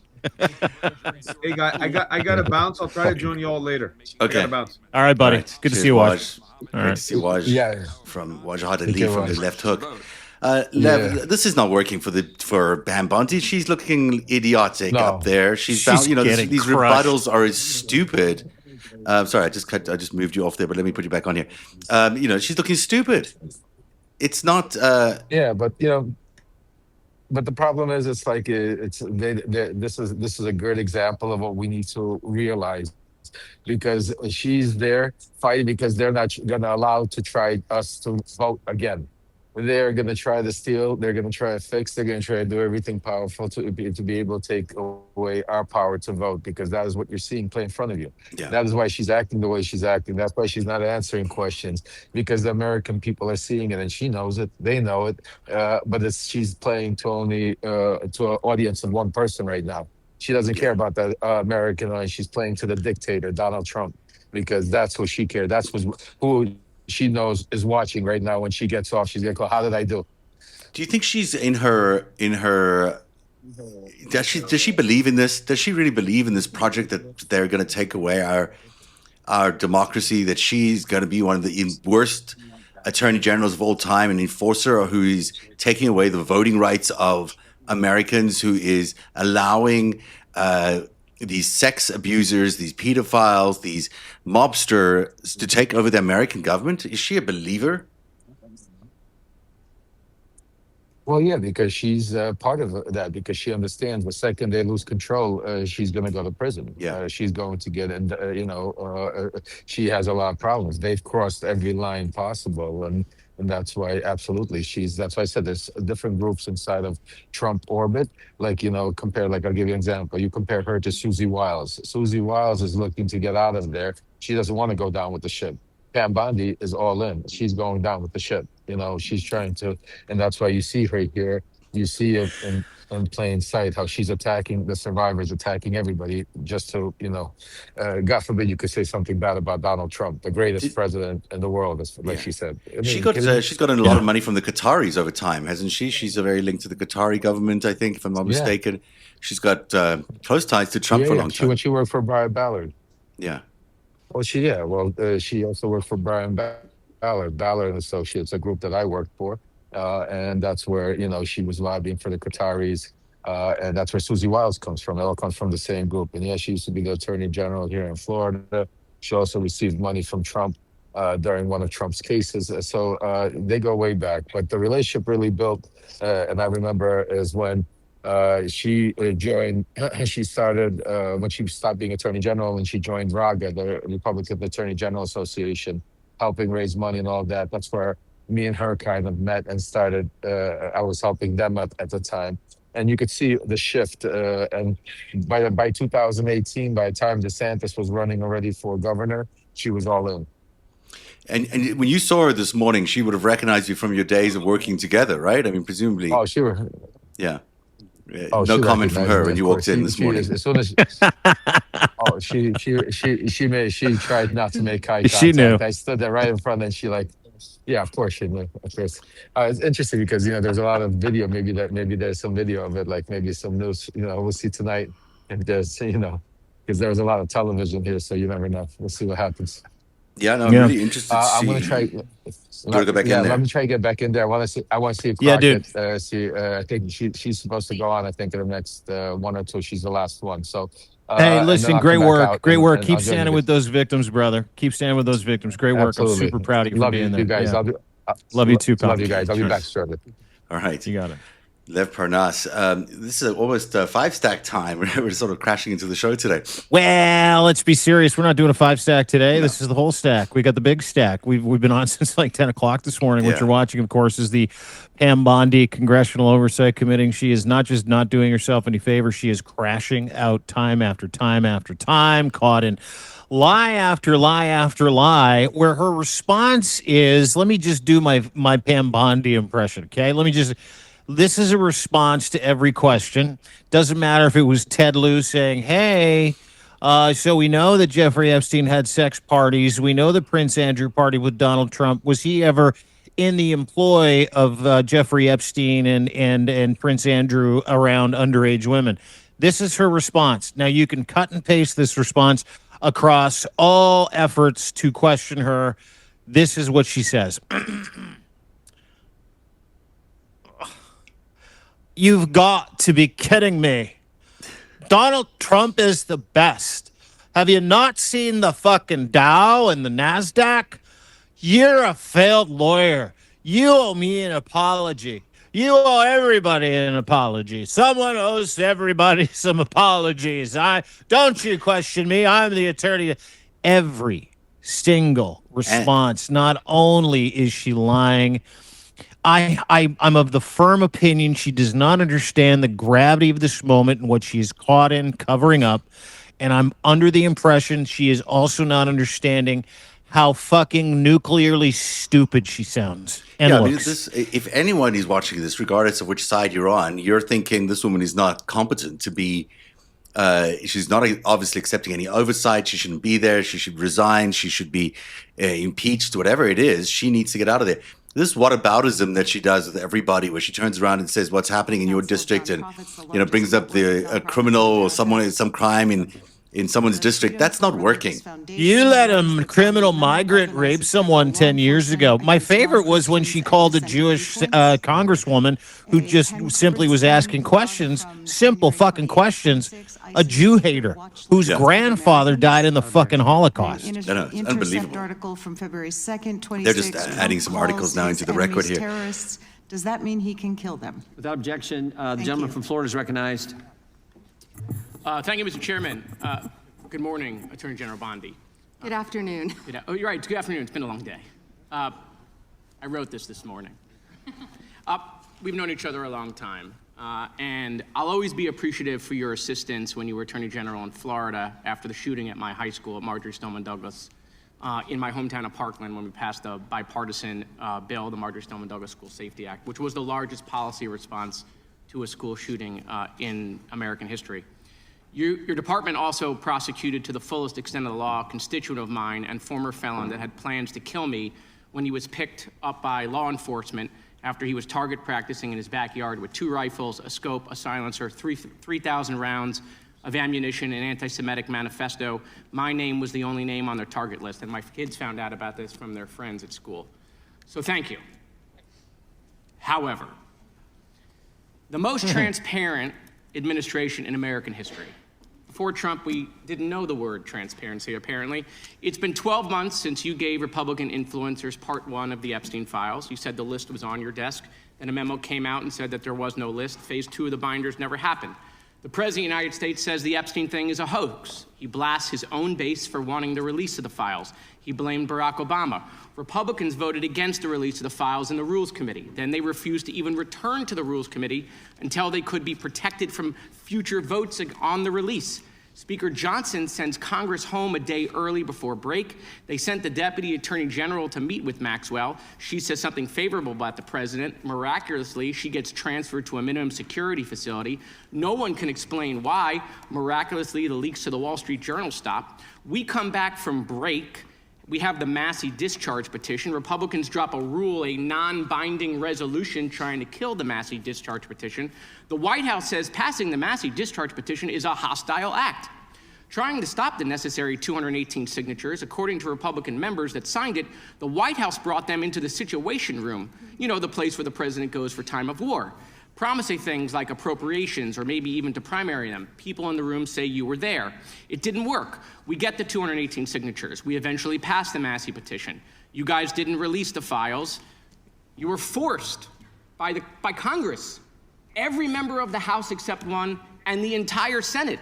The reason the president signed it is because it was a veto-proof majority. We can't agree on anything, and yet the entire House but one member and the whole Senate forced the administration to release the files. Kash Patel under oath said to Senator Kennedy, the FBI is not in possession of any credible evidence that Epstein trafficked girls to anyone but himself. We know now that's not true. According to documents, Epstein had a worldwide sex trafficking ring. Girls from Poland, Czechoslovakia, Russia, Paris, modeling agencies sending him girls. He even had a relationship with a summer camp where he groomed girls at a picnic table. Ghislaine Maxwell says 29 Epstein associates cut secret DOJ deals. Turns out there is a list. 6 names readily available if you unredact them. Co-conspirators named, but we got them when you unredact them. Maxwell recently tells a House Oversight Committee that she wants clemency to release more names. Kash Patel under oath said Trump's name appears less than 100 times in the files. We now know that's not true. Trump's name appears more times in the Epstein files than God's name appears in the book about God. Okay, by the way, this is the Trump Bible. Move over to King James. Trump's name also appears more times in the Epstein file than Harry Potter's name appears in the 7 books about Harry Potter. Lutnick says that in 2008 he went to Epstein's home, says he had a massage table in the living room, that Epstein said he got one every day, that it was the right type of massage. He and his wife decide to leave and say they'll never be in a room with him again. Howard then says, I'm sure the Epstein stuff is all on video. He was the greatest blackmailer of all time. Well, how would Howard know that? But now the files are public, and in 2012 we found out that he and his family are on Epstein Island after Epstein pled guilty to state charges. I'm from Florida. I take my family to Disney World, not to Epstein Island. There are documents in the files that dispute the president's claim that he kicked Epstein out of his club. Allegedly, the president said that he asked Epstein to leave. Supported now, that's disputed though, statements from the manager of the club. Now, Madam Attorney General, I have like 25 seconds left. So because I'm curious, and I'd like to see you flip to the Jared Moskowitz section of the binder. I'm interested to see what staff provided on the oppo on me, and because we're in the Olympics, I'm going to give it a grade. I just want to see how good it is. So give me your best one.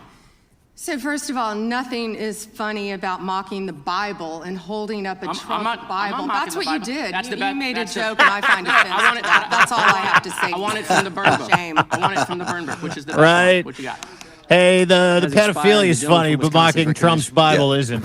That is. Thank you. Yeah. First of all, I'd like to clear something up that was said earlier and is frequently said and is manifestly not true. And that is the supposed small number of crimes committed by immigrants or illegal immigrants in the country. Okay. That has been. Now we're down to the old fat white patriarchy dude talking about them coloreds. Yeah, the coloreds this did all is that, great, all that man, criming. but let's talk about them fucking coloreds and the criming and all the shit. While I sit here in my diaper because last night I had too much bourbon and some beef jerky. That's what we're gonna hear out of this fat fuck. How much bourbon is this man drinking? You know, it's fascinating. Moskowitz did a good job there. I want someone to check this guy's browser, too. I can guarantee someone this old and white with this kind of toupee has some questionable shit on his browser. Absolutely. Sure. Absolutely. Late at night with the bourbon. Yes. You know, there she is. She's attacking, she's attacking the Jewish woman for being an anti-Semite, the one with the Holocaust grandfather. And then she's attacking the other one for mocking the Bible, for saying that Donald Trump's name is in the Bible is in the Epstein files more times than God is in the Bible. I mean, that is astonishing.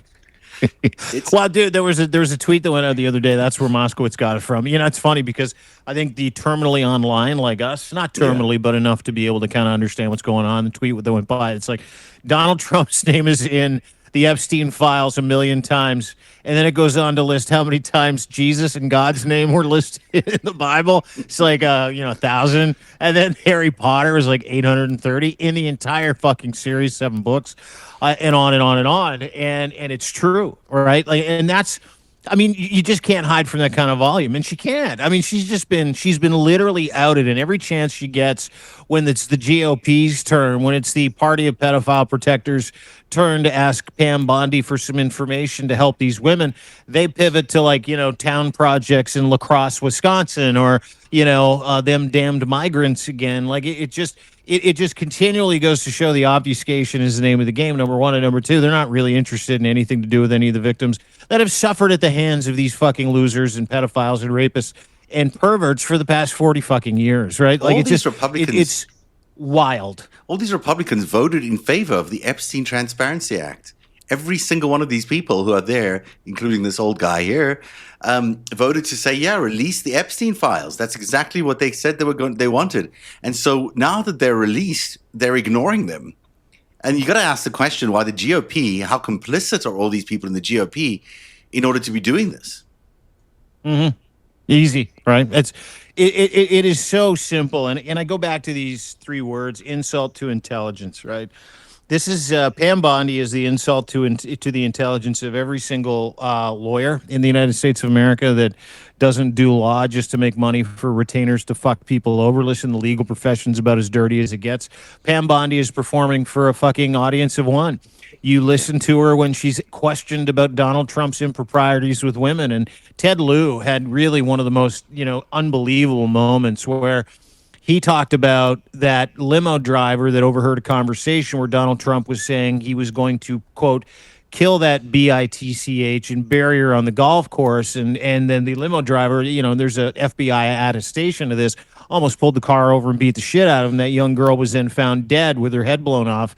And it was ruled homicide, not suicide, by NYPD a number of weeks later. Ted Lieu brings this up, and Pam Bondi just insults him, obfuscates, talks about how great the president is, and then rolls into this fucking thing about the economy of the United States. Yeah. If you watch Donald Trump deflect, it's the same thing.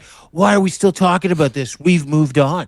We're now talking about the Arc de Triomphe. We're now talking about immigration levels that nobody's ever seen before. We're talking about 21 trillion because it's all a lie. All of that is a lie too.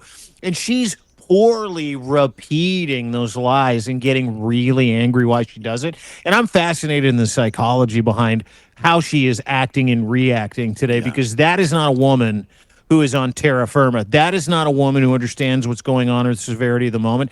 That is the woman who is taking everything and saying, fuck it, I'm going to throw all my shit in the middle and I'm going to go down with the ship. But that ship, she doesn't understand what that means. I really don't believe she gets it. You know why I think Michael Cohen is coming after us? You know why I think Michael Cohen's because of the Melania story. I am, and that's why it's surrounding the wolf pack. So it's naming me as a sort of, because they want to make sure that I know that the Melania story that I put out, linking the fact that Jeffrey Epstein introduced Melania to Donald Trump as an escort, that is the story that they fear the most. That is the biggest story that they... Oh, we lost you, Dean. I'm not sure if you're coming back, but we lost you. But let me tell you, that is the story that would have gotten under their skin the most, because the potential story is that the president and his first lady might be a spy, and not only that, she was introduced to him as a prostitute by Jeffrey Epstein. That is the story that would have weaponized Michael Cohen against us. I can guarantee you that's where, well, I can guarantee you, but let's listen in. This will be good. Here we go. There's Goldman. Which is required by the bill. Now, obviously, there are 3 million documents, so I didn't get through much. But one thing I didn't see was the client list that you said you had on your desk a year ago. I did, however, find a couple of important documents. An 86-page prosecution memo from the Southern District of New York and a draft indictment from Florida against Jeffrey Epstein's co-conspirators. For reasons that I cannot understand nor are permitted by the bill, they were still redacted, even for members of Congress. So, Ms. Bondi, will you commit right here to immediately providing those two documents in unredacted form to members of Congress? Not a complicated question. Well, I guess it is for you, because you have a law degree and those are privileged. Okay, they're not privileged, but we will discuss that later. I also found an email that I have right here from Jeffrey Epstein to Ghislaine Maxwell that was unredacted, and it included notes of statements that Donald Trump made about his prior relationship with Jeffrey Epstein. Now, there is no reason for this to be hidden from the American people.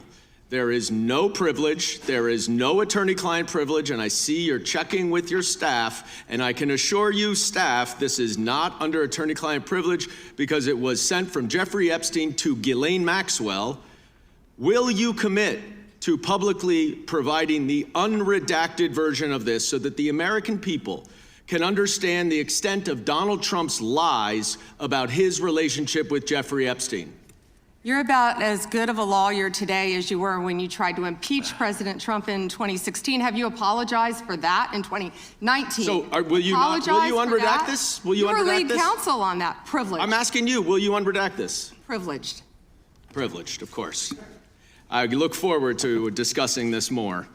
Now, these are obviously improper redactions. And let me stop for a minute. I'm talking. If they're not privileged, quiet. Don't yell at me. If they're not Mr. Chairman, would you stop the clock? This is on your time. It's not on Mr. Goldman. They're not Even though privileged, you used your improper redactions, you'll like my answer. to If we continue review them to and they're not protect privileged, Time belongs to the we will member. be happy to release them. We'll after stop the review. clock. We'll stop the clock.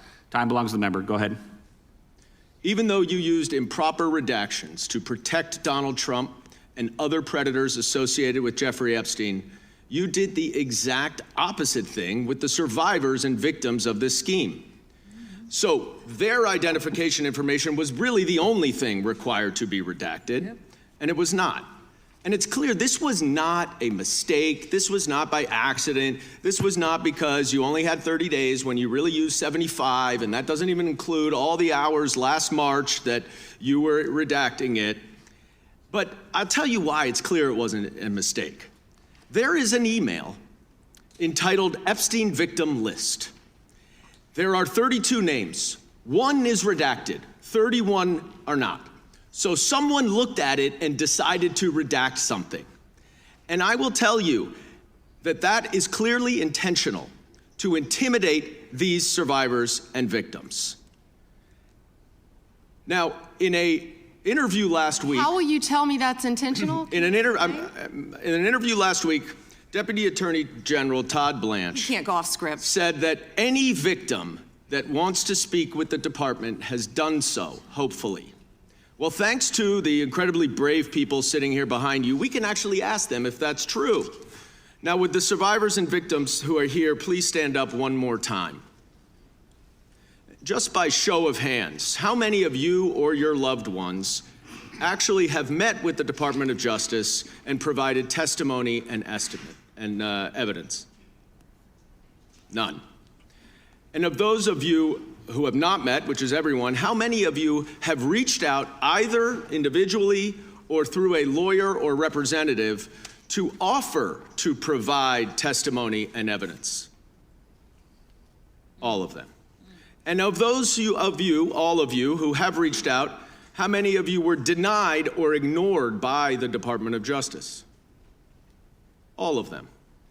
And despite the shameful and despicable efforts by Ms. Bondi and her department to intimidate you, how many of you are still willing to speak to the Department of Justice? All of them. Well, Ms. Bondi, it looks like you have some more witnesses to talk to. Gentleman's time has expired. And I yield back. We will go to the good gentleman from North Carolina, Congressman Knott. May I have a moment, Congressman? Yes, ma'am. Thank you. Let's see what she has to say here. Here we go. Here's the photograph. This is why he wanted to repeat everything that had been said previously on Epstein. This is his state, New York. You probably don't even know who this is. Wahid Mohammed from Afghanistan. Yes, because I'm no longer a prosecutor. Convicted of assault. Wow, he represents New York. Wow, yet he doesn't care about the illegal aliens convicted of crimes. Assault and homicide. No longer a prosecutor, so he doesn't care about his constituents. Here we go. Arson, El Salvador, Miguel Palacios. Oh, sorry, Dean, 1 second. Herman Flores Your microphone's Romales, off. Mexico. Rape. Let's talk about the 70% of immigrants who are detained without a criminal conviction or arrest. Stop the clock. Stop the clock. Time belongs to Congressman I think your Knott. microphone's off. Thank you, Mr. Gene. Chair. Madam Attorney General, I want to be sure that the American people understand exactly what we're referring to when we talk about sanctuary policies. They are often framed in sort of innocuous terms like, we refuse to take part in immigration law. And when you All right, let's quieten that down. Dean, I could hear you trying to talk, but I couldn't hear you. Your microphone might be off. I'm not sure if it is. No, your microphone's still, no, you're there. No, I don't know why I can't hear you. Go figure. Okay, I'll just put this back up while we figure that out. exercise. Is that not correct? Yes. It's unbelievably active. And in terms of breaking down these terms, I want to break it down as clearly a term as I can. What is a federal detainer? for the American people? Please describe it. A federal detainer is when someone is held in federal custody. Yes. And when a federal detainer is issued to local law enforcement, they are obviously in local or state custody, correct? Yes. And federal officers take note of that apprehension and they say, we want to come and apprehend him or her to deport them. Isn't that correct?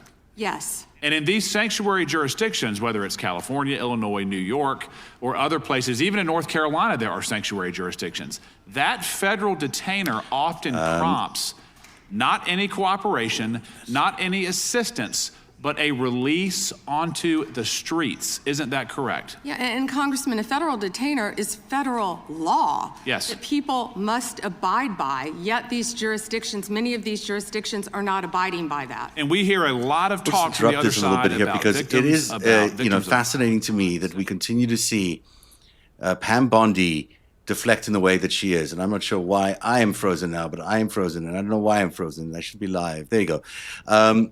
It's astonishing, isn't it, that she continues to deflect in the way that she does. I mean, most of these people can think of two things at one time. They're Congress people. They can walk and chew gum at the same time. They can absolutely understand that these events that are local crime events are happening in their region, and at the same time understand that there's a cover-up around the Epstein files. Pam Bondi is not capable of doing those two things. She is only capable of attacking people for these local criminal incidents that she's trying to deflect to, instead of being able to do two things. She should be able to talk about local crimes, and she should be talking about the fact that the Epstein files contain huge amounts of criminality, allegations against the President of the United States, against Jeffrey Epstein, against Ghislaine Maxwell, and that there are now 3 sitting secretaries with relationships to Jeffrey Epstein in the files. So, it's Howard Lutnick, who yesterday admitted that he lied to Congress. That is a crime to lie to Congress about his relationship with Jeffrey Epstein. Plus 2 others are involved in relationships, ties to Jeffrey Epstein, who knows. And I guarantee you, the more we look at it, the more we will discover that there are even more. Because it's just clearer and clearer and clearer that they intend to cover up everything they can about Donald Trump and Jeffrey Epstein, because that is the core of the story. These 2 people are criminals who were in association with each other for many, many years, often committing crimes together that included raping young women allegedly, young girls allegedly, and potentially also, we are hearing today on the record in Congress, potentially alleged murder. Now, if those things turn out to be true, that will explain why Pam Bondi is out there covering up today. But Pam Bondi will also be found guilty of a crime for this cover-up, because this is a massive cover-up, the biggest ever in American history. The fact that for hours and hours today, she has been obfuscating, deflecting, criticizing everybody else, but not for 1 second does she acknowledge that the President of the United States is in the Epstein files 1 million times. That should tell you everything you need to know about the fact that the Department of Justice is currently involved in a massive, massive cover-up. Which there is broad bipartisan agreement. The importance of ensuring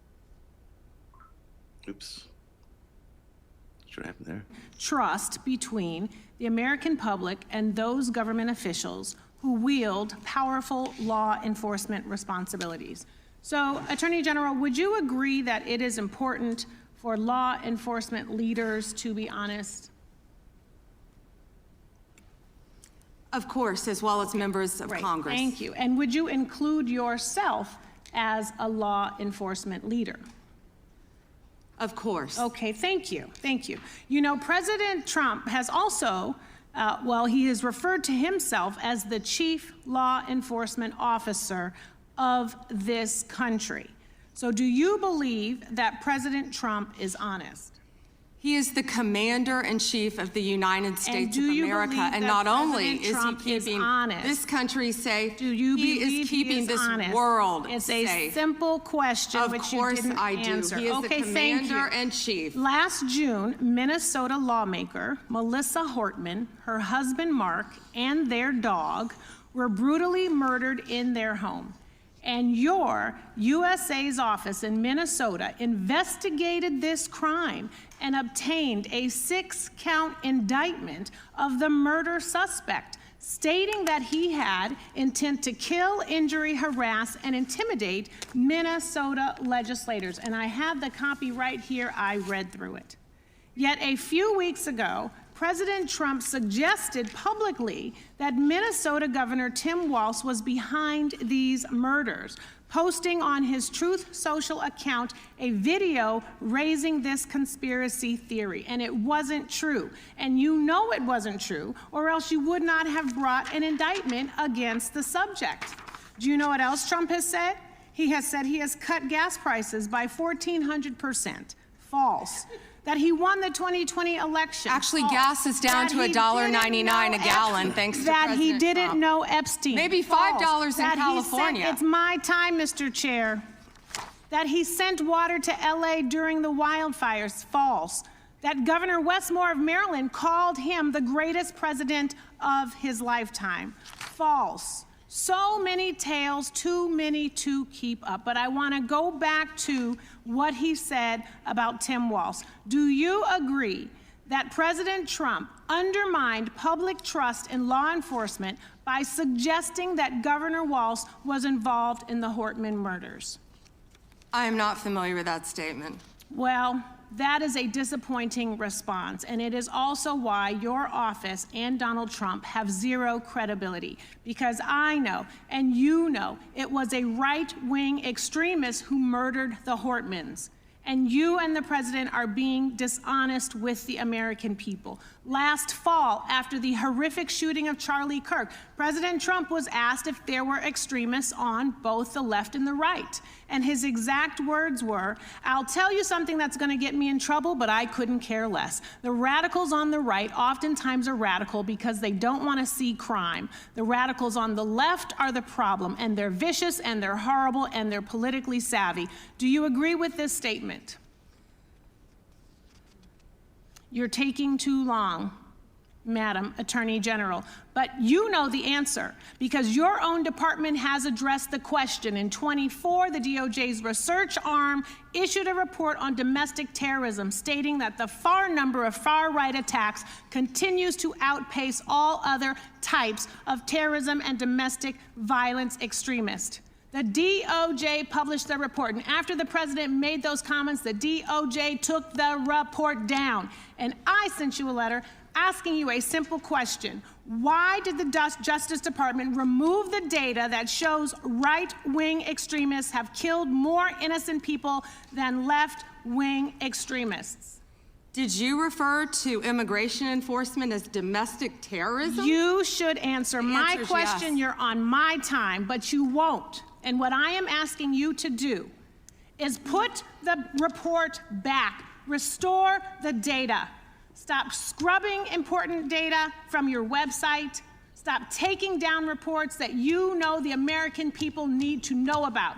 There are violent, dangerous people out here with real threats, and the dishonesty from your agency comes from the covering up of these threats that could hurt American people and put our lives at rest. Do better. And with that, I yield back, Mr. The lady yields back. The gentleman from North Carolina is recognized. May I have one moment? Her district includes Culver City, and she's not talking about believe any these Republicans. crimes in her district. I can't believe they're giving this woman time in their questioning when they were the ones who voted for the Epstein Transparency Act. Where the hell is that vote? What was the point behind voting for the Epstein Transparency Act if all they're doing is lining up and giving Pam Bondi cover-up time? If you live in a district where you think your Republican congressman is doing anything helpful to you in terms of the Epstein Transparency Act by voting for that Epstein Transparency Act, that was just a charade. These people don't want the Epstein Transparency Act. They don't care about the Epstein files. They don't care about the victims. They don't care about the sex crimes. They are just covering up for the president of the United States. Nick Sparrow is back with us. Nick, you've been watching all day. It's quite a shit show, as you pointed out. Yeah, it's a shit show, and it's propaganda from the administration. We knew that Pam Bondi was going to, like you've talked about, is be for an actor of one, is to talk her entire time about, or to deflect and lessen any impact Trump may or may not have had in the files, which we know he had at least 1 million appearances have been redacted of his name within the files, which I think should be like the top fucking story from all of this. I do have to call out and shout out the state of Vermont for Representative Becky Ballant again. Always so good. She's coming always out so good. and just speaking truth. She came out so hard and so forcefully, and she met the moment. She is meeting the moment.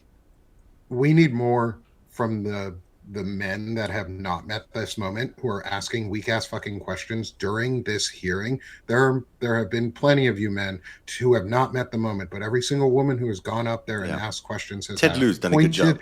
Has asked hard. Yeah, there are some men, definitely, like Ted Lieu. But like Jerry Nadler, you came out real soft in the beginning. Eric Swalwell, you didn't even ask about Epstein, and I'm like, you teed it up perfectly. And then he just completely dropped it. To have her admit about perjuring herself, or Kash Patel being caught in perjury, because he said no, definitively no. That's perjury, because he knew there was over how many instances there are, 1 million instances. You could have kept going, but Becky Ballant did. She went in hard these last questions, and you can tell who she's really pissed about, who Pam Bondi is most pissed about, who has asked questions. It is the women, or it is Jamie Raskin, or folks Garcia like that. did really well. Who are coming in, and asking really hard questions, and then the only thing she can do at the end of it is go, well, but your state has this. Well, but your state has that. Yeah, we have 10,000 people watching this Substack stream, which is probably the largest Substack stream we've had here at Narrative, but we're also associating with Banner and Backbone, Dean Blundell, Lev Parnas, Wajahat Ali from the Left Hook, Ellie Leonard from the Panicked Writer. We want to thank you all for watching today, because it's with your support that we're able to provide this coverage. Thank you for your subscriptions, your paid subscriptions. Thank you for your support. And also, thank you for hitting those hearts and sharing this as wide as you can, because the coverage you're getting here is obviously very different than the coverage you're getting elsewhere. We're not allowing the Republicans to stonewall the coverage. We're not allowing the Republicans to filibuster with their nonsense. We're bringing you the Epstein story as much as we can. And where there are points where they're stonewalling, we're adding context that is very important for everyone to know, that this is a cover-up.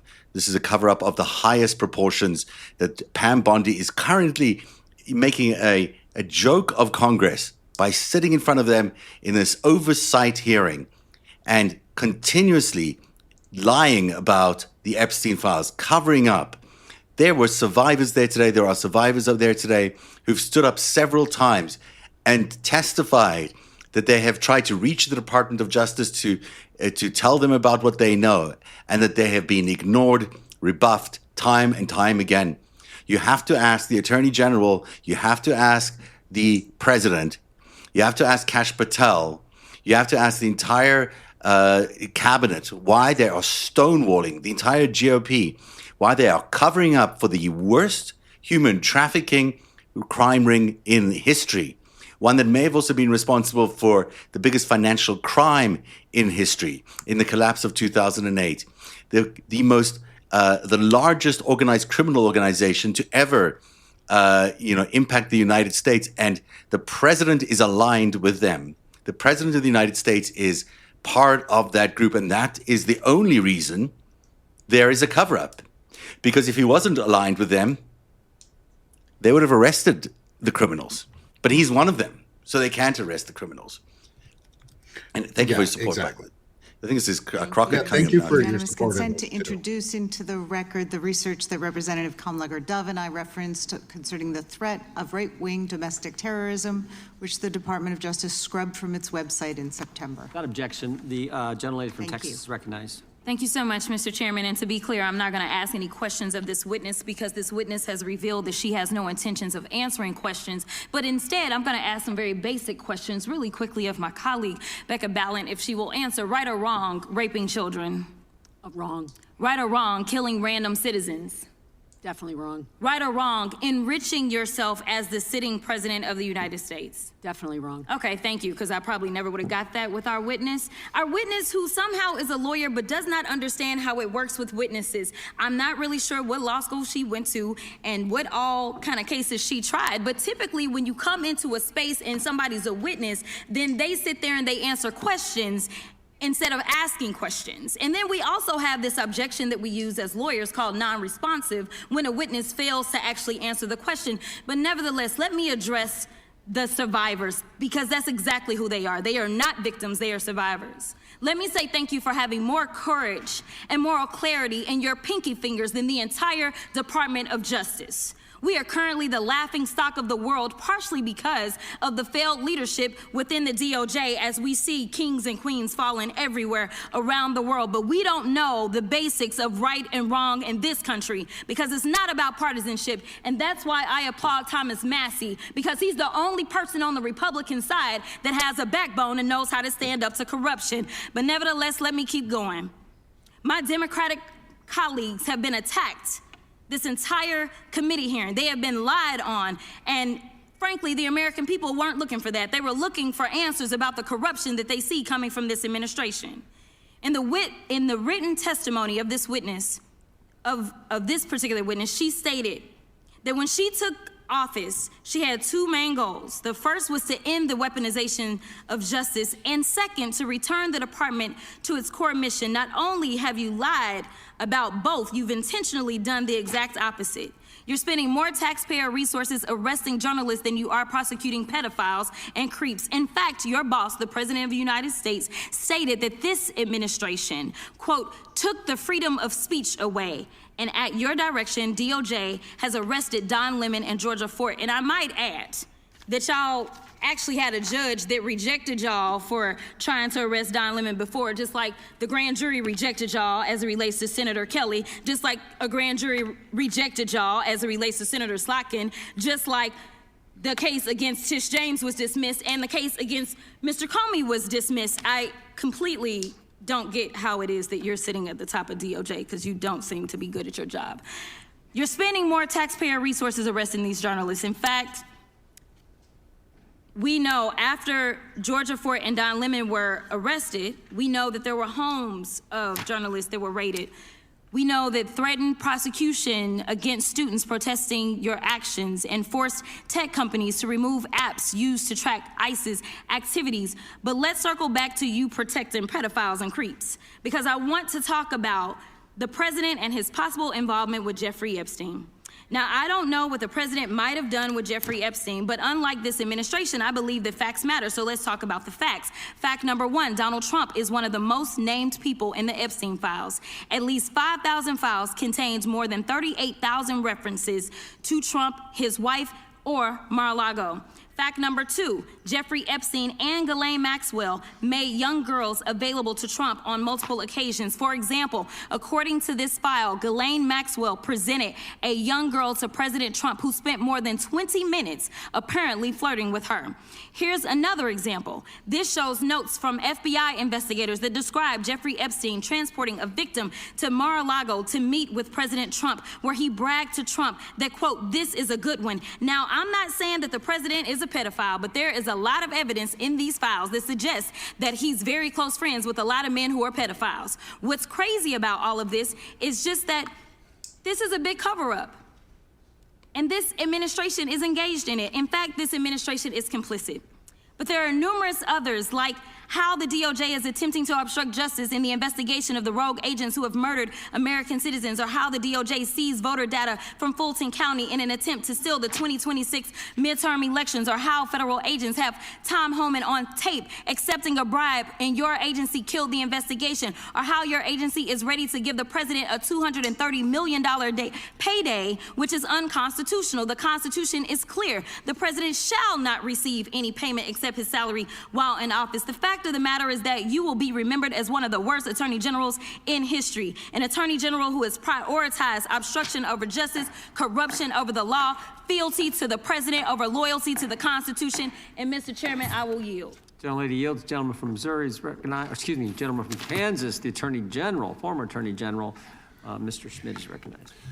Thank you, Jordan Mr. Chairman. looks like And, he hates General his Bondi, life thanks when for being Jasmine here. Did Crockett you have anything speaks, you wanted to say and before we? That's an I energy do. that Thank I you, love. Congressman. Just Thank listen you, to her my response, friend, because for that was many amazing. years. I find it interesting that she didn't even want to try, Congresswoman Crockett, to ask any questions, because she certainly did not condemn her leader, Hakeem Jeffries, for taking money from Jeffrey Epstein after Epstein was convicted.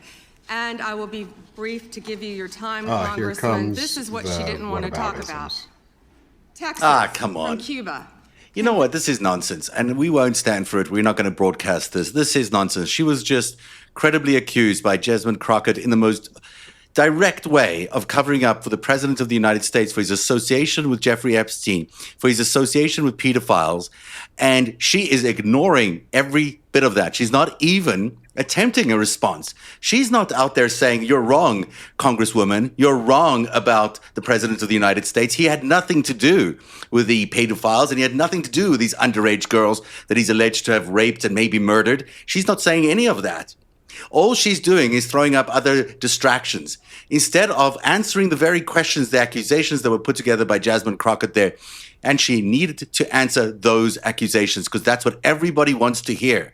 Everybody wants to know what the president did with Jeffrey Epstein.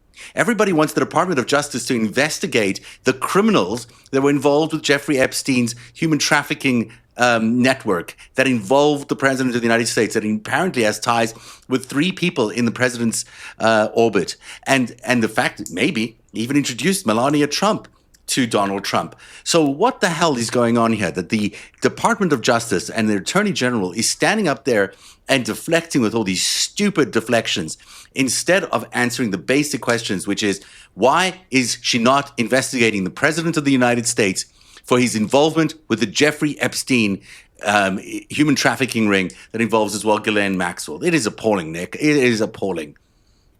Yeah, and I'm glad you shut off the commentary of the Pam Bondi and the Republicans, because it's not worth listening to. It's not worth listening to them just make shit up and lie, because that's just spreading their propaganda and peddling their bullshit. And I'm tired of, like, I'm so fucking tired of this garbage. The Jasmine Crockett, Representative Crockett, spent her 5 minutes laying out facts, laying out factual, so many brutal pieces facts of information, things that we presented, our communities, Zev Shalev, Ellie Leonard, put together, and their teams and their volunteers and people in the community, all of you all made sure that Jasmine Crockett came armed to this hearing with real facts, with information that was in the documents, with real evidence. That's going to make a difference. That's going to make absolutely. The other two is fantastic, because, and she was armed with information that this community put together, and it's so important that you recognize the efforts of everybody, because it's been a crowdsourced effort to everybody to help arm these Congress people with enough information about what's really going on. And those facts came out in what she said there. It was actually everyone should be modeling their behavior yeah. off of Jasmine Crockett. What Jasmine Crockett just did, that is the standard. That is the minimum bar you should now be modeling yourself off of in the remainder of this hearing and moving forward. Jasmine Crockett is an energy that every other Democratic member needs to match. Tom Massey is matching it on his side. every other member of the Democratic Party, especially any who are on the House Judiciary Committee, should be matching her energy at all times. Absolutely, because it's so true that when you feel the air deflate is when they start talking about all these other things, which I know are important in most cases. I don't think it's important necessarily for Eric Swalwell to have spoken about his own issue, that he could have grabbed he could have done that 5 minutes behind the scenes. Yeah, she would have spoken to him. Obviously, she would have spoken to him. Yeah, it's not like she would, but he used his public time. It's not like he's an Epstein survivor who she would have ignored them, who she's not acknowledging at all. Yeah, like, this was he would have gotten her time. What we learned today is that there is a cover-up. There's a massive cover-up. And it's not a small cover-up. It's the most serious cover-up in the history of America. It's a cover-up that's threatening our democracy today because it's helped install a president that is corrupt, a president that is working to harm the American dollar so he can install cryptocurrency, a president that is on his way to burying the crimes that he and his network of friends committed that may have included burying actual people. I mean, there's evidence in this. There is so much violent crime in the Epstein files. All the rape. It's so violent. Sorry to cut you off. No, please go ahead. I'm a dad. I've got 2 kids. I've got a daughter. Like, even if I didn't have a daughter, women are literally over half of the fucking population. Like, females in general, whatever side, female presenting people are over half of the population in the world. Over half the population.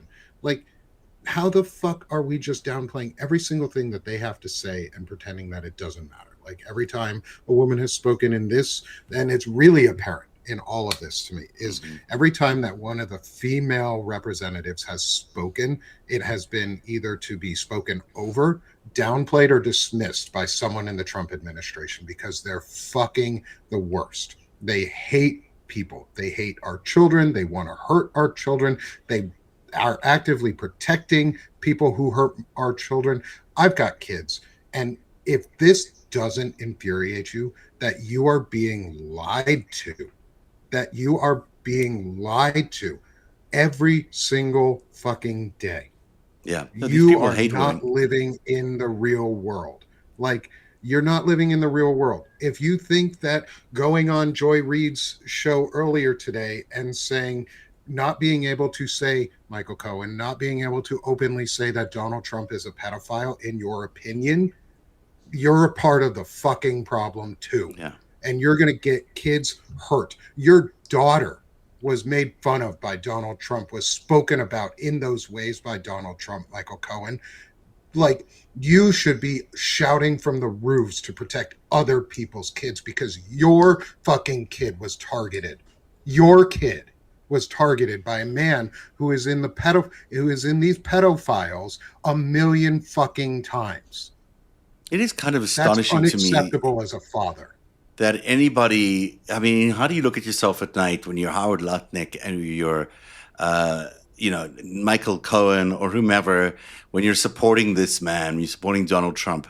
And, the fact that they're now threatening to come after us is a direct relationship to the fact that we've been exposing this Epstein stuff. I'm convinced of it. I'm 100% convinced that this has got nothing to do with what Michael Cohen, or what we asked Michael Cohen some pretty innocuous questions about his involvement, which he clearly was involved in some illegal things.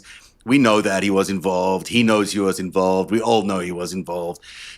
He's a well-known perjurer. He's perjured himself on the public record several times. He's had several judges accuse him of lying, and several prosecutors refer to him as the biggest liar of all time, the greatest liar of all time. I think someone referred to him in one court proceeding. This is a man who, and Nick, if you have to go and do some parent things, I totally understand. No. That's all right. He was just coming in and asking some quick questions. But, Michael Cohen is not coming after us because of that, because he knows he's the biggest liar of all time, or at least has been accused of that. So he's coming after us because the president has put him on us because we're exposing the truth about Jeffrey Epstein. Because all the last few weeks, we've been doing a lot of work exposing what's in these files. And whether it's you, Nick, or Ellie, or Dean, or Lev, or whomever, we've been going through these things with a fine-tooth comb and uncovering horrific events that the President of the United States would love to shut down. And that's why on this day of all days, Michael Cohen decided to go to Joanne Reed and blast us and say that he wants to launch a lawsuit against us. I mean, go ahead, launch a lawsuit against us. Fine. If you want to launch a lawsuit, we will meet you, but you had better be prepared to respond to every single accusation about every single question. Why you were involved in a $50 million money laundering effort by the Russians, why your boss was getting a payoff from Dmitry Rubelov, the oligarch who is very close to Vladimir Putin. Why did he give Donald Trump $50 million for that house? What exactly did Donald Trump do to earn that $50 million from Vladimir Putin and his oligarch, Dmitry Rubelov? Because he must have done something. And Michael Cohen, you were in the middle of that deal. So you were the guy negotiating a deal that involved a $50 million illegal money laundering thing. Now, I don't know about what you're accusing us of, but I suspect what we're saying you did is an actual crime. Like, it's an actual wrong thing to have done by the law. I don't think you're allowed to facilitate the deal of a $50 million payoff to a businessman by Vladimir Putin and his oligarch, Dmitry Rubelov, and yet you did. And you continue to tell us that that deal is normal real estate work. That is not normal real estate work. That is being involved in a massive crime. That is conspiracy. That is being involved in furthering the criminal intentions of Vladimir Putin. So I'd be happy to meet you and discuss all those things because I think you've got a lot to answer for. And yes, there's a lot to answer about Katie Johnson. Absolutely. Why did you send private investigators after someone who may have been, who was involved in, by the way, the Katie Johnson allegation, which came out during the election in 2016, which would have sunk his presidency, involved the most gruesome allegations of rape by the President of the United States and Jeffrey Epstein, including this horrific thing where she asked him to wear a condom allegedly, and he threw money at her, said, get a fucking abortion. That apparently is the allegation that's in the court record against what Donald Trump did to Katie Johnson. And that would be okay, understandable that maybe one of those isn't right. Maybe that's not true. Maybe one incident, maybe that didn't happen. But this happens again and again and again in the Epstein files. We learn about Donald Trump raping underage girls violently. And we learn about people involved in sex parties at where he's involved in the sex. And some people are dying and get killed because of the rough sex. And they get buried out on the back lot. How many quotes are there with Donald Trump is mentioned where there is a reference to getting buried on the 18th hole or that's where the other C words are buried. This is everywhere in the Epstein files. This is a violent administration whose leader of this government right now is allegedly a violent criminal who's raped women and who may have been involved in the murder and burial of women who are young and maybe imported from other countries, so they had no way of saying anything. This is what we're dealing with here. This is not normal. This is not a normal presidency. And yes, Michael Cohen, I'll be glad to meet you in court to discuss those things, because no doubt you were, for many years, his fixer. And if that's the man you were fixing for, you can pretty sure that you were fixing some pretty bad things.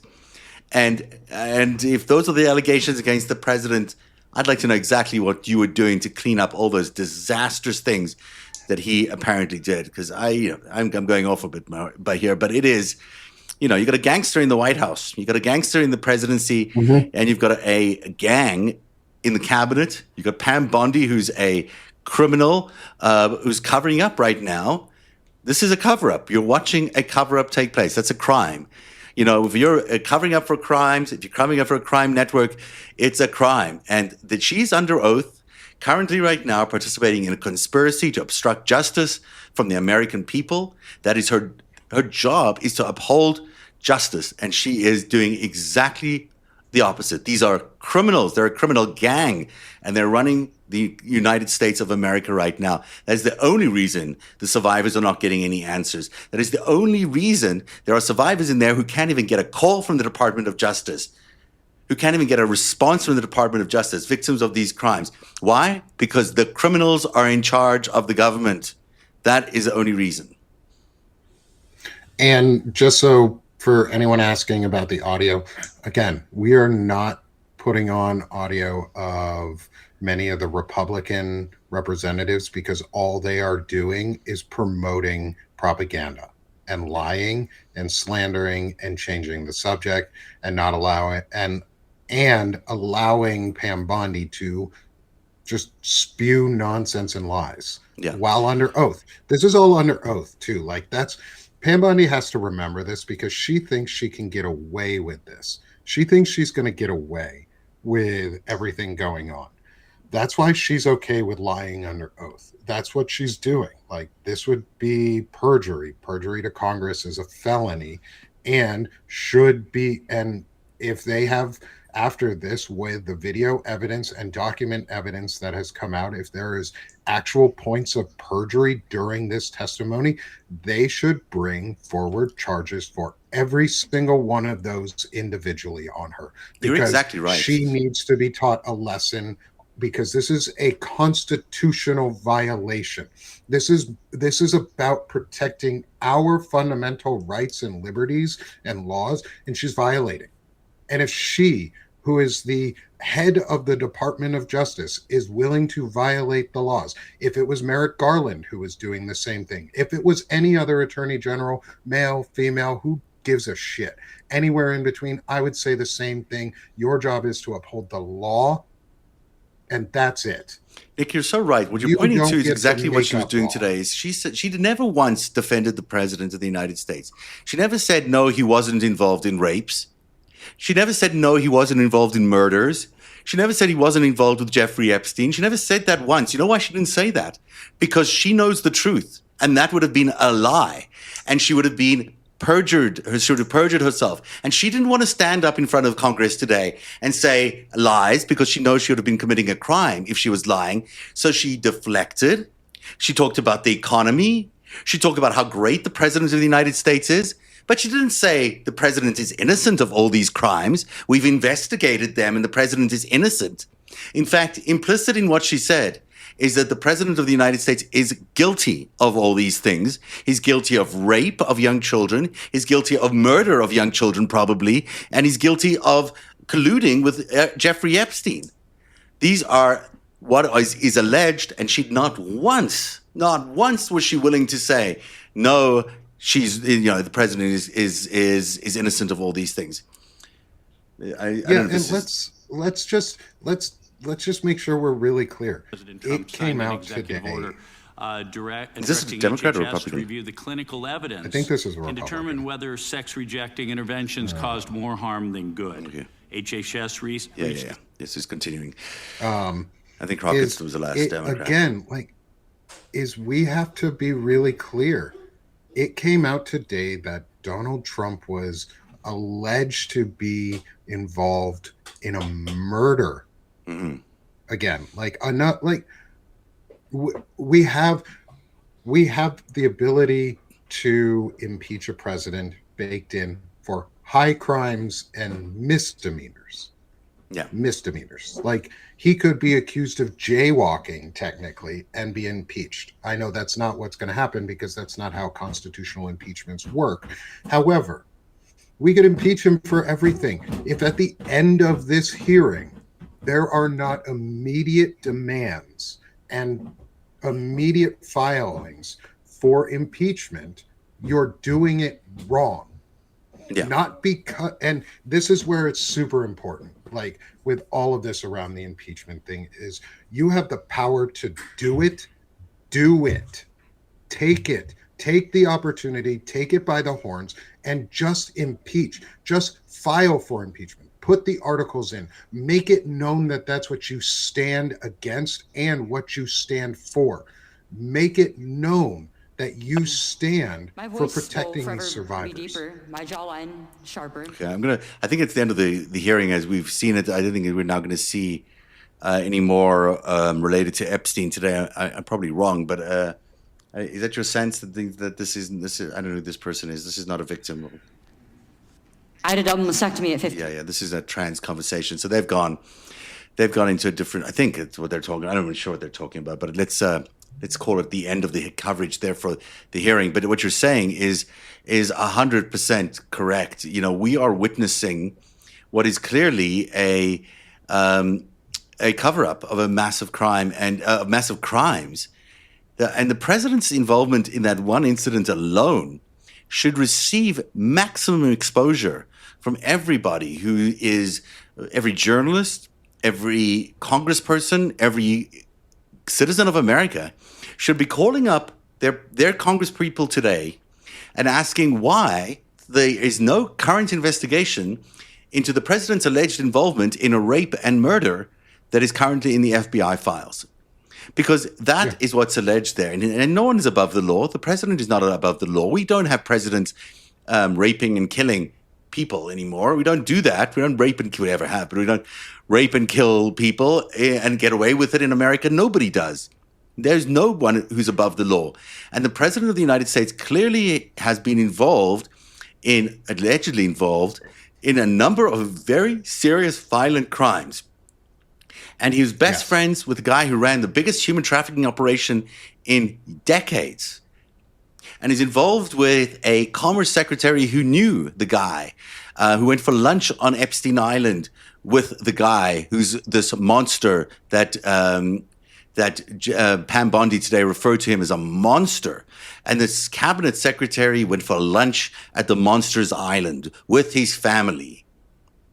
And now he's allowed members to run things like Elon Musk, to run Doge and destroy millions and millions of dollars worth of investments in USAID and other soft power, who actively got invited to the island, who was going to do the solar conversion for the ranch in New Mexico and in the Caribbean.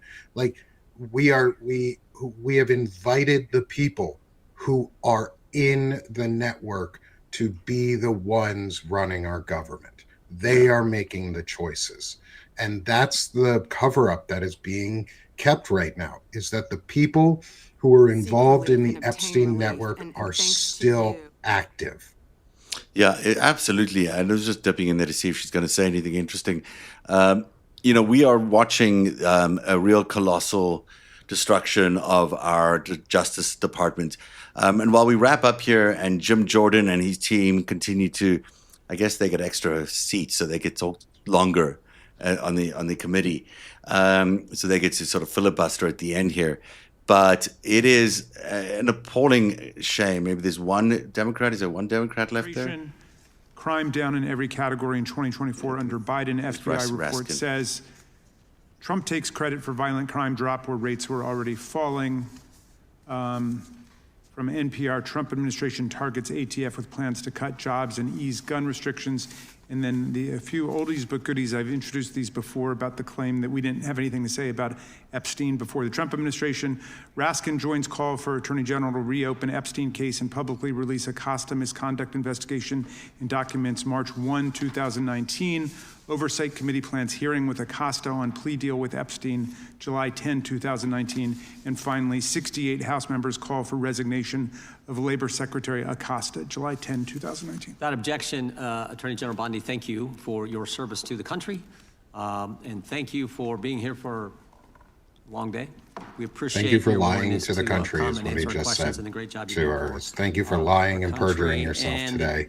While under oath to This Congress. concludes That's what he today's should hearing. have We thank our said. witness for Thank you appearing for before the committee. providing Without us with objection, all all members of will this have 5 wonderful, legislative days to submit wonderful additional written audio questions for and the video witness or additional recording of materials you for the lying record. to the American Without people objection. so that we can impeach you.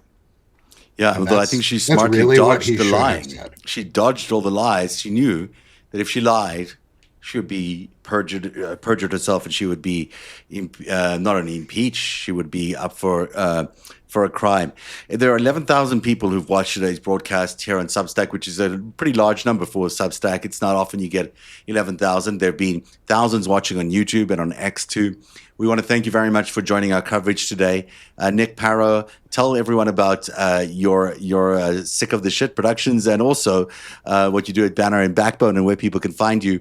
And while everyone's watching, if you're watching on the app, you can subscribe to everybody who's been supporting this broadcast by going to the top left, and you'll see all our names there. Just hit subscribe, and you'll get everybody involved.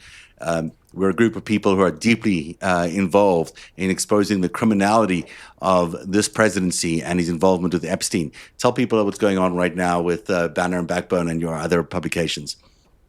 Yeah, absolutely. First off, thanks for hosting this and making sure that this this testimony was heard today, and that it could be analyzed live and viewed, because it's so important. And these survivors need us to step up and continue to put this message forward and continue to talk about it relentlessly, because there's so much going on behind the Epstein files that are just as atrocious. They're just not as big highlight news pieces.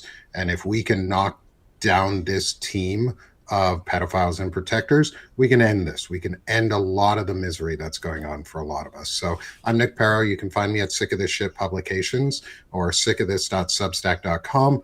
I do a lot on mental health and well-being, as well as masculinity issues and confronting and challenging men to create a better masculinity, a new intelligent masculinity that's better humaning. And so that's my big projects over there.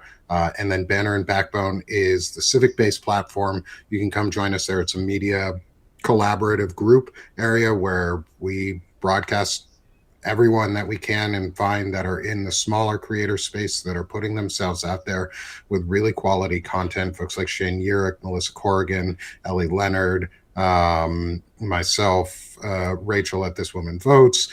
We have so many people in our group, Walter Ryan, others that are a big part of putting out a progressive media and a progressive lens on things without the bullshit from the right wing, and focusing on free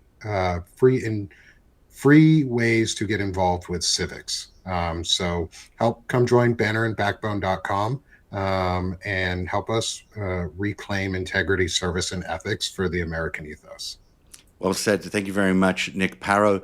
I also want to thank Wajahat Ali, Dean Bundell, Lev Parnas, who's there today, bringing some of our research to the Congress as well. That is why you heard such a robust argument as well from Jasmine Crockett there. She was armed with some of our information. Thank you, Ellie Leonard, for all your support in helping that. You've done a tremendous job investigating Epstein, and really enjoying our partnership as we continue to expose that secret or unknown Survivor's Journal. I think it's a remarkable piece of work that you've produced there, and it really sheds light on what's going on there. And thank you to everybody at home. And I want to just put one last thought that is, primary in my head all the time when I'm talking about Epstein, are these survivors. These people have suffered so long. For 30 years, I think about Maria Farmer, who 30 years ago filed their first complaint against Jeffrey Epstein and Ghislaine Maxwell. 30 years, imagine 30 years of your own life being taken up by trying to convince people that you're telling the truth, by approaching FBI investigators, by approaching the Department of Justice, and again getting close to cases being brought, and then those cases get yanked because the rich and the powerful have so much impact and can basically kill cases involving them. That's what happened with Jeffrey Epstein. That's why Ghislaine Maxwell is currently in a cushy camp instead of being in a prison. This is the problem with our justice system. And, you might think, well, of course the rich get a different system. But what's happened by the survivors being ignored, by the survivors not getting any responses, we're all losing our country. We're all losing our country to a gang of criminals who've taken over the White House, who've taken over our administration, because all those years, for 30 years, these survivors have been ignored. And a real tribute to the survivors who showed up today, because they keep fighting. And, think about 30 years of fighting for something many of us would have given up. They have not given up. They continue to fight the good fight. And, this broadcast and everything we do really is dedicated to their impressive courage and their impressive resilience, and they continue to fight for justice for themselves and for the other survivors and for all of us, really, because we all need justice in order for us to stop this criminal gang from continuing their hold over power in America. My name is Zev Shalev. This has been Narrative Live's extended production of the Bondi hearing on Capitol Hill in front of the Oversight Committee. And we shall see you again tomorrow at 3 p.m. for the 5 Stack. Have a great evening, everybody, and thank you so much for your support. Bye-bye.